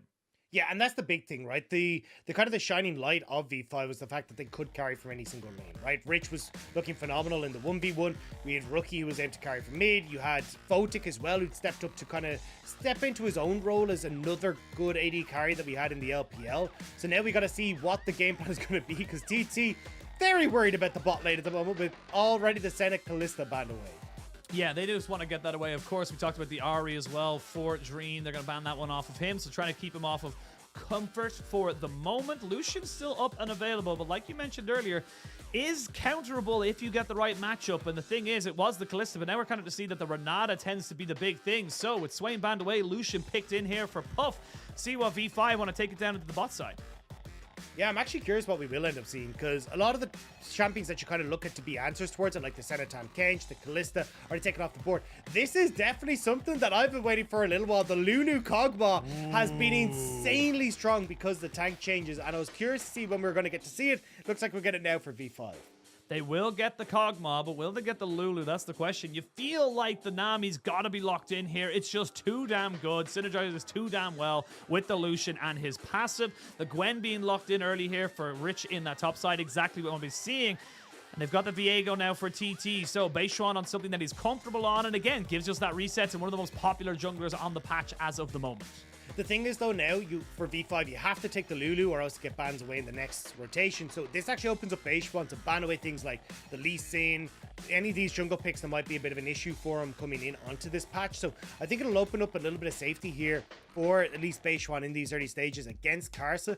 And especially if you're able to take something like the Swain, maybe for you, Cal, in this mid. Oh, sorry, Swain's banned away, but something a little bit easier for you, Cal, in this mid lane, set up for a strong mid jungle. You can actually look to maybe punish Dream as he starts off with his first game in the LP. Yeah, well, I was going to say we might see things like the Lee Sin banned away, possibly even something like the Diana, if they really feel like they can kind of go... sorry, not the Diana. Yeah, sorry, it's going to be the Diana, because they don't want to get that maybe the AD solo laner, but... we'll wait to see now what V5 want to go for. They might try and give Rich something in that top side, or maybe they want to try and maybe ban away again something on you, Cal, to maybe give Dream a little bit of an extra hand as V5 take their time with this one. They're going to ban away the Akali, and honestly, I like that ban away as well. Again, something that has done very well into things like the Gwen in the past and can still do so in the present. Yeah, now I imagine we're going to see, okay, it's going to be the Nocturne. Yeah, I think the AD ban is towards the junglers is probably best, because you don't really want to go like heavy AP on your top side with both the Gwen AP, then your Diana AP, Kog'Maw doing a lot of mixed damage, and then even if you got the AD mid laner, it doesn't work out. But looks like we're just going to go with the old Poppy. So Karsa's still going towards this tank jungler. I wasn't sure if we get the Sejuani, but I think the Poppy works out super well because right now you just want to try and protect the Kog'Maw, right? So opting to stop these dashes coming through from the Lucian and also this Viego, going to buy a lot of space for Photic on the back line. Gonna be giving him a lot of space, a lot of time, and again, this is the thing with the durability patches kind of changing up people to kind of give them more health, more resistances. Kind of set up Kog'Maw to be that big, massive carry. We will see the Kennen being locked in here for Xiaoshang as a pseudo counter or a light counter into the Gwen, and we'll get to see where they want to try and put that mid lane. Yeah, I don't like the TF here because it actually opens up for a Galio pick for Dream, which could work out super well because especially as we said, like protecting the Kog'Maw, trying to play keep away off your back line, that Galio will do wonders to provide the AP shield that you need for the Kennen damage. It just works out super well. So yeah, they end up going for it and you can already see like Dream is like perfect. Let's just go for this. More protection and exactly what we need against TT.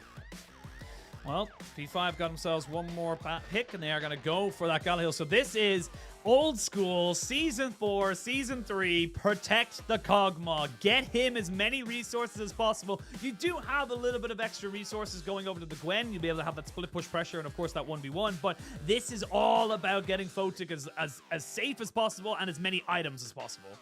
Yeah, and that's exactly what they're going to be looking to do here, right? I mean, the ability for the Kog'Maw to actually build like super tanky is kind of insane on this patch because of the durability update. It's really hard to push him out of lane, so you can end up going for things like the Randuins and stuff in the later portion of the game where you just want to try and keep yourself as tanky as possible. Oftentimes we end up seeing stuff like the Runaan's Hurricane, but the Rune King, Gwynsu's into like Titanic Hydra and stuff like this. Like it ends up being so damn hard to actually deal with this Kog'Maw on the back line. Yeah, and again, it kind of follows the same logic, if you will, of something like the Ezreal in terms of his build path. He doesn't need a mythic. It's very much seen as a luxury item at the end of the game, not something you tend to go towards first. You tend to see the Gwynsu's and then, of course, the Runaan's Hurricane, and then, as you say, tankier items if you so choose, or whatever you need, because your W and your Q, shredding that armor and magic resistance, and, of course, giving you that percentage health damage is just absolutely massive for this carry. But he is very much a carry that needs to plant his feet and just go to town on the other side. But if you can get this bot lane going here for TT, if you can move with this Lucian Nami, get some early advantages, get some, kind of big fights or odd-numbered skirmishes going for yourself, this becomes an awful lot harder for V5 to stabilize. Yeah, and I think that's the big thing here is that you need to try and find these early skirmishes to stick to TT. Because if you not, you end up having this Twist of Fate, they'll end up falling off. The Kennen won't win out in the side lane against the Gwen after a little while. Like, you are very much in on, hey, mid-game or bust for TT, and I mean, it's a brave call for TT as well coming in, because as we said, like, this wasn't a team that was particularly strong in spring, and now they're going up against V5, and we'll have to see if they can try and find their magic back for summer. Speaking of magic, what the hell was that? I was not expecting to see Pengu just kind of arriving on Dragonback to see if he was he's just curious of the match, that's all. He wants to watch it. Such a massive lineup here for V5, and we're going to jump onto the Rift. It's going to be Ghost for Rich in that top side, able to chase down anyone. And again, like, Rich is another one of those carries on one of those carries of Gwen that if they get ahead, if they can find themselves on the back side, it will be very difficult for TT to get anything done. But for the moment, TT are just putting down vision, recognizing where they can go for stuff. But Karsa was 100% ready for this, and he's going to be able to give Dream... No, he actually won't. They're going to try and give it over to Rich. Never mind, no one's going to get it. It's just going to... Why did he wait? What the hell? Why did he wait for that? To, just tease his teammates, just, you can take it. You want that early level 2? No. Not going to happen. The thing that I want to highlight here, though, is actually the cull that's picked up from UCal in the mid lane. So, like, the way Twist of Fate usually works is you take the Corrupting Potion, and the whole idea is that, when I reset at, like, 4.5, 5 minutes, I'll be able to get a full Corrupting stack. I then move back into mid lane. I hyper very quickly clear the wave using my minion dematerialize in the back line to then look for level 6 instantly at 6 minutes and then go and make a play to side lanes. You won't be able to do that with the Cull in this case, and I think UCal has kind of correctly to a certain extent identified that, hey, look, if I'm going to try and make this play happen, Dream is just going to be able to match me. So instead, going with the Cull and kind of going, okay, maybe I can look to just outpace Dream on items. That way, maybe I can get control over this mid lane and then try and play off into side lane. So I'm going to be really interested to see how UCal actually plays this matchup, and a very different opening start than we traditionally see from the Twist of Fate. See already a bit of power given over to the V5 bot lane as Photic and PP God just kind of keep themselves at arm's length. You can see the extra range that the W does lend itself to the Kog'Maw, giving you an awful lot more trading ability, especially in those early levels. But as those levels start to get picked up, as we start to get later and later into this laning phase, that's when the Lucian Nami should be able to do a lot more in this lane. But top lane, we are seeing the Kennen just trying to do their best, dealing with them. No real mana here on Rich, so he wants to try and get this crash so he can get out, get himself back onto the map. Yeah, the only thing is there is a wave here, so unfortunately won't be able to get this wave crash, so we'll have to reset and still TP back in. Would have liked to have got it fully, but Xiaoshang actually doing a nice job to just keep that in check. And again, like, because you've got this Kennen, it does bully in the early stages, but once you get to kind of level 12, 13, 14, Rich will take over in this side lane, so Xiaoshang definitely wants to try and bully this matchup early, and then try and play again towards team fights. Look for picks with Yukal. Try and punish Rich, especially in these positions if he's overextended and you're post level 6. Well, we'll see what they're able to kind of work with here on the side of TT. They have got some decent trade patterns there, as Photic, he's just so safe. And honestly, this is, you know, why we see the Lulu and the Kog'Maw almost exclusively together. The harassment, the safety, and just the shielding you're able to get for the Kog'Maw just makes it so much harder for it to shut him down. Yeah, especially when you are able to use the W to get that extended range. It means you can outrange the Lucian. And when there's a big wave like this, Photic and PP God just know they're safe to go for it, but... Oh, Cleanse has been burned straight away, but Puff not taking the most favorable of trades. It will be a trade back of the Cleanse, as we do see Photic getting ignited and immediately wants to get rid of it. Xiaoshang going to have a little bit of help here from Beishuan, but already early skirmishing in this bot side. Both teams on the edge of winning or losing in terms of how the trade's going to be going for them. Yeah, Puff does need to back away though, because you still have to heal for PP God in that bot lane. So still there's Summoner Spell's advantage for V5, and now it means that you're going to start losing more CS underneath this tower. You can already look at like a 33 CS 220 in this bottom lane. Photic and PP God doing a really nice job of just bullying out Puff and South.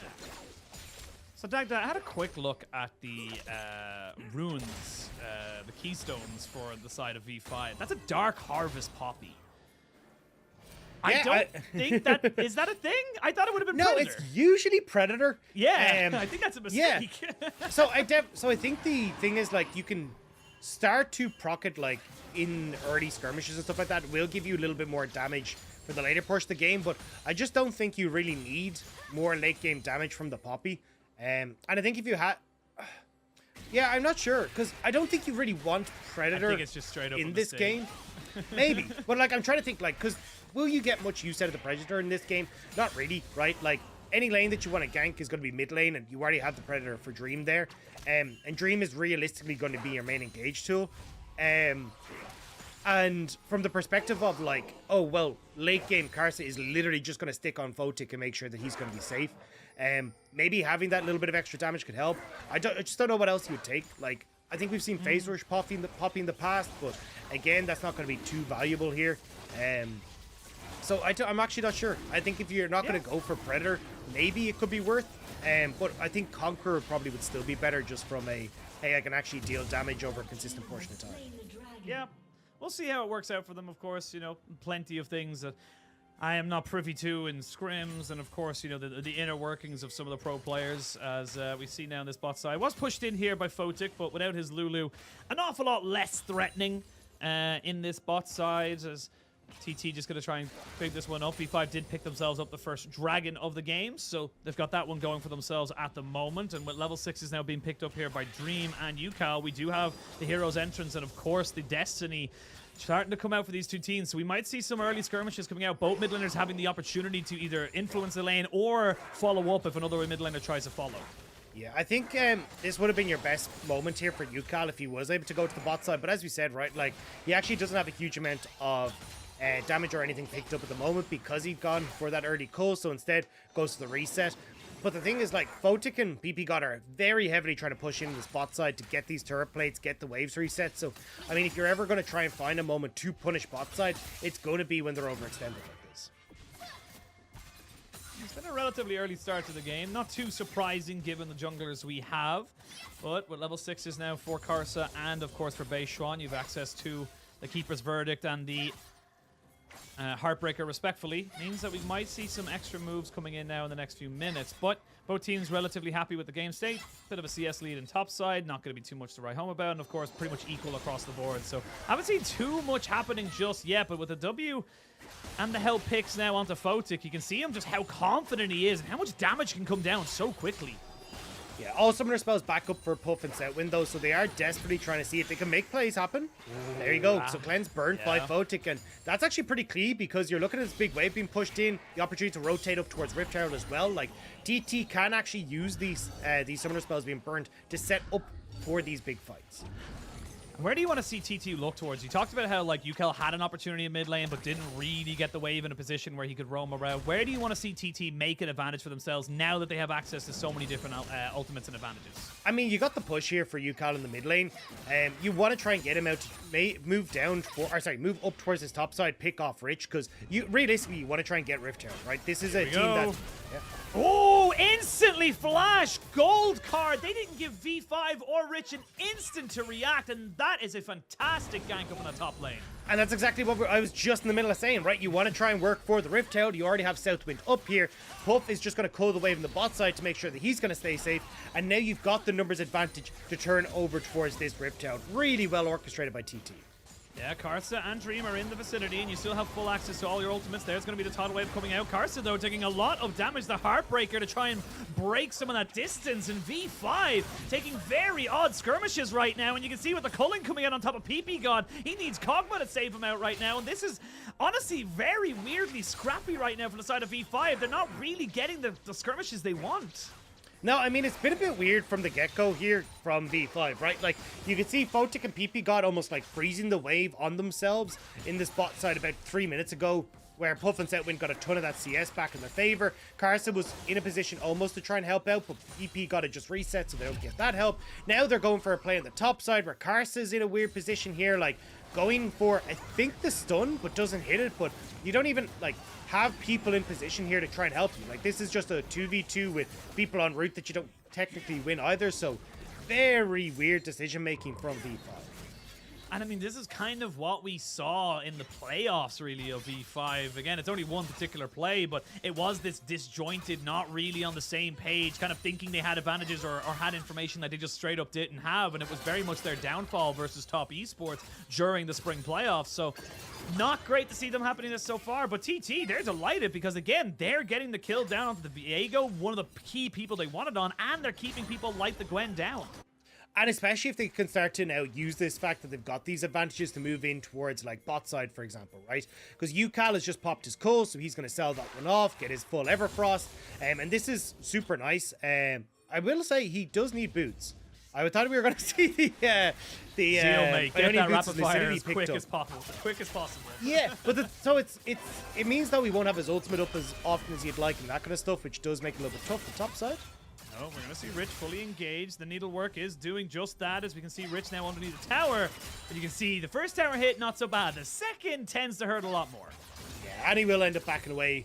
No summoner spell is on Xiaoshang, so was just able to walk himself out of that. But well, I was about to say might lose out on this wave, but actually just going to stick around to pick that one up. But now you got to see TT pushing down this Rift Herald in the mid lane. You got Karsa in waiting the wings as well.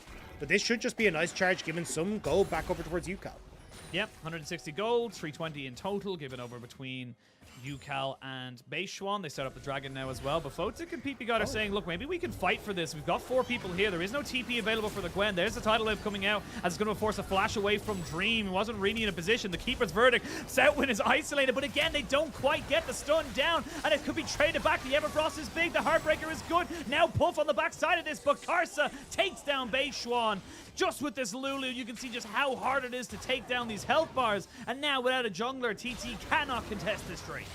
Now V5 able to find their moment to strike and get one back, and will get second dragon for themselves. But a bit messy from TT, not able to actually find the pick that they wanted beforehand. And when you're in that position, then V5's team fight is just going to be stronger if you're not able to find those picks. That's a good turnaround here from V5. A lot more coordinated from them. They recognize how strong they were, and with the Lulu in tow, they just know they can do it. Again, like, Photic didn't lose any summoners, so have a look at this one here. It looks like they could maybe turn around for TT, but this Kog'Maw and Lulu combination is too good, and that Keeper's verdict was perfect. Yeah, manages to completely separate the team. You can see Puff trying to do damage on the side, but he can't really get into these fights because you've always got the problem with Photic just being able to turn on him. Beishwan as well, just getting so much damage and harass put onto him. It's been a bit of a weird time from TT, honestly, in this game, where I'm kind of looking at like the decision making that I thought that they should have been making, and we're just not seeing it. And I think a little bit of it is coming from this build from UCAL. Like the fact that you opt in towards like Cole, you also opt for the free magical footwear, so you're not able to go for the Ionian Boots of Lucidity. He's not having his ultimate up on time when he should, to try and make plays at objectives and look for picks beforehand. Yeah, well, we're gonna see the Ghost popped, which does force Rich into a little bit of a situation there, but they get the Destiny Gate out of the Twisted Fate, and like you said, having those boots delayed does put a little bit of a weird timing on TT's mid laner, and I like what they're trying to do, but it's just not quite coming up. And now with 2 dragons on the board for V5, they're very much set up for these big team fights, which they want. They want to be in a 5v5 because, again, they just plant down the Kog'Maw and he starts ripping through these health bars. Yeah, and people are going to be like, oh, well, it's a bit weird that you're harping on about the boots, but for Twisted Fate, like, the whole, especially in a composition like this, the whole point is like you're trying to snowball the game out of control, right? And the best way you do that is through Destiny, trying to get in towards these side lanes, like make things really uncomfortable, especially when you look at V5's composition completely outscaling you by kind of nerfing yourself in that respect by not being able to get the early Ionian Boots of Lucidity, not really having a huge amount of other cooldown in your kit apart from the Kindle Gem and your Everfrost. Like, this is where you're starting to see that these ultimates have to work for UCAL. First one did well on the top side, but then not having no access to it for the next dragon, not having access to it, or having that second gank in the top lane work out, these are actually going to really start to hurt TT. Here we go now. They're going to try and maybe set up something in the bot side here for V5. But yeah, like I said, the boots not being available. You're not really at an item spike. Yes, you have the Gale Force here for the side of Puff, but with Photic having that Blade of the Ruined King already built up for himself, he's very, very happy just to try and kite this one out and take the advantages where he can. Rich is going to find Beishwan, though, in this top side. That's already a lot of his health bar going down. The Heartbreaker is in. They don't have the Slicing Maelstrom just yet, but it does not matter. Beishwan hits him with the Ruined King, and that's going to be enough there for a bit of a pick in the top side. And now they should be able to get some decent damage onto this top side turret as well. You have TP almost available for Xiaoshang as well with the Unleashed teleport coming up and available as well. So now you have to be much more careful on this bottom side of the map. If you are trying to push up as V5, where maybe you end up with a TP cannon in behind you, but we just see it here, right? Wave gets pushed in. This is really nice from Beishwan, right? Realizes, look, Rich has only just come off a reset. He's going to push this wave back out. And they bait it out beautifully. Rich just takes that step too far, and they're able to get the pick.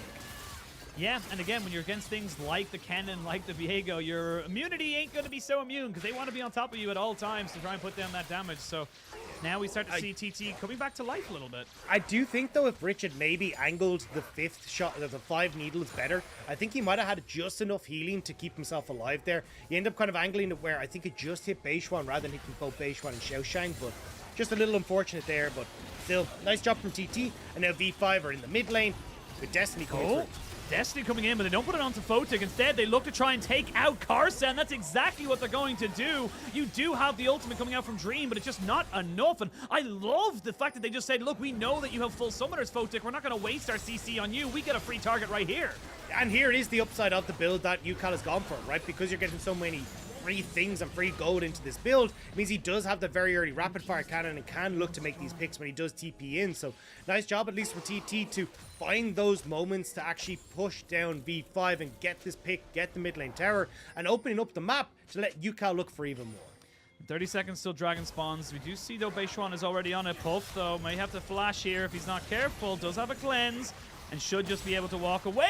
Oh, nearly got caught out there. Photic thought about it, but without flash and without cleanse, very difficult for him to be able to follow up on that. And as I say that, PP God gets caught out by the gold card and gets hit by the wild ones as well. Beishwan takes himself to Lulu as they try and push forward onto this one. Now they can see with the Keeper's Verdict to try and keep Karsa and the rest of his team alive. Karsa now jumping on the Beishwan, who has to try and get himself away, but he cannot. Karsa's back with a vengeance, has that Divine Sunderer, but this fight is still going, and this fight is never ending, and in the end, TT are the ones that come out on top.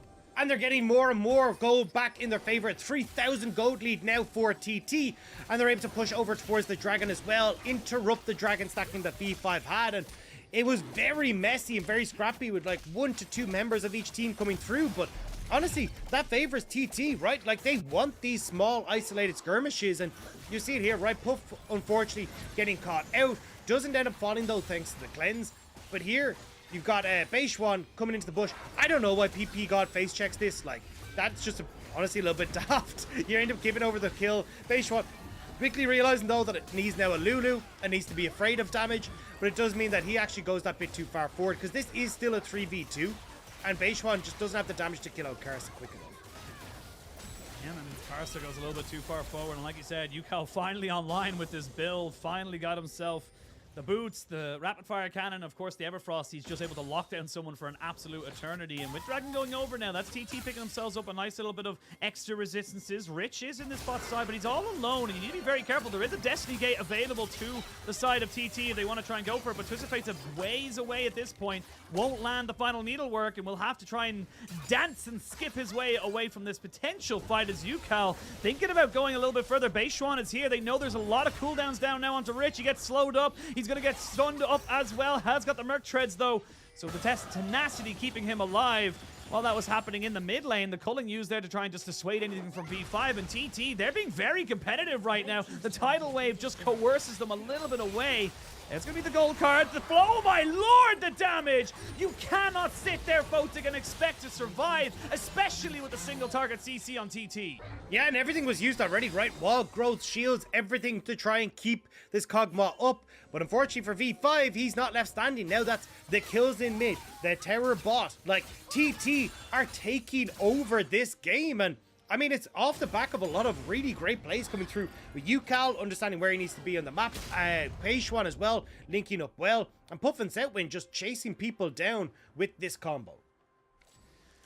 I mean, this is great from the side of TT, and we talked about how they want to try and take over this game. Yes, the Kog'Maw is scary, but if the Kog'Maw never gets a chance to plant his feet, he's not going to be that relevant, and that's exactly what TT are doing. Having the Nami to be able to have the bubbles, the tidal waves, and of course the Twisted Fate with his gold cards makes this so hard for Photic to play. And the thing is that it's really hard for Dream to try and answer for a lot of these plays, right? Because you look at how Yukal is making these plays. It's not like he's going to a lane and then giving Dream the opportunity to try and match him, right? He's doing it off of reset, so he's very quickly kind of finding moments where, okay, V5 actually aren't sure where I am, therefore I can make the plays. Now, it is helping that guys like Rich are overextended in side lanes when Yukal is missing off the map. Same when you look towards Photic and PP God going that bit too far forward after the play has been made on bot side. But you can still see that Yukal is like finding these really good windows where V5 don't actually know where he is off of the reset and getting the picks that they need. All right, well, 2 minutes till Dragon spawns. Baron is live and on the cards. We are starting to see some movement coming out from V5 as they pop down the Rift Herald in the mid lane. That should be able to get its charge off, and they should be able to trade that turret, but it's going to be traded potentially in the top side. Xiaoshang in a little bit of trouble, flashes away. Rich will take a lot of damage from that turret, but the end of it all is just a flash for pressure in the bot side, a mid lane turret for top tier 1. And Yukal can keep going off of this. Again, he's got himself the Destiny Gate. He has a heal and a flash. He can pretty much go up against anybody, and no one's responded to him just yet. And that's the thing, you know that they've already committed members to the bottom side here from V5, so TT go, right, let's push in this top side. Now Yukal actually starting to link up with TT in the mid lane as well. They can go towards either this mid lane turret with the numbers advantage they have, or just look to move into top. He's going to be taken down to about half, just a little bit underneath his half HP, but now he's going to be waiting for the rest of his team to try and defend against this mid-tier 2. Puff is a little bit low. Got to be careful with that living artillery coming down from above as Photic is starting to ramp up those items. Finally got his wit's end now. Still hasn't got the Guinzus or the Runans, but prioritizing the extra on-hit and magic damage that he's able to get, or magic resistance he's able to get from the wit's end. And now we start to wait to see, with a minute till Dragon spawns, do TT feel confident to take that fight?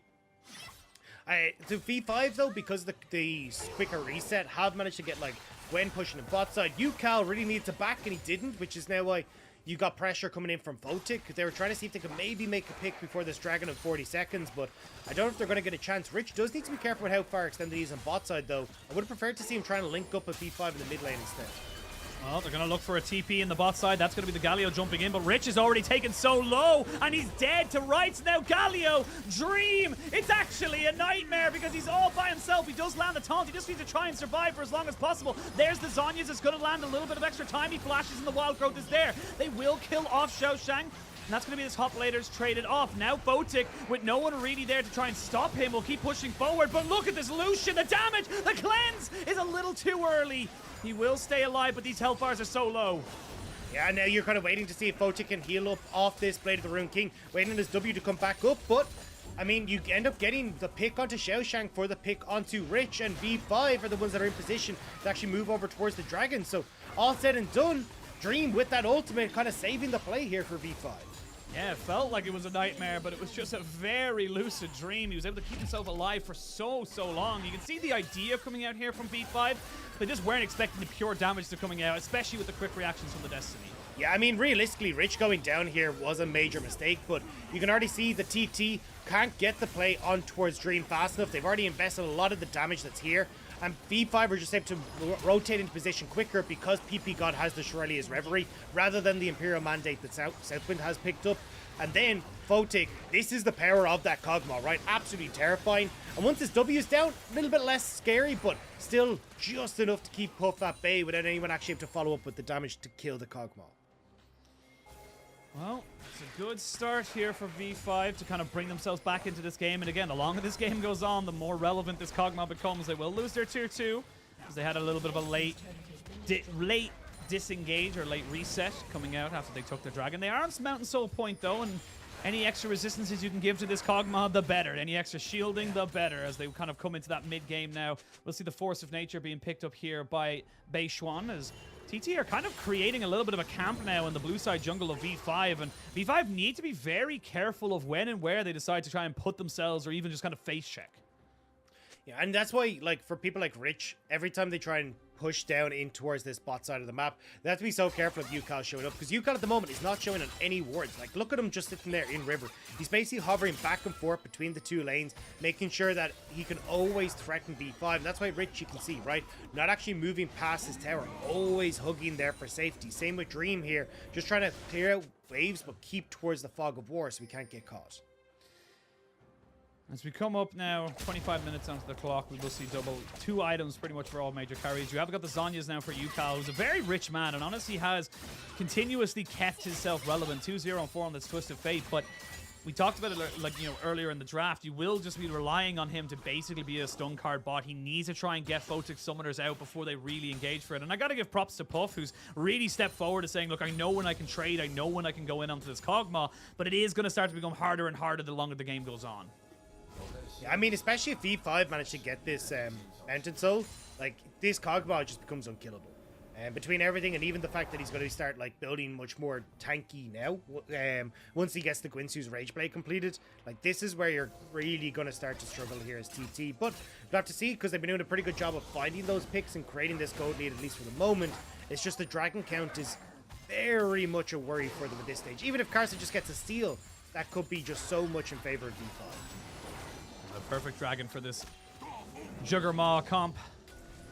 As TT now starting to feel the pinch of V5 wandering as a 5-man death ball. You can see the plan is to control the vision as best you possibly can. Dream steps forward a little bit too far outside the brush, and Puff, those Winds of War will still hurt you, buddy. You need to be very aware of the damage that can come out. Rich and Puff.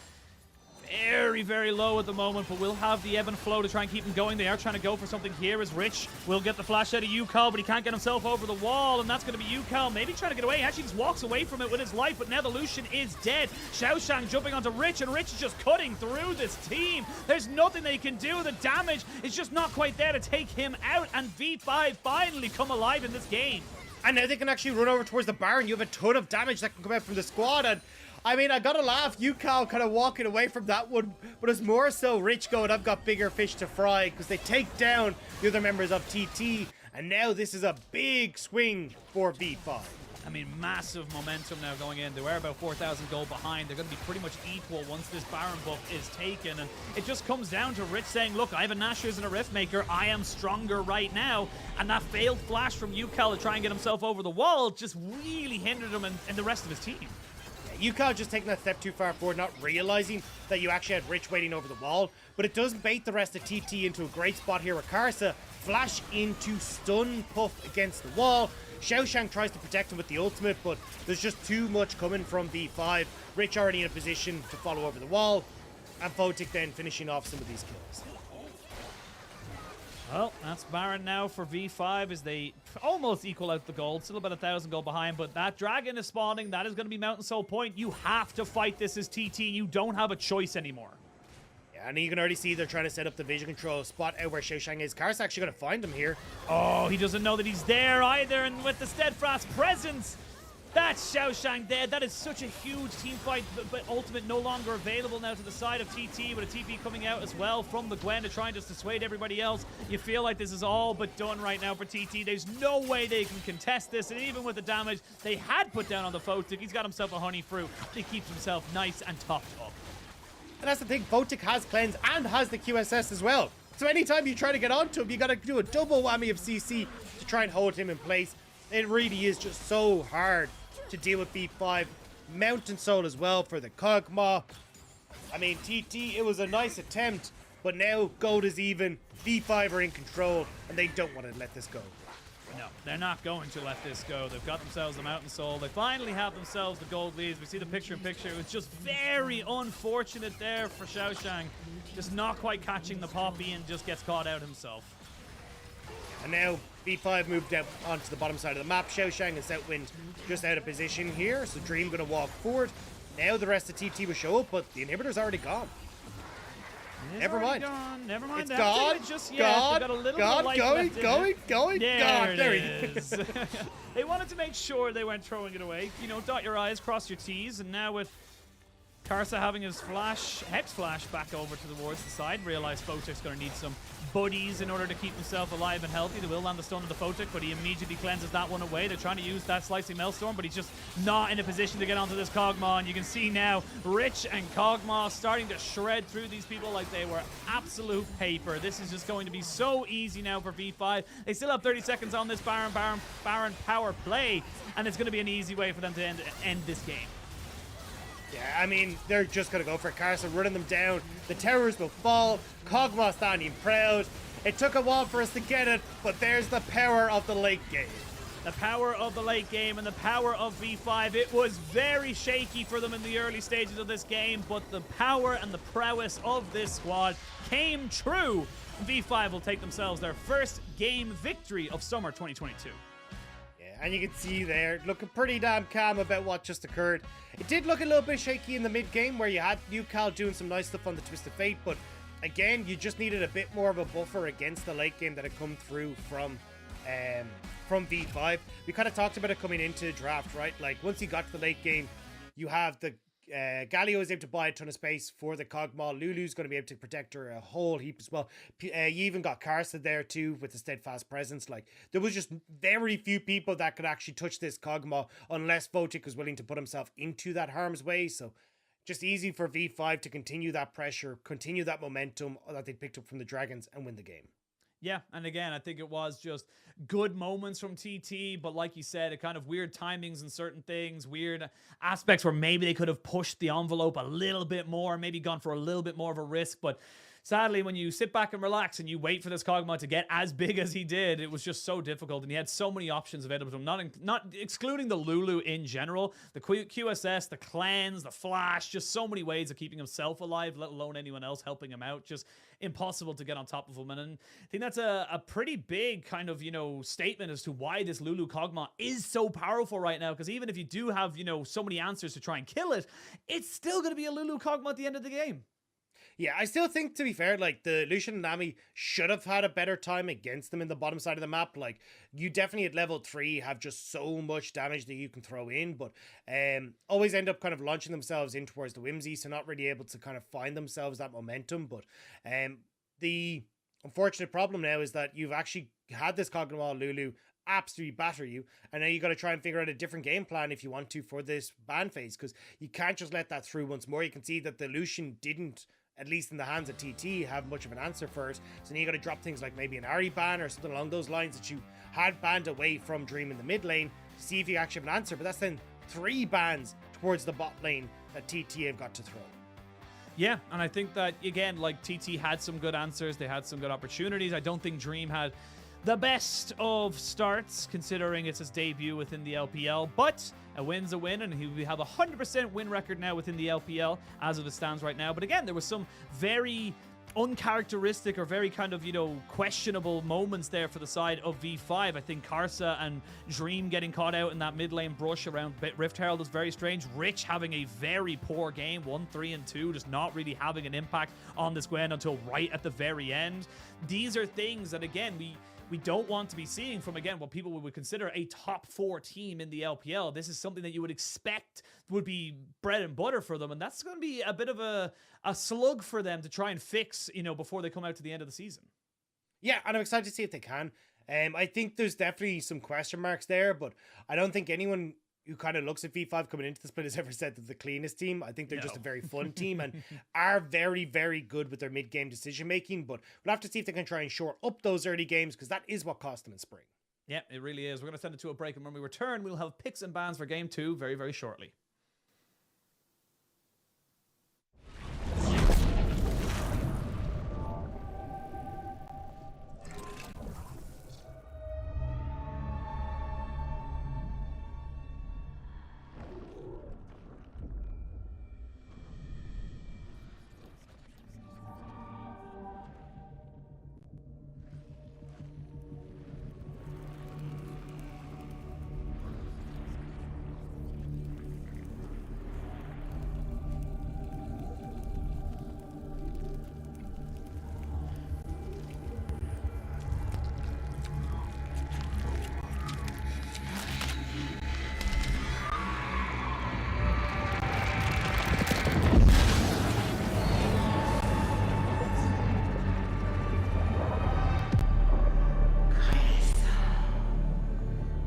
What are you? I am everything the void has consumed. And just as I devoured a city, I will devour your world.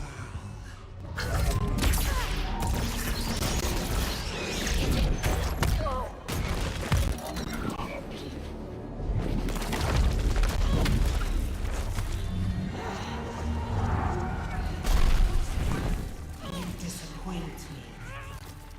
I am not Samara's void spawn. I am so much more. I am the end of your world and the beginning of mine.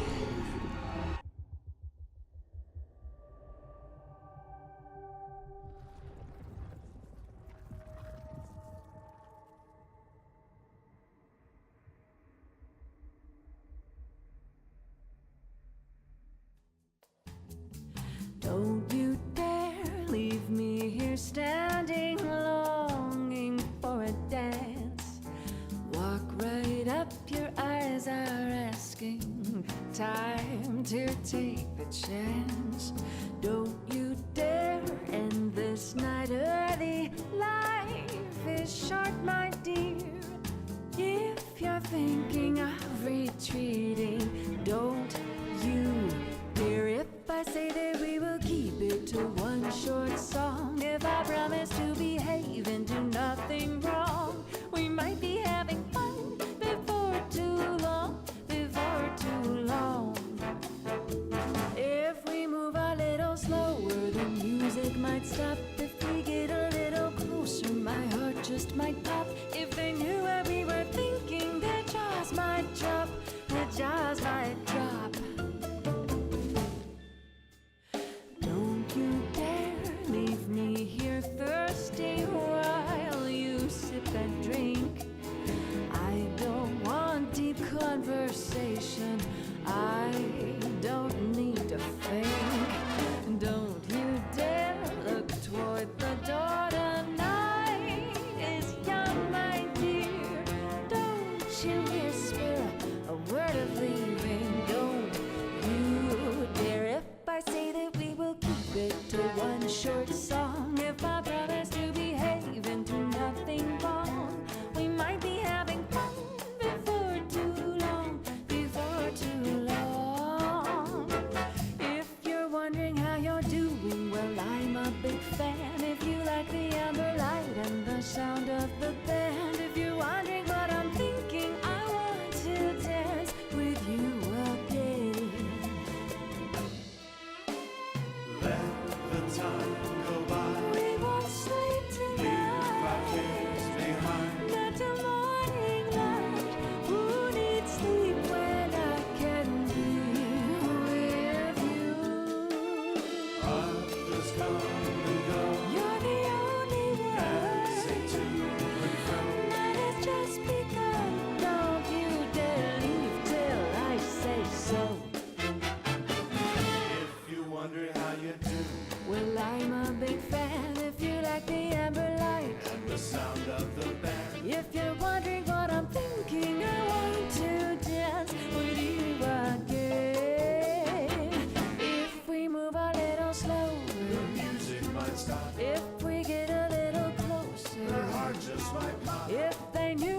jaws might drop, the jaws might drop.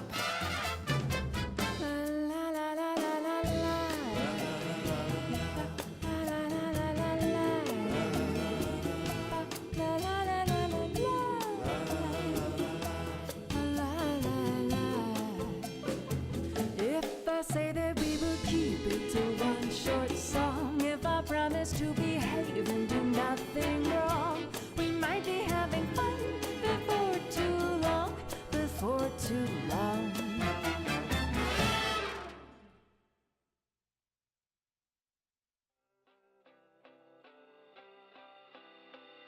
Hey, get up, we can wake the neighborhood. Okay, the sunlit days with you.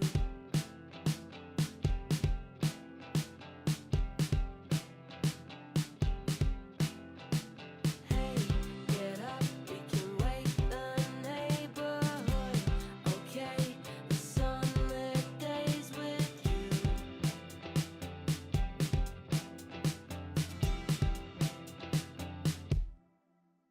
On the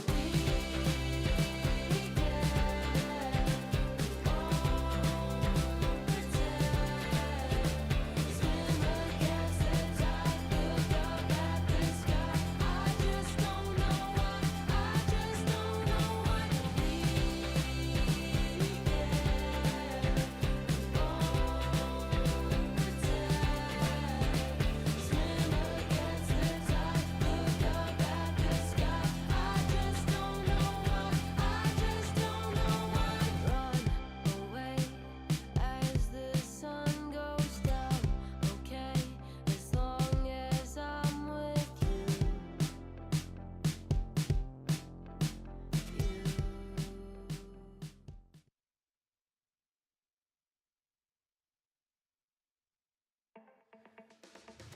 Welcome back, one and all. We are coming into what could be the final game of the day. V5 1-0 up over TT. It was a bit rocky in the early game, but at the end of the game, the end of the day even, a Lulu Kog'Maw that hits to that 2.5 item point, even 3 items, is always going to run and be a terror. I am still Ushin. I am still joined by the absolutely illustrious Dagda.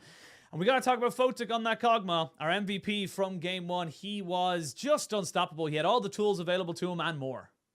Yeah, absolutely popped off. Had every bit of protection that he needed on the team, and Photic was able to pop off in that respect. 100% kill participation, 40% of the team's damage, and honestly, just the fact that he had so much protection just made it so easy for him to have the performance that he had.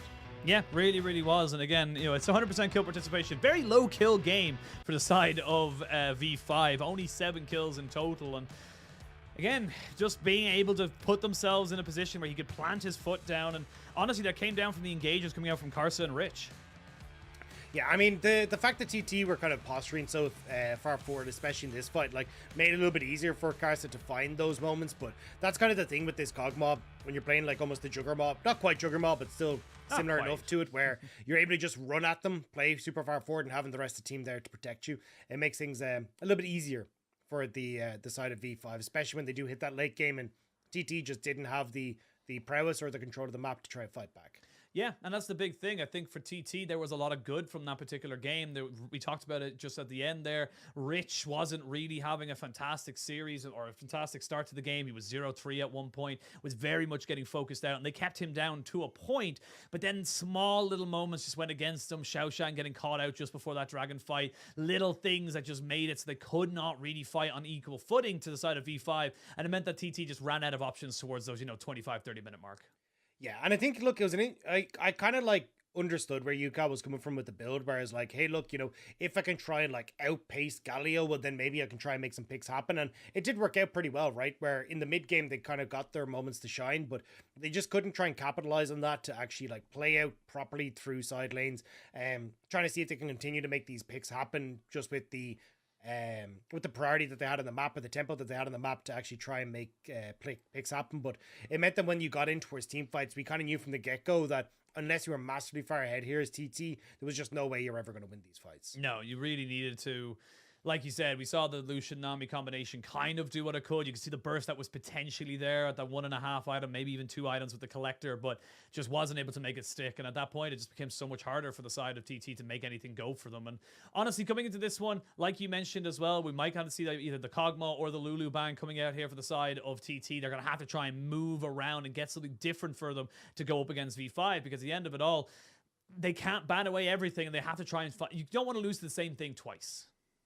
Yeah, exactly. And I think that's going to be the issue, is that now you kind of got to look to ban this way, because the Lucian, I imagine that we're going to get TT back on blue side, so the Lucian, I imagine, is still going to be kind of left open here to be taken away. But if you end up giving that Kog'Maw across again, you kind of end up in a similar situation where Puff and Setwind were just didn't look comfortable to try and play as far as are as aggressive as they should have in that lane. So it just means that when you get to the mid game, you've got this Lulu and Kog'Maw that hasn't really been put far behind, and you got a ton of defensive options there for them as well. So I think even if you don't have like a Galio, a Poppy, and everything else included, just even a simple front to back team fight will set up nicely for the Kog'Maw as well. So you definitely need to now look at a different direction here for TT when it does come to your ban phase. Yeah, absolutely. And for V5, okay, obviously we're going to put a little bit of a microscope onto some of those solo laners, specifically Dream. Not exactly the greatest of debuts for him. Didn't have probably the biggest impact that he wanted. But I will say some of the plays he was able to make, specifically the one that comes to mind, was that bot lane Galio play where he just kept delaying, kept himself alive, and eventually was able to buy enough time for the rest of his team to show up and get him out. Not only that, but also turn the fight.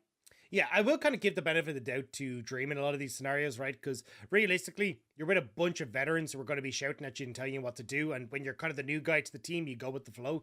And like the play that we saw in the mid lane, much more on Karsa than I will say on Dream. You can see Karsa was definitely eyeing that up as Dream was trying to get out of there. There was a ton of like even that bot lane play that was Rich getting caught out and Dream trying to like catch the throw that Rich was attempting. So I think there's a lot of stuff there where you're kind of going like, I'm going to give a little bit of leniency to Dream because I don't feel like it was his decision-making that off. It felt more like a team-wide decision-making. And as you say, like mechanically and in kind of trying to figure out what his decision-making in the moment should have been, I think he played for spectacularly.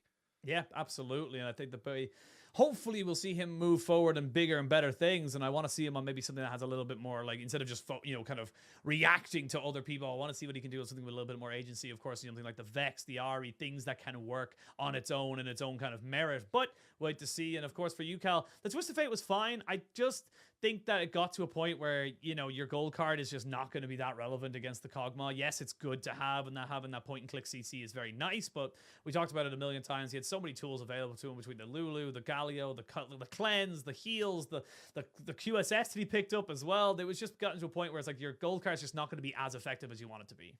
Yeah, and I think that's the problem, is that like we kind of called it when we saw the Twist of Fate being hovered. This wasn't the pick because you end up with Galio being able to match a lot of that presence. And now I think UCal did a good job of kind of outpacing Galio on the map in a lot of situations, as the Daggertron again is definitely trying to take going over. For me. It's going to go for me. But I think the fact that you end up just giving the Galio across for even more protection, you've got, so you've already got the cleanse. We saw the QSS picked up by the Kog'Maw. You can even go for Mikhail's Crucible if you really want to like drive home the we will not CC this Kog'Maw pick. But it just felt like you had so many ways to avoid what UCal wanted to do. You don't end up winning out in side lane matchups because you've already opted in towards the Kennen into the Gwen matchup. So it kind of felt like you didn't have a cohesive game plan of, hey, this is how we want to try and win out in this matchup. So I think coming back to basics and kind of going, right, like if we want to play side lanes, let's play to have winning side lanes. If we want to play for a team fight with something like the Kennen, all right, well then let's take something in the mid lane that can develop on that point rather than kind of, oh, well, UCal can CC people to have Xiao Shang eventually come in. It just felt very weird. Yeah, just felt very strange. It turns out. Then also, slight note, we obviously at the start of the game talked about the XP of the ward, and I was curious about it. I actually got told by Haidon on Twitter that the ward's XP range is actually quite large, so you're able to share it across everybody. So everyone got a little bit of XP at the start of the game there. So thank you to Haidon for mentioning that. Of course, sometimes I just don't know, Dagda. Sometimes I get it wrong, Yeah, I'm not gonna lie. There is so much stuff in League of Legends. Like, well, and not even including like I don't know everything about this game. Champions. Yeah, like it's just like, and look, it happens. We have a lot of things to do. We like, and look, sometimes it's just how it is. But it's enough stalling for time that we have. We're gonna jump straight into some absolute banger tunes and get ourselves into a banger draft. Yeah, Swain and that Twist of Fate actually taken off the board by V5. TT opting in for the red side and actually deciding not to ban away the AD carry. So instead, going to kind of wait and see what the opportunity is going to be. And imagine, though, they will try and ban away the Lucian just for in their last pick here, just because I think Photic and PP God kind of showed, hey, look, they are definitely the better of the duo in the bot lane, and giving across that pick is probably a no-go. Absolutely, and I think you'll see now with TT want to try and ban away as their last ban. As you said, they could just go with the Kog'Maw Lulu combination again. The Gwen was the big thing that was a bit of a thorn aside. Despite them keeping it down, it just wasn't enough at the end of the day.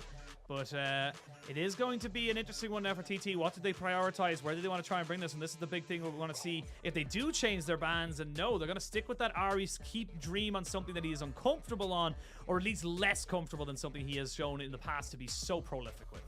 And it looks like Karsa just saying, hey, look, I'm happy to just go for the Kog'Maw. Even if you take the Lucian away from us here, we're going to be totally fine. We just showed that we can play the Kog'Maw Lulu into it without much of an issue. So now the question for TT is, like, what do you want to actually try and prioritize here? Is it going to be the AD carry that you want to try and go for? Or do you have something in the mid lane that you want to try and take away instead? We'll see what they want to go for right now. They have got the Viego going into the Wukong. Can technically be a flex. You can't put that Wukong on the top side, but generally speaking, it has been much more powerful in that jungle position. Now with the Sejuani locked in, okay, is this a lane Viego or a lane Sejuani? Yeah, I've seen, like, I think Xiaoshang has actually played Sejuani top in the past. Just to keep that in mind, but we also know that like Sejuani has been played in the support role as well, so we have to try and wait and see. It looks like V5 don't really care. They're not even going to hold their picks at all, going straight for the Renata and this Kalista. So a very strong mid game being set up with a team fight from V5. And looks like TT going to see if they can try and answer it. I think you have to take your AD carry here though, because if you end up starting to go a little bit further down into the champion pools, there's going to be a bit of an issue just with the AD carries as they can get banned away. Absolutely, but looks like they're going to maybe try and go for full solo lanes right now and say, yeah, look, we're going to go for the LeBlanc. We do not care right now in terms of that. We want to say, look, there's only just too many AD carries for you to ban, and we'd rather get ourselves a mid laner and give him some more agency. Yeah, I still think there's like a couple of big picks that you can take away though. Like the Lucian can get taken off the board. The Senna and the Tam Kench are kind of the big ones that can do well into the Kalista as well. So removing that makes things a little bit more potent for Photic and PP God. And honestly, I've even seen like, even if you want to leave open the Lucian and trying to like force TT into taking that one, the Kalista and the Renata can get the push level 2 and actually look for dives underneath Terra at level 2 as well. So maybe that's going to be the game plan here from V5. We'll have to see exactly how they're going to pan this one out though. We'll see what they want to go for. There's a couple of routes and directions they can go with, but the Mordekaiser ban, like you mentioned, the Senna being taken away, so you can't go for that Senna Sejuani. Maybe a farming Sejuani position was maybe on the board there for TT, but more and more bans coming in towards this top side, and I feel like maybe the Sejuani could be going up to Xiaoshang. Yeah, I mean, definitely an option. He has played in the past, and I mean, he can do relatively well. Like, it ends up being a super tank in the top lane, and can play pretty aggressive in setting up ganks for someone like Beishuan if he is going to take this Viego. But we're just going to have to wait and see, because at least at the moment, holding on to it. But yeah, it looks like we're having a bit of issue with Champ Select, so we're back. Welcome. Yeah. We missed you guys. How have you guys been? Yeah, a little bit of an issue with Champ Select. We, of course, will let you know once we have got any information what we're doing. Doug, I'll be relying on you for that, as I do not have my phone with me to tell the device to get the information from. But again, for the moment, we are starting to see a couple of different options coming in. We're starting to see, you know, what way the draft will be changing. But again, at least it's good to see from TT. They're coming out with different strategies. They're coming out with ways of maybe throwing a curveball off V5. But honestly, that's the best way you can really do these best of threes. And it really is kind of the best way to try and get a win out of this, because at the end of the day, V5 are the better team in most standings, even from pound to pound. I don't think it's an egregious statement to make. And I think you just got to try and maybe put them a little bit off kilter if you want to try and take a game. Yeah, I agree. I think the best way is to try and like find some way to throw a wrench into the early game works of V5. And we saw that at least TT tried to in the last game, and they might have been able to get away with it if it wasn't for that pesky Kog'Maw. But the big thing that I'm kind of looking at is going, okay, well, what can you do with this style, right? Because you're looking at the Sejuani's there. Okay, great. Either top or support, I'd imagine. I mean, we've seen Viego in the top lane as well, so who the hell really knows? But I think this Sejuani, the issue is that like you're looking at, all right, top lane, you don't really have if you want to try and like play around on the top side of the map, you have the Viego somewhere in the vicinity of the top lane, but chances are you're not taking a second melee in the mid lane. The bot side, chances are you're going to be looking at some sort of enchanter support to go against the Renata, unless you want to take something like the Nautilus into her, which I think can be a bit of a mixed bag in that bot lane. So you're not really going to have more melee units to enable the Sejuani in team fights, which I think is going to be a bit of a pain to try and deal with. So I'm curious to see how the Sejuani is going to work out, unless they're already kind of going, hey, look, Renata and Kalista is probably where they're going. We're going to take the Sejuani bot and look to just try and like slow and freeze and lock up everyone in this bot side with the Sejuani. Yeah, it could be an opportunity or an option available to the side of TT. And again, we don't know what, in terms of what was not supposed to be picked, what was supposed to be picked. I'm assuming it was something to do with the final few bans that came in, or perhaps there was something with selecting a champion on red side for P4. We'll have to wait and see. But this is still good for the side of V5, and again, this is going to be an interesting one to see. They are going to be without Rookie until roughly the start of July. We are going to have to wait and see, you know, how this team kind of goes for it. If you look at some of the matches they have until the 5th of July, like, it is about 2 weeks of play that they have to go through. So they play against, you know, LGD, they go up against the likes of, excuse me as my camera goes, FBX, they have RNG in there as well. So there's a couple of very key matchups here for V5. So they're going to want to get that synergy with Dream going as quickly as they possibly can. Yeah, and I think that's the big issue is like you're obviously bringing in Dream, who, don't get me wrong, very hyped player coming in, but it's not going to be your main roster, right? Even the roster that you played with in spring. And from what we've heard, Rookie, a very vocal part of the team. So missing that as you come into these is definitely going to start to show holes. But we are back into Champ Select. So I imagine I haven't actually got an update from production. I will let you know as soon as we do, guys. But at the moment, we're just running straight back through the exact same picks. So nothing too egregious or weird coming through at the moment. Nope, nothing too egregious or weird. They're going straight through the picks they just had. So let's see what they want to try and ban away as their final 2 bans come in for each team. We are sticking with the Sejuani, Viego, LeBlanc on the side of TT. I'm glad to see that. Glad we're not changing anything in that regards. And it looks like we should just be getting the exact same bans coming out here for TT and V5 as well. So it might have just been Puff's pick. He might not have been able to pick the thing that they wanted to pick. And that's why they had to redo the bans. Oh, yeah, there we go. Senna, Aphelios banned away. Mordecai's Mikhail, yeah, gone as well. So now we'll have to see. It is going to be that Lucian. It looks like at least taken for Puff. And this is what we're talking about, right? Where you're going, okay, maybe it is a Sejuani, but I'd be surprised if it isn't that bot lane if you're going to go towards a Lucian. Chances are you're going to take the Nami. And then you've got a very few melee champions that can actually like enable this Sejuani. So I think this Sejuani, a little bit of a weird one here, but could just be comfort for Xiaoshang as he wants to try and go up against Rich. Lucian has been locked here. That's a Lysandra. So we're getting some 3 Queens of Freljord coming in right now for the side of TT versus V5 as they get the Sejuani and the Lysandra going up against each other. Of course, Dream on something that can deal very well with the LeBlanc. You've got that Ring of Frost, of course. You've got so many ways of just stopping and cementing them down in place, of course, with that Glacial Tomb. More way, or Glacial Prison, I should say. Glacial Tomb on the side of Sejuani, but for V5, where do you want to try and round out this composition? The Ornn for Rich could be a fantastic way of just kind of, again, setting up this Kalista and Wukong to kind of go for those big dives. Yeah, I think it's a good shout. I mean, realistically, you know that it's going to be some sort of team fight coming through from TT with the way that they drafted. Like Sejuani, not exactly going to be a side lane split push or anything like that. So opting directly in towards that team fight, enabling the Kalista. And now you've got an opportunity to go, hey, look, if this is a Sejuani top, I'm going to be able to use my Bellows Breath to avoid a lot of that CC. Even just if it's, you know, not the Sejuani that actually is going topside, well, I still end up with Ornn, who just does relatively well into a bunch of different top laners. So nice job from V5 to just round out their composition, despite the fact they kind of had a few uncertainties. And for TT, now not acting in towards the Nami, going towards the Yuumi instead, which I am a little bit worried about because it does kind of leave you a little bit vulnerable at times underneath the tower as this Lucian, because you just don't have the health bars to really kind of avoid any sort of early dives. Yeah, absolutely. I think that's the big thing as well. Like, Yuumi is great at things that want to try and poke you down. Maybe you just, you know, and you can keep yourself relatively safe. Things like the Ezreal as well. But when you're going up against the Kalista in particular, that all-in engage, you get the handshake out as well on top of the Lucian. There's very little trading patterns that you can come out with in that for early laning phase. So it's going to be a bit of a question mark over that bot side in terms of how they're going to be able to survive. And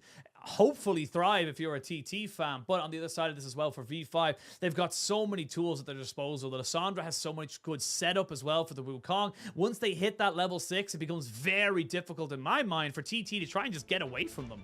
Yeah, and I can understand where they're coming from, right? Where, look, Renata would like to handshake you into someone else, right, to get the CC. But with the Yumi, you don't really have that option, so maybe Puff and Southwind can avoid it.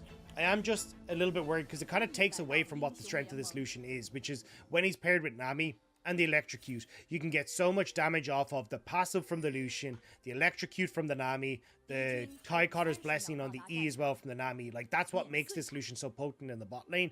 But when you're opting in towards it with the Yumi, you don't have that same level of the ability to bully out your lane opponent, because you don't have something that can act as, like, say with the Tycotter's Blessing, something to passively proc the passive onto Lucian, rather than you've got to use your heal on the Yumi, which then means you're not getting full value from the heal. So it ends up a little bit funky, but it does mean Photic and PP God should have a good amount of control over this bot side. And when they are the main damage source for V5, V5 are going to be pretty happy about that. Absolutely. We are jumped onto the Rift, though, for game 2 of this best of 3. Curious to note there, Puff and Southwind have gone for the very aggressive setup of Exhaust Ignite alongside that Cleanse. So no Summoner heal, but like you just mentioned there with the Yumi, you will have just natural healing ability. As we can see, Yukal not taking the best of trades there into Dream, and will be forced to pop some pots early as they just look to try and jostle for control in this mid lane. Yeah, and we've actually seen Lissandra starting to opt in more towards the Electrocute rather than the Aftershock in this matchup. Even prior to the durability update, just gives you the opportunity to trade a little bit better in the lane. I try and match Yukal rather than just kind of losing gracefully. You can have a little bit of an easier time in actually taking some of these trades against the LeBlanc early. Well, already they've got brush control, and they're putting a little bit more pressure here. And speaking of pressure, might get it in the mid lane. They're going to flash in straight away. The flash away, but the chain lands, and that's enough to try and stop Dream dead in his tracks. First blood going over to TT. Nicely done by TT. Beishwan able to set up the play with Yukal, and I mean that's the downside of not having the Aftershock, right? You are definitely not as tanky, and with no E to escape, Beishwan gets the kill. I mean, it's a level 3 Karsa, and he knows there's no flash on Beishwan, but with only a blue buff to his name, Beishwan's gonna try and get himself away, should be able to hit that Blast Crone and keep going forward. I will say the decoy will be available in a second, but very risky to be going all the way down. But that means that the bot side of the jungle is 100% belonging to the side of Karsa. Yeah, and there's no way for the Viego to try and ramp back up onto the top side. Beishwan burst, uses Flash here to make sure they can get the follow-up CC, which does give them the nice kill. But as you say now, might end up losing out when it comes towards the experience, when it comes towards his jungle camps, and just this Wukong being able to completely split the map and continue to let Photic and PP God punish on this bottom lane. Like, look at that CS lead that's already opening up on the bot side. It's only going to get worse as well, because he's got the Wolves, the Grom still taking down the Blue, and Beishwan, he's going to try and get something off the Scuttle as well, try and keep himself going. But again, I like this from Beishwan. He took 2 camps, he had his level 2, was trying to see if he could make something work, and just got a little bit overzealous trying to take away those Raptors off on the bottom side of V5's map, and that was kind of his undoing. Now he has to make something work here as he got over the wall, and Rich doesn't have great vision here, but again, very difficult for this combination to really take down an Ornn. Yeah, the problem is though that wave is pushing in on top side. Now Puff. Oh, Puff gonna have Ignite go down onto him, forced to use the Cleanse as the handshake did come out, but that's a summoner trade up here for the side of V5 to get the Cleanse and the Exhaust out of the bot lane of TT, and they only exhausted their only Ignite. Yeah, and now you can really set up to continue punishing here. The fact that you've got 2 summoner spells out for just the Ignite is so good for this bottom lane. You're still seeing again, like, Karsa still situated on this bottom side, so even though Beishwan is coming out of base, he's still only level 3 to the level 4 of Karsa. He doesn't realize his wolves are up. He's just trying to see if he can maybe make a lane gank happen here. Oh, they're going to go for something just to try and mitigate some of that pressure. But again, like you mentioned in the pick and ban, this bot lane is going to really struggle against this Kalista-Renata combination. So powerful. I will say, no turf, even though the turf plate goes to go down, no gold goes over to the side of V5. So a little bit unfortunate in that regard. But Rich with a very nice trade up on the top side. And this is going to be so unfun, but also so fun, as both these top laners are going to get full combinations off on each other and then not kill each other. Just going to back away and like kind of be, oh, off you go, sir. Thank you very much. Beishwan has no idea that his wolves are up. So they are still level 1 wolves, And he's walked past them several times thinking they're on respawn. So it means that they're going to be so under-leveled by the time he gets them. And that's what I'm saying now. Karsa's here at level 5, and they're maybe trying to look for a play, but this is a disaster for Beishuan. Oh, Beishuan, and he's not quite getting caught out there by the spooky ghost, but now they're going to fully engage on this. They do not land the light slingers. They're just keeping Karsa in tow, and finally he reveals himself to show that he was the true man all along. They will try and take out Southwind, and that's going to be 2 kills going over to Photic. PP God even survives. Disaster for TT in the bot lane. Yeah, I mean, Beishuan's so under-leveled and so far behind. It was like, look, I'm going to flip this. Rather than going top, I'm going to see if maybe we can make something happen. And oh, PP God gets caught out. Yukal with a nice little TP roam down towards the bot side. Photic needs to be careful here. He does not get caught out by the chain. That would have been almost certainly his flash burned had he been hit by that, but nice little fancy feat means it's still a 2-for-1 trade in favor of E5. I mean, that wasn't even Yukal. That was just Puff going, right, well, I can actually get the kill. Solo kill on towards the support with the PP God just taking that step too far forward. Still, though, I mean, 2 kills now. Going over towards the Kalista is going to make this lane even more hell for Puff and Southwind. So Yukal definitely going to need to try and get down towards this bottom lane to help out. Already we're starting to see V5 stabilize from that early mid gank, but let's have a look at this one here. And look how long Karsa waits. He knows that he's in a position to be able to take this as long as he can bait them in. Well, that's the thing, right? Like, in the 2v2, Photic and PP God actually win this. So there's no reason for Karsa to try and show himself in case, like, Beishuan does show up. So ends up doing a really nice job of baiting them in. And Beishuan even thought that he was going to get away with it scot-free, like skedaddling behind the Kalista Ghost, thinking, okay, they haven't spotted me, I can make the play, but little did he know he was just getting baited in to that. Now, again, you're looking at Beishuan trying to play catch-up in his own jungle. Level 6 to level 4 for Karsa, 25 CS down, and Karsa, he's just going to steal away all the top side. I mean, this is just so disgustingly bad for Beishuan. He's going to be so far behind. He is only a level, but level 6 to level 5 is going to feel an awful lot worse. I will say, though, because you see there Karsa focusing on that top side, he will end up losing priority on this bot lane, and the Dragon too as well, but he is making his way down, so maybe there's a little bit of contest, but I don't think he's going to be there in time. Now, especially with Dream resetting and not having the TP available. I will say, though, if he ends up spotting it, Karsa has the upgraded smite, whereas Beishuan only just hit it off of that dragon, but Karsa did have a smite available.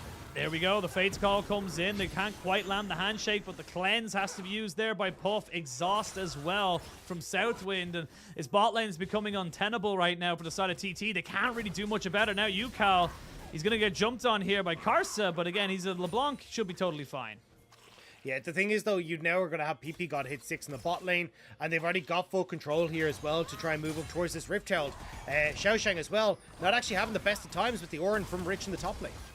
Oh, Rich now recognizing he's actually in a lot of trouble here. He gets CC down, tries to use the Ornhorn, but Rich, again, just not quite having the laning phase. And now on bot side, Photic just has to flash away to get not hit by Beishuan's ghost of the Renata Glask. And now this is what has happened to V5. They were in total control. This is so many mistakes individually from V5. Rich using the Bellows Breath early means that he gets caught out by the stun coming through from Xiaoshang, and then PP God no flash, he gets caught as well. Photic just kind of go for this one, the flash in. They're going to try and take down Puff, but with the healing on the Yuumi, they can't quite make it work. Dream thought he might have been able to catch him out with that TP, but not quite able to make it stick. That being said, though, V5 are starting off the Dragon, but Yukal's in a position to try and contest this. Yeah, I mean, Karsa should be fine here with Rich coming across as well, so you can see that LeBlanc starts to move back, but yeah, definitely not very clean coming through from V5, giving some gold back over in favor of TT, but they still have about 1,000 gold lead. They still get the Rift Herald. You've still got a massive jungle advantage for them, so they should be relatively okay, but yeah, you'll see here, right? Xiaoshang just clips him, and Rich uses this Bellows Breath way too early, so he realizes that he's kind of messed up, and Xiaoshang will get the CC, and from that, it's just all said and done. This is Ronnie Tom, and this is just bot lane again. Just poor, lazy pathing coming out from Photic and PP God, and PP God has to pay for it. Yeah, and I mean, you had no Fates called, you had no flash on PP God, so just a nice collapse there from TT to realize, look, we can get the support. They get the Dragon as well, so at least they're trying to keep this in check, but my biggest worry is, like, as we start to see more presence down on this bot side from the Kalista, what can she do? The kill that went towards Xiaoshang, yes, it's nice, but realistically, I don't know if it's going to have that massive of an impact, because at the end of the day, it is just a Sijuan. Absolutely, and you can still see the biggest difference, the biggest problem right now for TT is going to be in that jungle. Double the CS for Karsa over Beishuan. Beishuan is just struggling to stay relevant in this. Xiaoshang hasn't actually quite spotted out that he's just sitting on top of a ward. Sadly, wasn't on his own character model when he went over that one. And now is going to be very much, textbook followed as he tries to make something in the mid lane. And Dream pops up in a moat, so he kind of knows what's up. And again, Shang walks straight past it, so they are just kind of spotting him out. Rich, though, will get a little bit of damage on the top tower. Should actually get the plate with the demolish there. Nicely done. I think the big thing now for V5 is trying to double down on the fact that you have this like big advantage to the bot lane, right? Dream is actually pushed in the mid. You've got Karsa in this position on the bot side. It looks like that's exactly what they're going to do. Just look for the dive here. I'll try to look for the dive. No flash, though, for Dream or Photic, so would be difficult should they ever get caught out or unluckily aggro. There's a good culling on the Photic, brings him down to just below half HP, so just trying to dissuade anything there. And yes, as much as Photic's been getting some early kills, it is still early kills over the Puff as well, so he's still on a relatively decent power spike relative to the Kalista. And Dream being kept in tow as well by Yukal in that mid lane. Dragon spawning in a minute 16, and it was TT to take the first one. You imagine V5 will want to try and stop that stacking as early as possible. Yeah, it definitely looks like a bit of indecision coming through from V5, though, where they're not really sure like how they want to try and play this one out. Even like Beishuan, you can see sitting down here because he expects there to be some sort of funny business from V5 in the bot lane, but they've already backed away. You've got Dragon now in 55 seconds, so more than likely just going to try and group up down towards this bottom lane, use the fact there's only 3 plates left to try and crack open the turret, and then move over towards that Dragon as it spawns.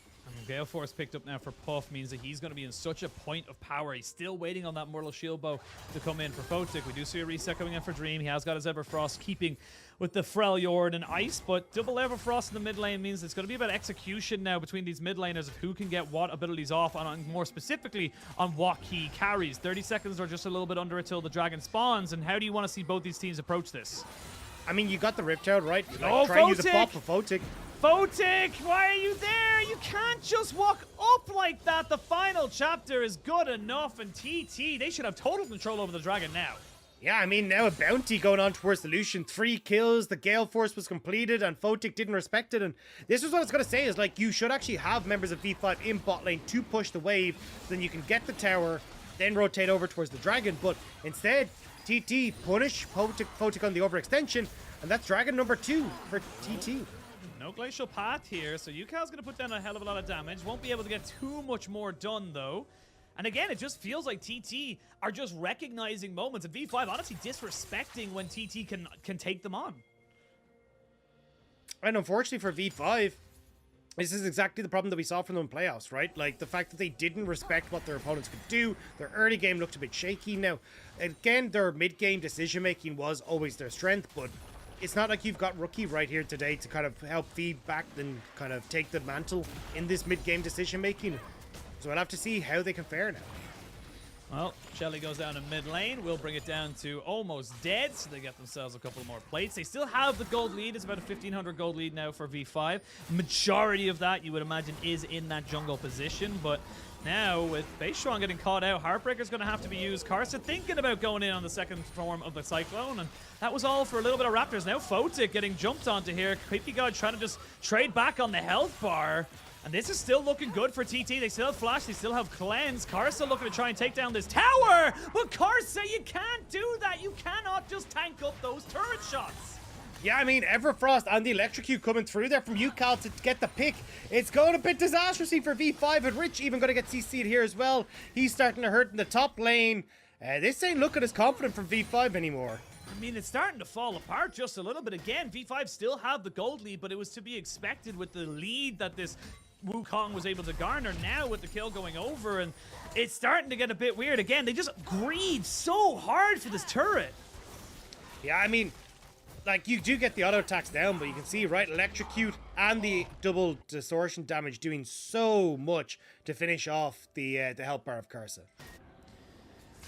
Right now, TT, they're going to be building a bit of momentum from this, and they're going to say, look, we're getting strong, we're getting kills. 2 kills onto the Blanc, 3 onto the Lucian, which we mentioned before. Their vision in the spot side is going to be picked up, and This is where you start to see the the gears of this game start to turn against V5. They can't just rest on the laurels. They have to make sure that they're coming in again, like you mentioned, with those big mid-game decision-making and executing properly on it. Sheshang now starting to move over for the second Rift Tower. Will spot out the V5 start of it. That means...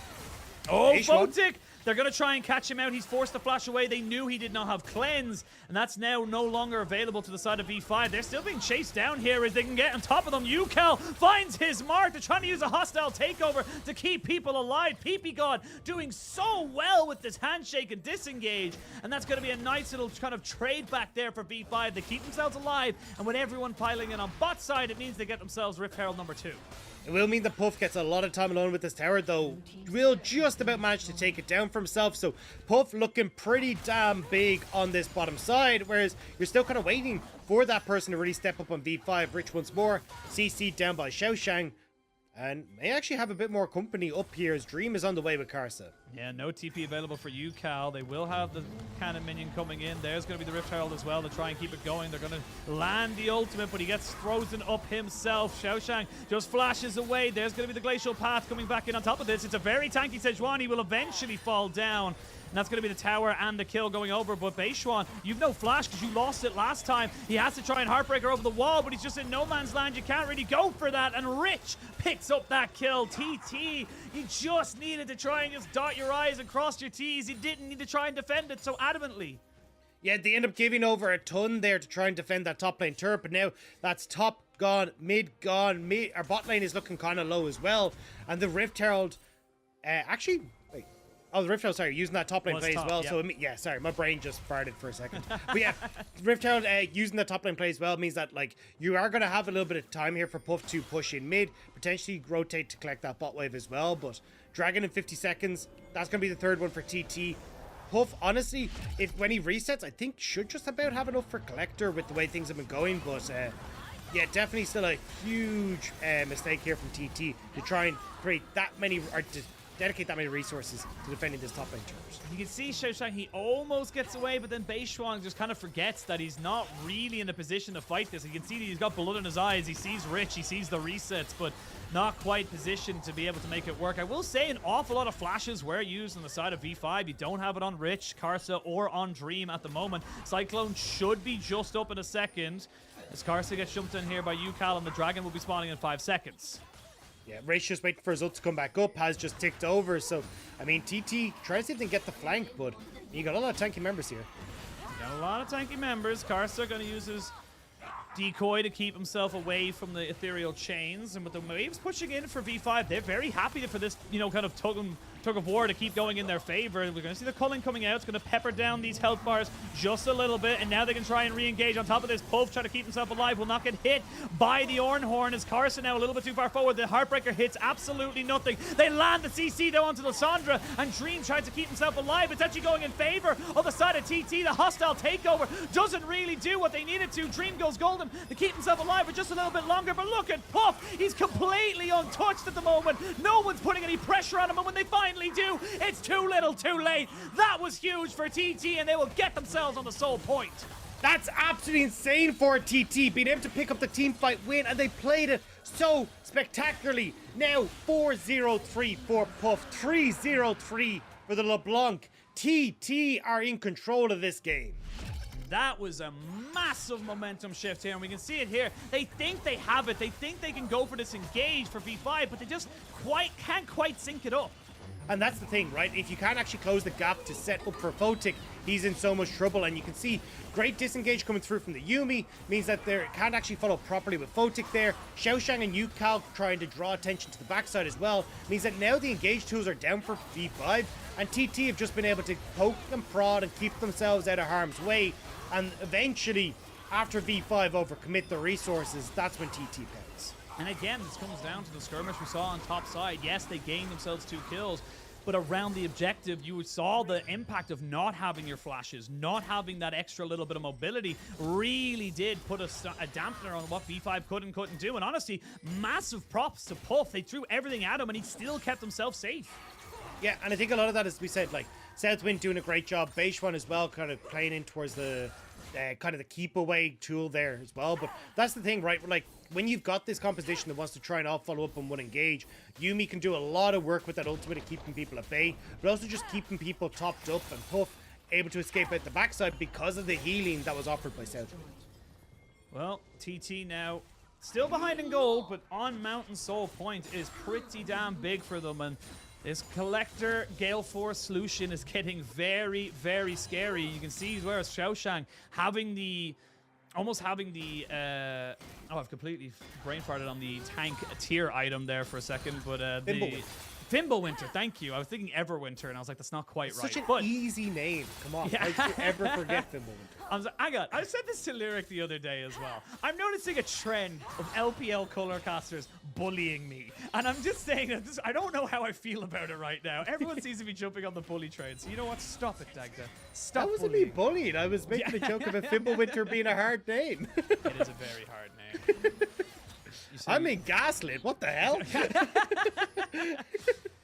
I will come out on top of this one. But speaking of coming out on top, TT is still behind in gold with 2,500. As they look to try and make something work. Rich might be in a little bit of trouble here as they fully engage on him. He's going to be taking a lot of damage. They have to use so much to keep him alive. Speaking of keeping him alive, they can't keep this LeBlanc going because they went way too far forward. And Karsa finds the engage. They're going on to Puff, who needs to try and fully disengage, but he cannot just do it. And now Southwind, he's a cat in a bag, in a river, and he's going to be drowning. And that's going to be 3 kills just from a weird overextension from TT. And V5 pounce instantly. You can see the speed up from the Shirelias like rabid dogs. V5 are jumping onto TT, and now they're onto the Baron. Beishwan has had a bit of a hard game, but if you can make the steal, that could be the one to bring it back. But Rich making sure he has no luck in, and V5 bring it back out of nowhere. I mean, that was just if you're all inning onto Rich, the tankiest member on the side of V5. If you look at the replay here, they give so much to try and take him down. Yeah, I mean, Rich is just not going to be an easy one to go down at all. Like, you can see he's getting a lot of damage. Good Bellows Breath to stop himself from being CC'd, but the cavalry is here, and you've used everything on the tankiest member of V5, so it's V5 with this great flash over from Karsa can clear the fight. Yeah, and the hostile takeover as well was just so well positioned to try and stop Puff from getting away. He didn't have the cleanse up just yet. He didn't have flash available to him, and that was just 2 big moments there for the side of V5 to extend their goal lead, get them back into a winning position. I will say in a minute's time, you will still start to look to try and get the fight here for TT, but it just becomes an awful lot harder now because you just don't really have that confidence like you did coming before that fight. Even just positioning on the map as well, right? Like, V5 now able to establish vision control on their top side, making sure that they're able to spot out, you know, where is this LeBlanc? How can we try and make sure that Xiaoshang isn't coming in on the flank? Or maybe even try and catch out Xiaoshang as they all teeter down towards the spot lane to catch the wave to look for another tier 2. I mean, how do you defend this as a Vishwani? You don't, and that's another tier 2 going over to the side of the first tier 2, I should say, going over to the side of V5, and with the pressure they have in the mid lane as well, like, I don't think Puff can really stand here and just kind of tank up these minions either, and that's going to be 2 turrets for 1 tier 1 in the top side. It's going to be Dragon as well going over to V5. This gold lead is going to start to balloon out of control, 7,000. And this is just becoming harder and harder for TT. It looks so good for them, but they just got a little bit overexcited, got a little overzealous, and it really came back to bite them. Yeah, and this is the thing, right? When V5 actually do end up with Baron buff, they're one of the quickest teams at closing out the game. They're so incredibly good at being able to move around the map, play off of wave states, and quickly close out a game. So that's now them finding at least the first dragon for themselves. But when you look at like the state of where the map is, trying to have opportunities for TT to now push out waves, not be like turtled inside your own base is going to be really hard, especially when you look at the health that's on that top tier 2 as well. Suddenly you have no more presence on the map. And 3 items for the Kalista now. Photic very well set up. We'll see a 3rd item coming out here for Puff as he does get his reset out, but he's running out of targets to really kind of put that damage down onto. Again, he wants to be trying to get onto the Kalista, maybe the Lysandra, but with honestly Dream getting quietly very, very far ahead. He's got 3.5 items, already got that Void Staff picked up alongside the Zonyas and the Everfrost. He's very difficult to try and take out. And honestly, even then, Puff goes back. He doesn't even have enough for his rapid fire, so he's not going to be able to finish that one off. Yeah, I mean, it's looking a little bit dire here for TT when it had been going all so well. You still at least have like a ton of damage coming through from Yukal, Puff as well. Even though he doesn't have the rapid fire cannon, will still do a decent amount of damage if he can get that culling onto the prime targets. But it just gets so hard when you've got this death ball of V5 moving around. Oh, they jump onto Dream trying to CC him down, but he is going to have his ultimate and of course his Zhonya's to keep him there. The hostile takeover is perfect to try and catch everyone out. You do have the cleanse though for Puff, and that keeps him relatively safe. But you can see already TT invest everything onto a carry, and they just haven't got the damage to kill him. Yeah, you have Ornn though waiting in the wings here, and TT don't know where Rich is, so you have to be careful as Yukal will pop over and spot him now. They'll spot him now. The TP going to be coming in as well. That's Dream coming back with a full plate of health as they try and catch him out. Puff flashes into the Ornn Horn, but he created enough distance to not get caught. That's going to be the third and final tier 2 turret going down, and V5 feel in total control. It feels like TT, they had an opportunity and they kind of just left it go too long. And again, like, look at the vision control that's been left behind by V5, right? This is something they do pretty consistently of just littering the top side with wards. They know that Baron is going to be up in 2 minutes time, so they'll just move in again, trying to refresh those wards as they come out off of the reset. And this is where, as TT, you don't get to play for the flanks with Yukal, play for the flanks with Xiaoshang, and Puff suddenly finds things a hell of a lot more difficult. Even Beishuan saying, look, everyone was just top lane. Maybe I can get a steal away. Bit risky, but he does end up getting it. The rapid fire cannon finally finished up here for Puff, but might be too little too late. We are going to see 2.5 minutes till the next dragon, 1.5 minutes until the next Baron spawns. And honestly, V5, they have the run of the map. It's very difficult for TT to try and just create any sort of vision control for themselves. They do have a nice TP flank ward there around this dragon, should it go unnoticed by the side of V5. But for TT, I mean, you're kind of hoping and praying that either a mistake or something similar around that dragon where you get that soul to try and get yourself back into this. And that's the thing, if you end up foregoing the dragon, mountain dragons going the way of V5 is really obnoxious. Like, I know it was nerf coming into this patch, but still, like, the fact that you're picking up so many of these defensive stats and you're kind of looking going, well, I mean, Ornn's going to be nearly unkillable, essentially, for Puff. I mean, he pretty much already is, especially when he doesn't have any sort of Last Whisper. And then you're looking at just having the survivability for Dream and Photic against Yukal as well. Well, Yukal thought about maybe making something work there, but sadly walked out of the brush, and his plans were foiled by a glacial path from Dream. And now 30 seconds till Baron, 1.5 minutes till Dragon. And again, like I said, TT, they gotta try something. And where do you think, if a miracle's gonna happen, where do you think it's going to happen? I mean, it'd have to be Soul, right? Like, that's the only way I can really see this. Maybe you end up having V5 overcommit either to the Dragon on bot side, and maybe TT can sneak a Baron, but that seems pretty unlikely. I think your best bet is to hope for a steal with Beishuan, and maybe then you can do something, but even then, I just don't see how you have the damage to get through the front line of V5, particularly as Rich starts to get tankier. You've got a PP god who can follow up really well on those Ornotes as well. Oh, Xiaoshang is on a ward. Dragon spawning in a minute. He will throw out the ultimate and will catch out PP God, who gets fake called, so he's going to be just fine. They have the Ornn Horn to try and disengage from everybody. PP God gets thrown back into the fray, forced to flash away, has to go into his own ultimate, or excuse me, his own bailout, but eventually gets taken down. Now Photic in a lot of trouble. He's the target they need, and they take him out. These health bars are low, but can the damage actually be relevant here for V5? They didn't have Dream. Dream tries to get in with his ultimate and try and make something work for them right now, and they are turning this one around. You talked about the tanky stats here for the side of V5. They can't take down this Ornn. He's too big. He's too beefy. And there's nothing you can do, TT. So close yet so far. They just don't have a tank killer on this squad. As we said, I mean, Last Whisper only just picked up now for Puff. He can't get through all the armor that's been stacked by Rich, and now, despite killing Photic, despite Dream not being there, V5 still come out on top, and you see it here, right? It's a really good engage. Dream is in the top side, no TP. It's a good call from TT to try and make this play happen, but you can see here, right? They don't get on towards the key carries. PP God gets tossed a little bit too far forward into his death. And yes, that gives a moment of opportunity here for TT to come through onto Photic. But again, like, Rich, untouched. Karsa is running amok as well with this Divine Sunder. And the tanky stats are just too much to deal with on TT. you've invested so much to kill off Photic, which again is the correct decision. That was probably the best opportunity TT was going to have, but Rich is just frontlining constantly, and that was before he popped the Gargoyle Stoneblade. So even when he felt like he might have been taken down, it just wasn't going to be enough, and now you're coming back into this. You're gonna need another fight like that, but hopefully when you have got your Lord Dominic's regards for your Lucian, because otherwise you're just not gonna be able to do anything else. I mean, look at the damage from that last fight. Ornn and Go on, Ornn Lissandra carry. Go on, topping the the Ornn charts. carry. Yeah. So anyway, but as you said, right, Dragon now, number 2 going across, the tanky stats only becoming more obnoxious. Xiaoshang actually trying to see if he can wrap around, but I'm not sure if he will be spotted. Hasn't been spotted just yet. He's keeping himself out of vision for the moment. Baron is live, and you can see that the call right now from TT is just to try and keep that mid-wave at bay. Both teams kind of on the opposite sides of the map right now. This Ornn will eventually see that there's a Sejuani thanks to his minions, and they will cut off both sides of the minion wave. So mid lane going to be pretty much neutral ground for the moment for both these teams. You do want to go for this Baron. You do have Rens and different spears to stack up and secure this, but you don't want to risk it too much.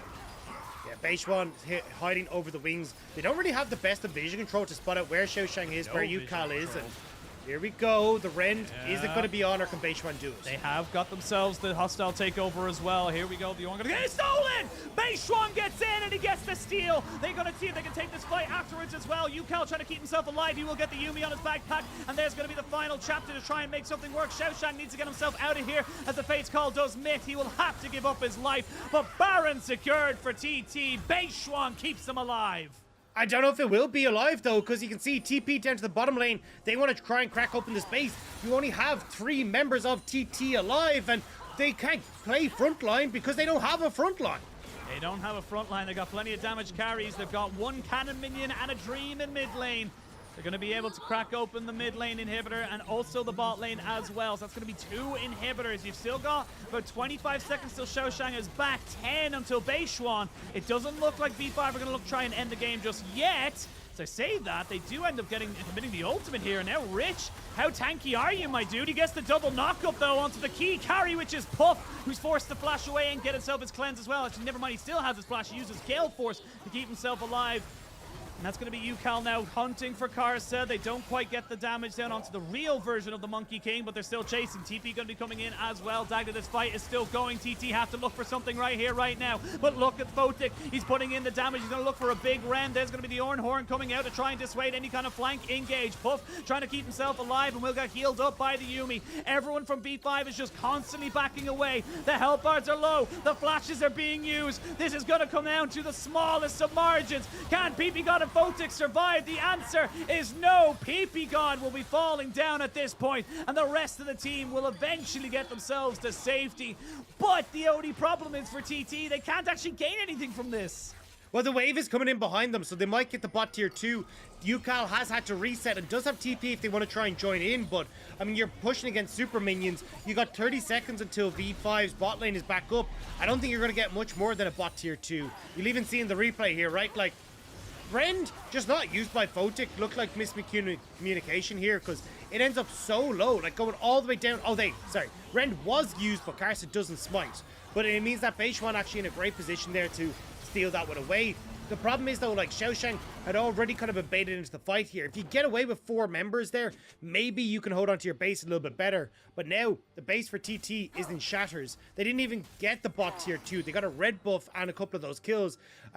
No vision really set down either for this Dragon in 40 seconds, where now you got to look and go Dream with Flash, Photic with Flash, whereas you don't have a huge amount on TT. Oh, they kind of committed, kind of didn't commit there. There was a little bit of miscommunication from Southwind. I will say the last chapter, or the final chapter, is a very low cooldown at this point in the game, so they just have to try and wait for it to come back up. Ornn is going to get caught out a little bit, but this is a wet noodle fight between the Sejuani and the Ornn. You got double super minion waves coming in. B5 are happy to kind of just wait for this fight, let them go in on their terms, but TT, they want to try and take this Mountain Soul right here, right now. They need to try and do something. Dream off on the flank, trying to see if he can get out to the back line. don't think they can go for it. It's too risky. Dream, he's looking to try and see if he can get on the backside, but they know exactly where he is. There it is. There's going to be the Glacial Call coming in, but they're not quite able to catch him out. He's going to go straight into a stasis, and Xiao Shang has to flash away. They're trying to jump on a Dream, but there's the redemption now to keep him alive. Beishuan is dead, and Yukal is isolated. They have even got a beautiful hostile takeover to say, if you go back here, you're going to die regardless. TT tried their very best. V5 will end up getting themselves a 2-0. Puff and Southwind left standing with Xiao Shang. With 5 members of V5 pushing in, the wave is already there. That's going to be game. Yeah, Puff, you have all the summoners in the world. You got Southwind putting in so much damage. They are going to try and trade back Photic, but even now you can see how difficult it is. He even cleanses it back. Double kill right at the end there, but Xiao Shang just trying to be a nuisance. It shouldn't mean too much in the grand scheme of things. Should be a triple kill coming out here for Photic. And that's going to be the game, the series, and the end of the day as another 2-0 comes out for V5. I mean, another 2-0, or well, the first 2-0 for V5, but I mean, not exactly the cleanest of games in the early stages. V5 going to be happy that they come away with that win, but definitely going to be looking to see what they can try and improve on in those early stages, because it looked a little messy at times. Well, V5, they'll take the results, but it definitely, like you said, was not the cleanest. TT definitely coming out and giving us a couple of surprises, looking a lot more cohesive, and just generally working better as a team than we saw them do in Spring Split. So still positives, a little bit bittersweet because you're always going to feel bad after a loss. But again, still good things for TT considering where they're starting from. Yeah, exactly. And I think we're kind of getting a taste of what this TT could be, right? I think Yukal looking far better than we saw from him in spring. I think the mid jungle was one of the weakest parts of TT, but actually getting to see Beishuan working well with Yukal and having that setup where Yukal consistently was able to find good moments, I think is going to be a bit of a breath of fresh air for TT fans, namely Kelsey Moser, and also kind of try to see what they can do with their team fights. I think it is just a little unfortunate that Puff and Southwind got a bit outmatched by their counterparts on V5, so they couldn't really get the success they wanted, despite the fact they ended up with those early 3 kills in the Lucian.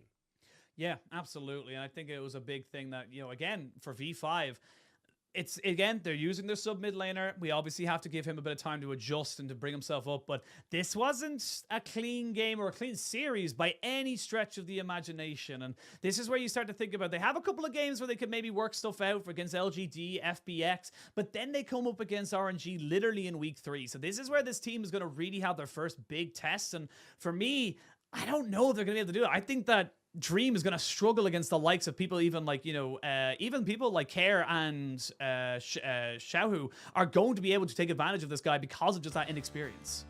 Yeah, I mean, it's more so, I think to give Dream his due, he actually did well in lane against Yukal in a lot of respects. Got unfortunate with, the level 2 gank being cheesed a little, but for the amount of pressure that was kind of put on him, I think he did reasonably well.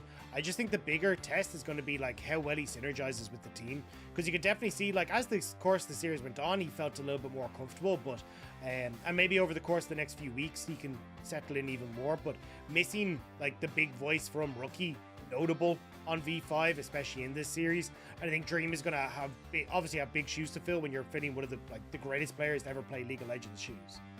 Yeah, absolutely. And we'll see what they're able to do. Again, so win's a win for the side of V5. Dream still undefeated in the LPL, even in game score.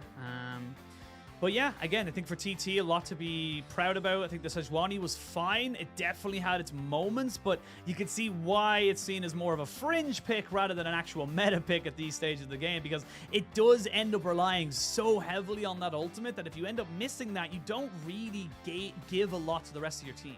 Yeah, I was kind of surprised by the Sejuani. It just felt really strange to lock this in so early. Don't forget, it was a Viego Sejuani lock-in first rotation on red side, and it was just so strange to kind of show your hand at that stage as well. Even if you wanted to keep it as a cool counter pick later on in the game, I don't know why you don't just go towards something like the Lucian, then take the LeBlanc, and make sure that you're able to actually solidify yourselves a strong spot. It just felt really odd. And kind of, as we said, proved to V5 that, hey, look, TT are going to be team fighting in some capacity, because that's why you picked the Sejuani. So V5 just picked the stronger team fighting team. It just felt really odd to me. Yeah, it did feel like you opted into an opportunity that you maybe could have countered, but then didn't, and then it just kind of left yourself open to a lot of different things. We'll never know the full reasoning behind it, but for the side of V5, it is still a win. And for TT, they can still kind of take, as I said, good positives from it in that regard. I still think we're going to be looking to them towards the bottom of the standing, sadly. I think that's not even an insult to them. That's just a testament to how damn stacked the LPL is. Even teams like Anyone's Legend and IG coming out and saying, look, we're a very powerful team in our own right. So it's going to be very difficult to pick up wins against even, some of the more middling teams, in my opinion. Yeah, I think a lot of our teams have taken a big step up in the offseason. I think it's going to be super interesting to see how that middle of the pack pairs out. And especially, as you say, for V5, who we're all kind of looking at them going as not even just like top 4. Like a lot of people are going to be looking at this team going, rightfully, they kind of should have won spring. Like they came 1st, were expected to be the ones represented as MSI, and then we saw them fall off. Now we're still seeing a little bit that messiness coming in summer. So I think for a lot of fans and kind of, well, the Church of PP God, they're going to be counting their blessings to see if they can try and make it in towards playoffs in summer. Yeah, again, very early on in the split, we have still yet to see pretty much every team play. We are slowly getting through the rosters as such, and we are slowly picking up who is kind of there. And for V5, we can kind of maybe holistically look at them, excluding Dream as such. There's still a lot of, like we mentioned during the cast, a lot of those issues we saw during the playoffs of spring 2022, where they weren't actually able, they were overestimating themselves, maybe underestimating their opponents just a little bit. And it's not a great start to see that those problems still persisting at the start of the split. Yeah, I think, to be fair, I feel like a lot of this as well was kind of coming down to, as we say, like missing Rookie on the squad, because I know that Carson Rookie were a lot of the voice in this team. I know PP God as well does slot into that a lot, but it felt like realistically missing that voice from Rookie kind of as a voice of reason for the lunacy that PP God brings to this roster. Didn't quite work out for them. The leash, if you will. Yeah, exactly. And I think that's what was missing. And even just the understanding when you watch Rookie of like where he needs to be, what he needs to try and achieve right now, and how he can kind of facilitate, not only just with a champion pick, but actually facilitate the team with what he is doing on the map at any point in time, was definitely missing. And I'm not going to blame Dream for that. That is something that you pick up over years of experience. So I think once we start to see Rookie come back in, I imagine that this team will take a big bump up. But until that time, definitely want to see them try and shore up the mistakes, especially when you, as you say, you've got RNG coming up in just a couple of weeks' time. You want to make sure you're going to be able to hit that with the ground run. And look, I talk very highly, and I think it's always the caveat when you have a team like V5 and teams like EDG and RNG are in the same boat, where it's like we have such high expectations for these teams. Even if you're coming in to replace Rookie or to cover for Rookie, you're still going to be, given that, same tenure of you have to, open yourself to being able to kind of, criticism and expectations, if you will, to how much and how good you have to be in the eyes of the fans. But other than that, again, like we've always said, a win is a good start for the side of V5. They will have LGD next, and hopefully there's, more improvements to be made. But we got our MVP for game 2. It was Dream actually picking up the MVP, and honestly, you could see it just in how he was able to get those engages off. Was very, very solid on the Lissandra, even after things seemed to be going a bit south for V5. Yeah, I mean, great for Dream, especially when you're looking at first series in the LPL, being able to find those moments. And as you say, I think he played spectacularly. Like, the flash engages that we saw, especially after Photic had already gone down with PP God in that Dragon fight, like, getting these key core engages off, I think his decision-making around who he needed to lock up at any given time was really, really smart, especially around, like, as you can see here, like, timing and when to do it, like, holds on to for just an extra, like, half a second there before ulti, because it means that then the rest of the team can follow up instantly. It's little things like that that actually made such a big difference for V5 in these fights. Yeah, didn't panic. You can even see here, he's nowhere near this fight. He's literally in base picking up a death cap, but knows that if he just keeps going the course, if they can just keep the fight going, they know they can bring him in, and he's just going to be able to turn this one completely on its head.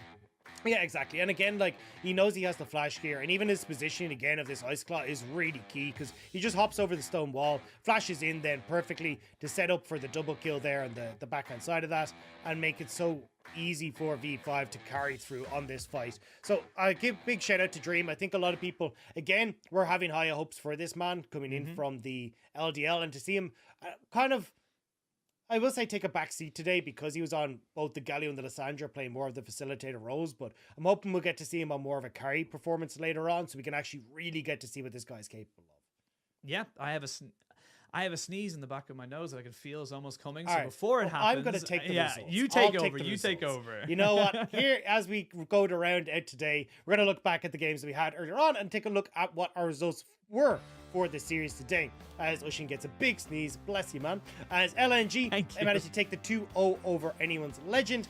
We also then had V5 who were able to take down TT. Yeah, again, big moments there for LNG and V5. Again, continuing their kind of win streaks as such. Well, V5 starting off their win streaks, and big moments for them. And at this point now, we've seen every team play bar RNG, who will be playing here on Friday. But before we can get to Friday, we got to talk about tomorrow, because tomorrow we got RA versus OMG and Ultra Prime coming in against BLG. And in my mind, that's a low-key bit of a banger with Zoom coming into that roster there for Ultra Prime. They're becoming a bit more of an unknown quantity, shall we say. Yeah, look, I'm just, I'm eyes emoji at Ultra Prime right now. I'm just trying to have a quick glance going, maybe What are this you is a up team. to? Because I think Crying had a really good series last time. I think Zoom definitely kind of fits this style of like, hey, look, we've got Elk who's really going to be the big carry for the team. So I'm looking forward to seeing what they can do. And honestly, Zoom looked kind of unlocked as well when he was on the KL, looking really, really good on this roster. So maybe, Zoom's found his new home, and Ultra Prime finally finding that success that a lot of people were kind of hoping for when they came in as E-Star back in 2020.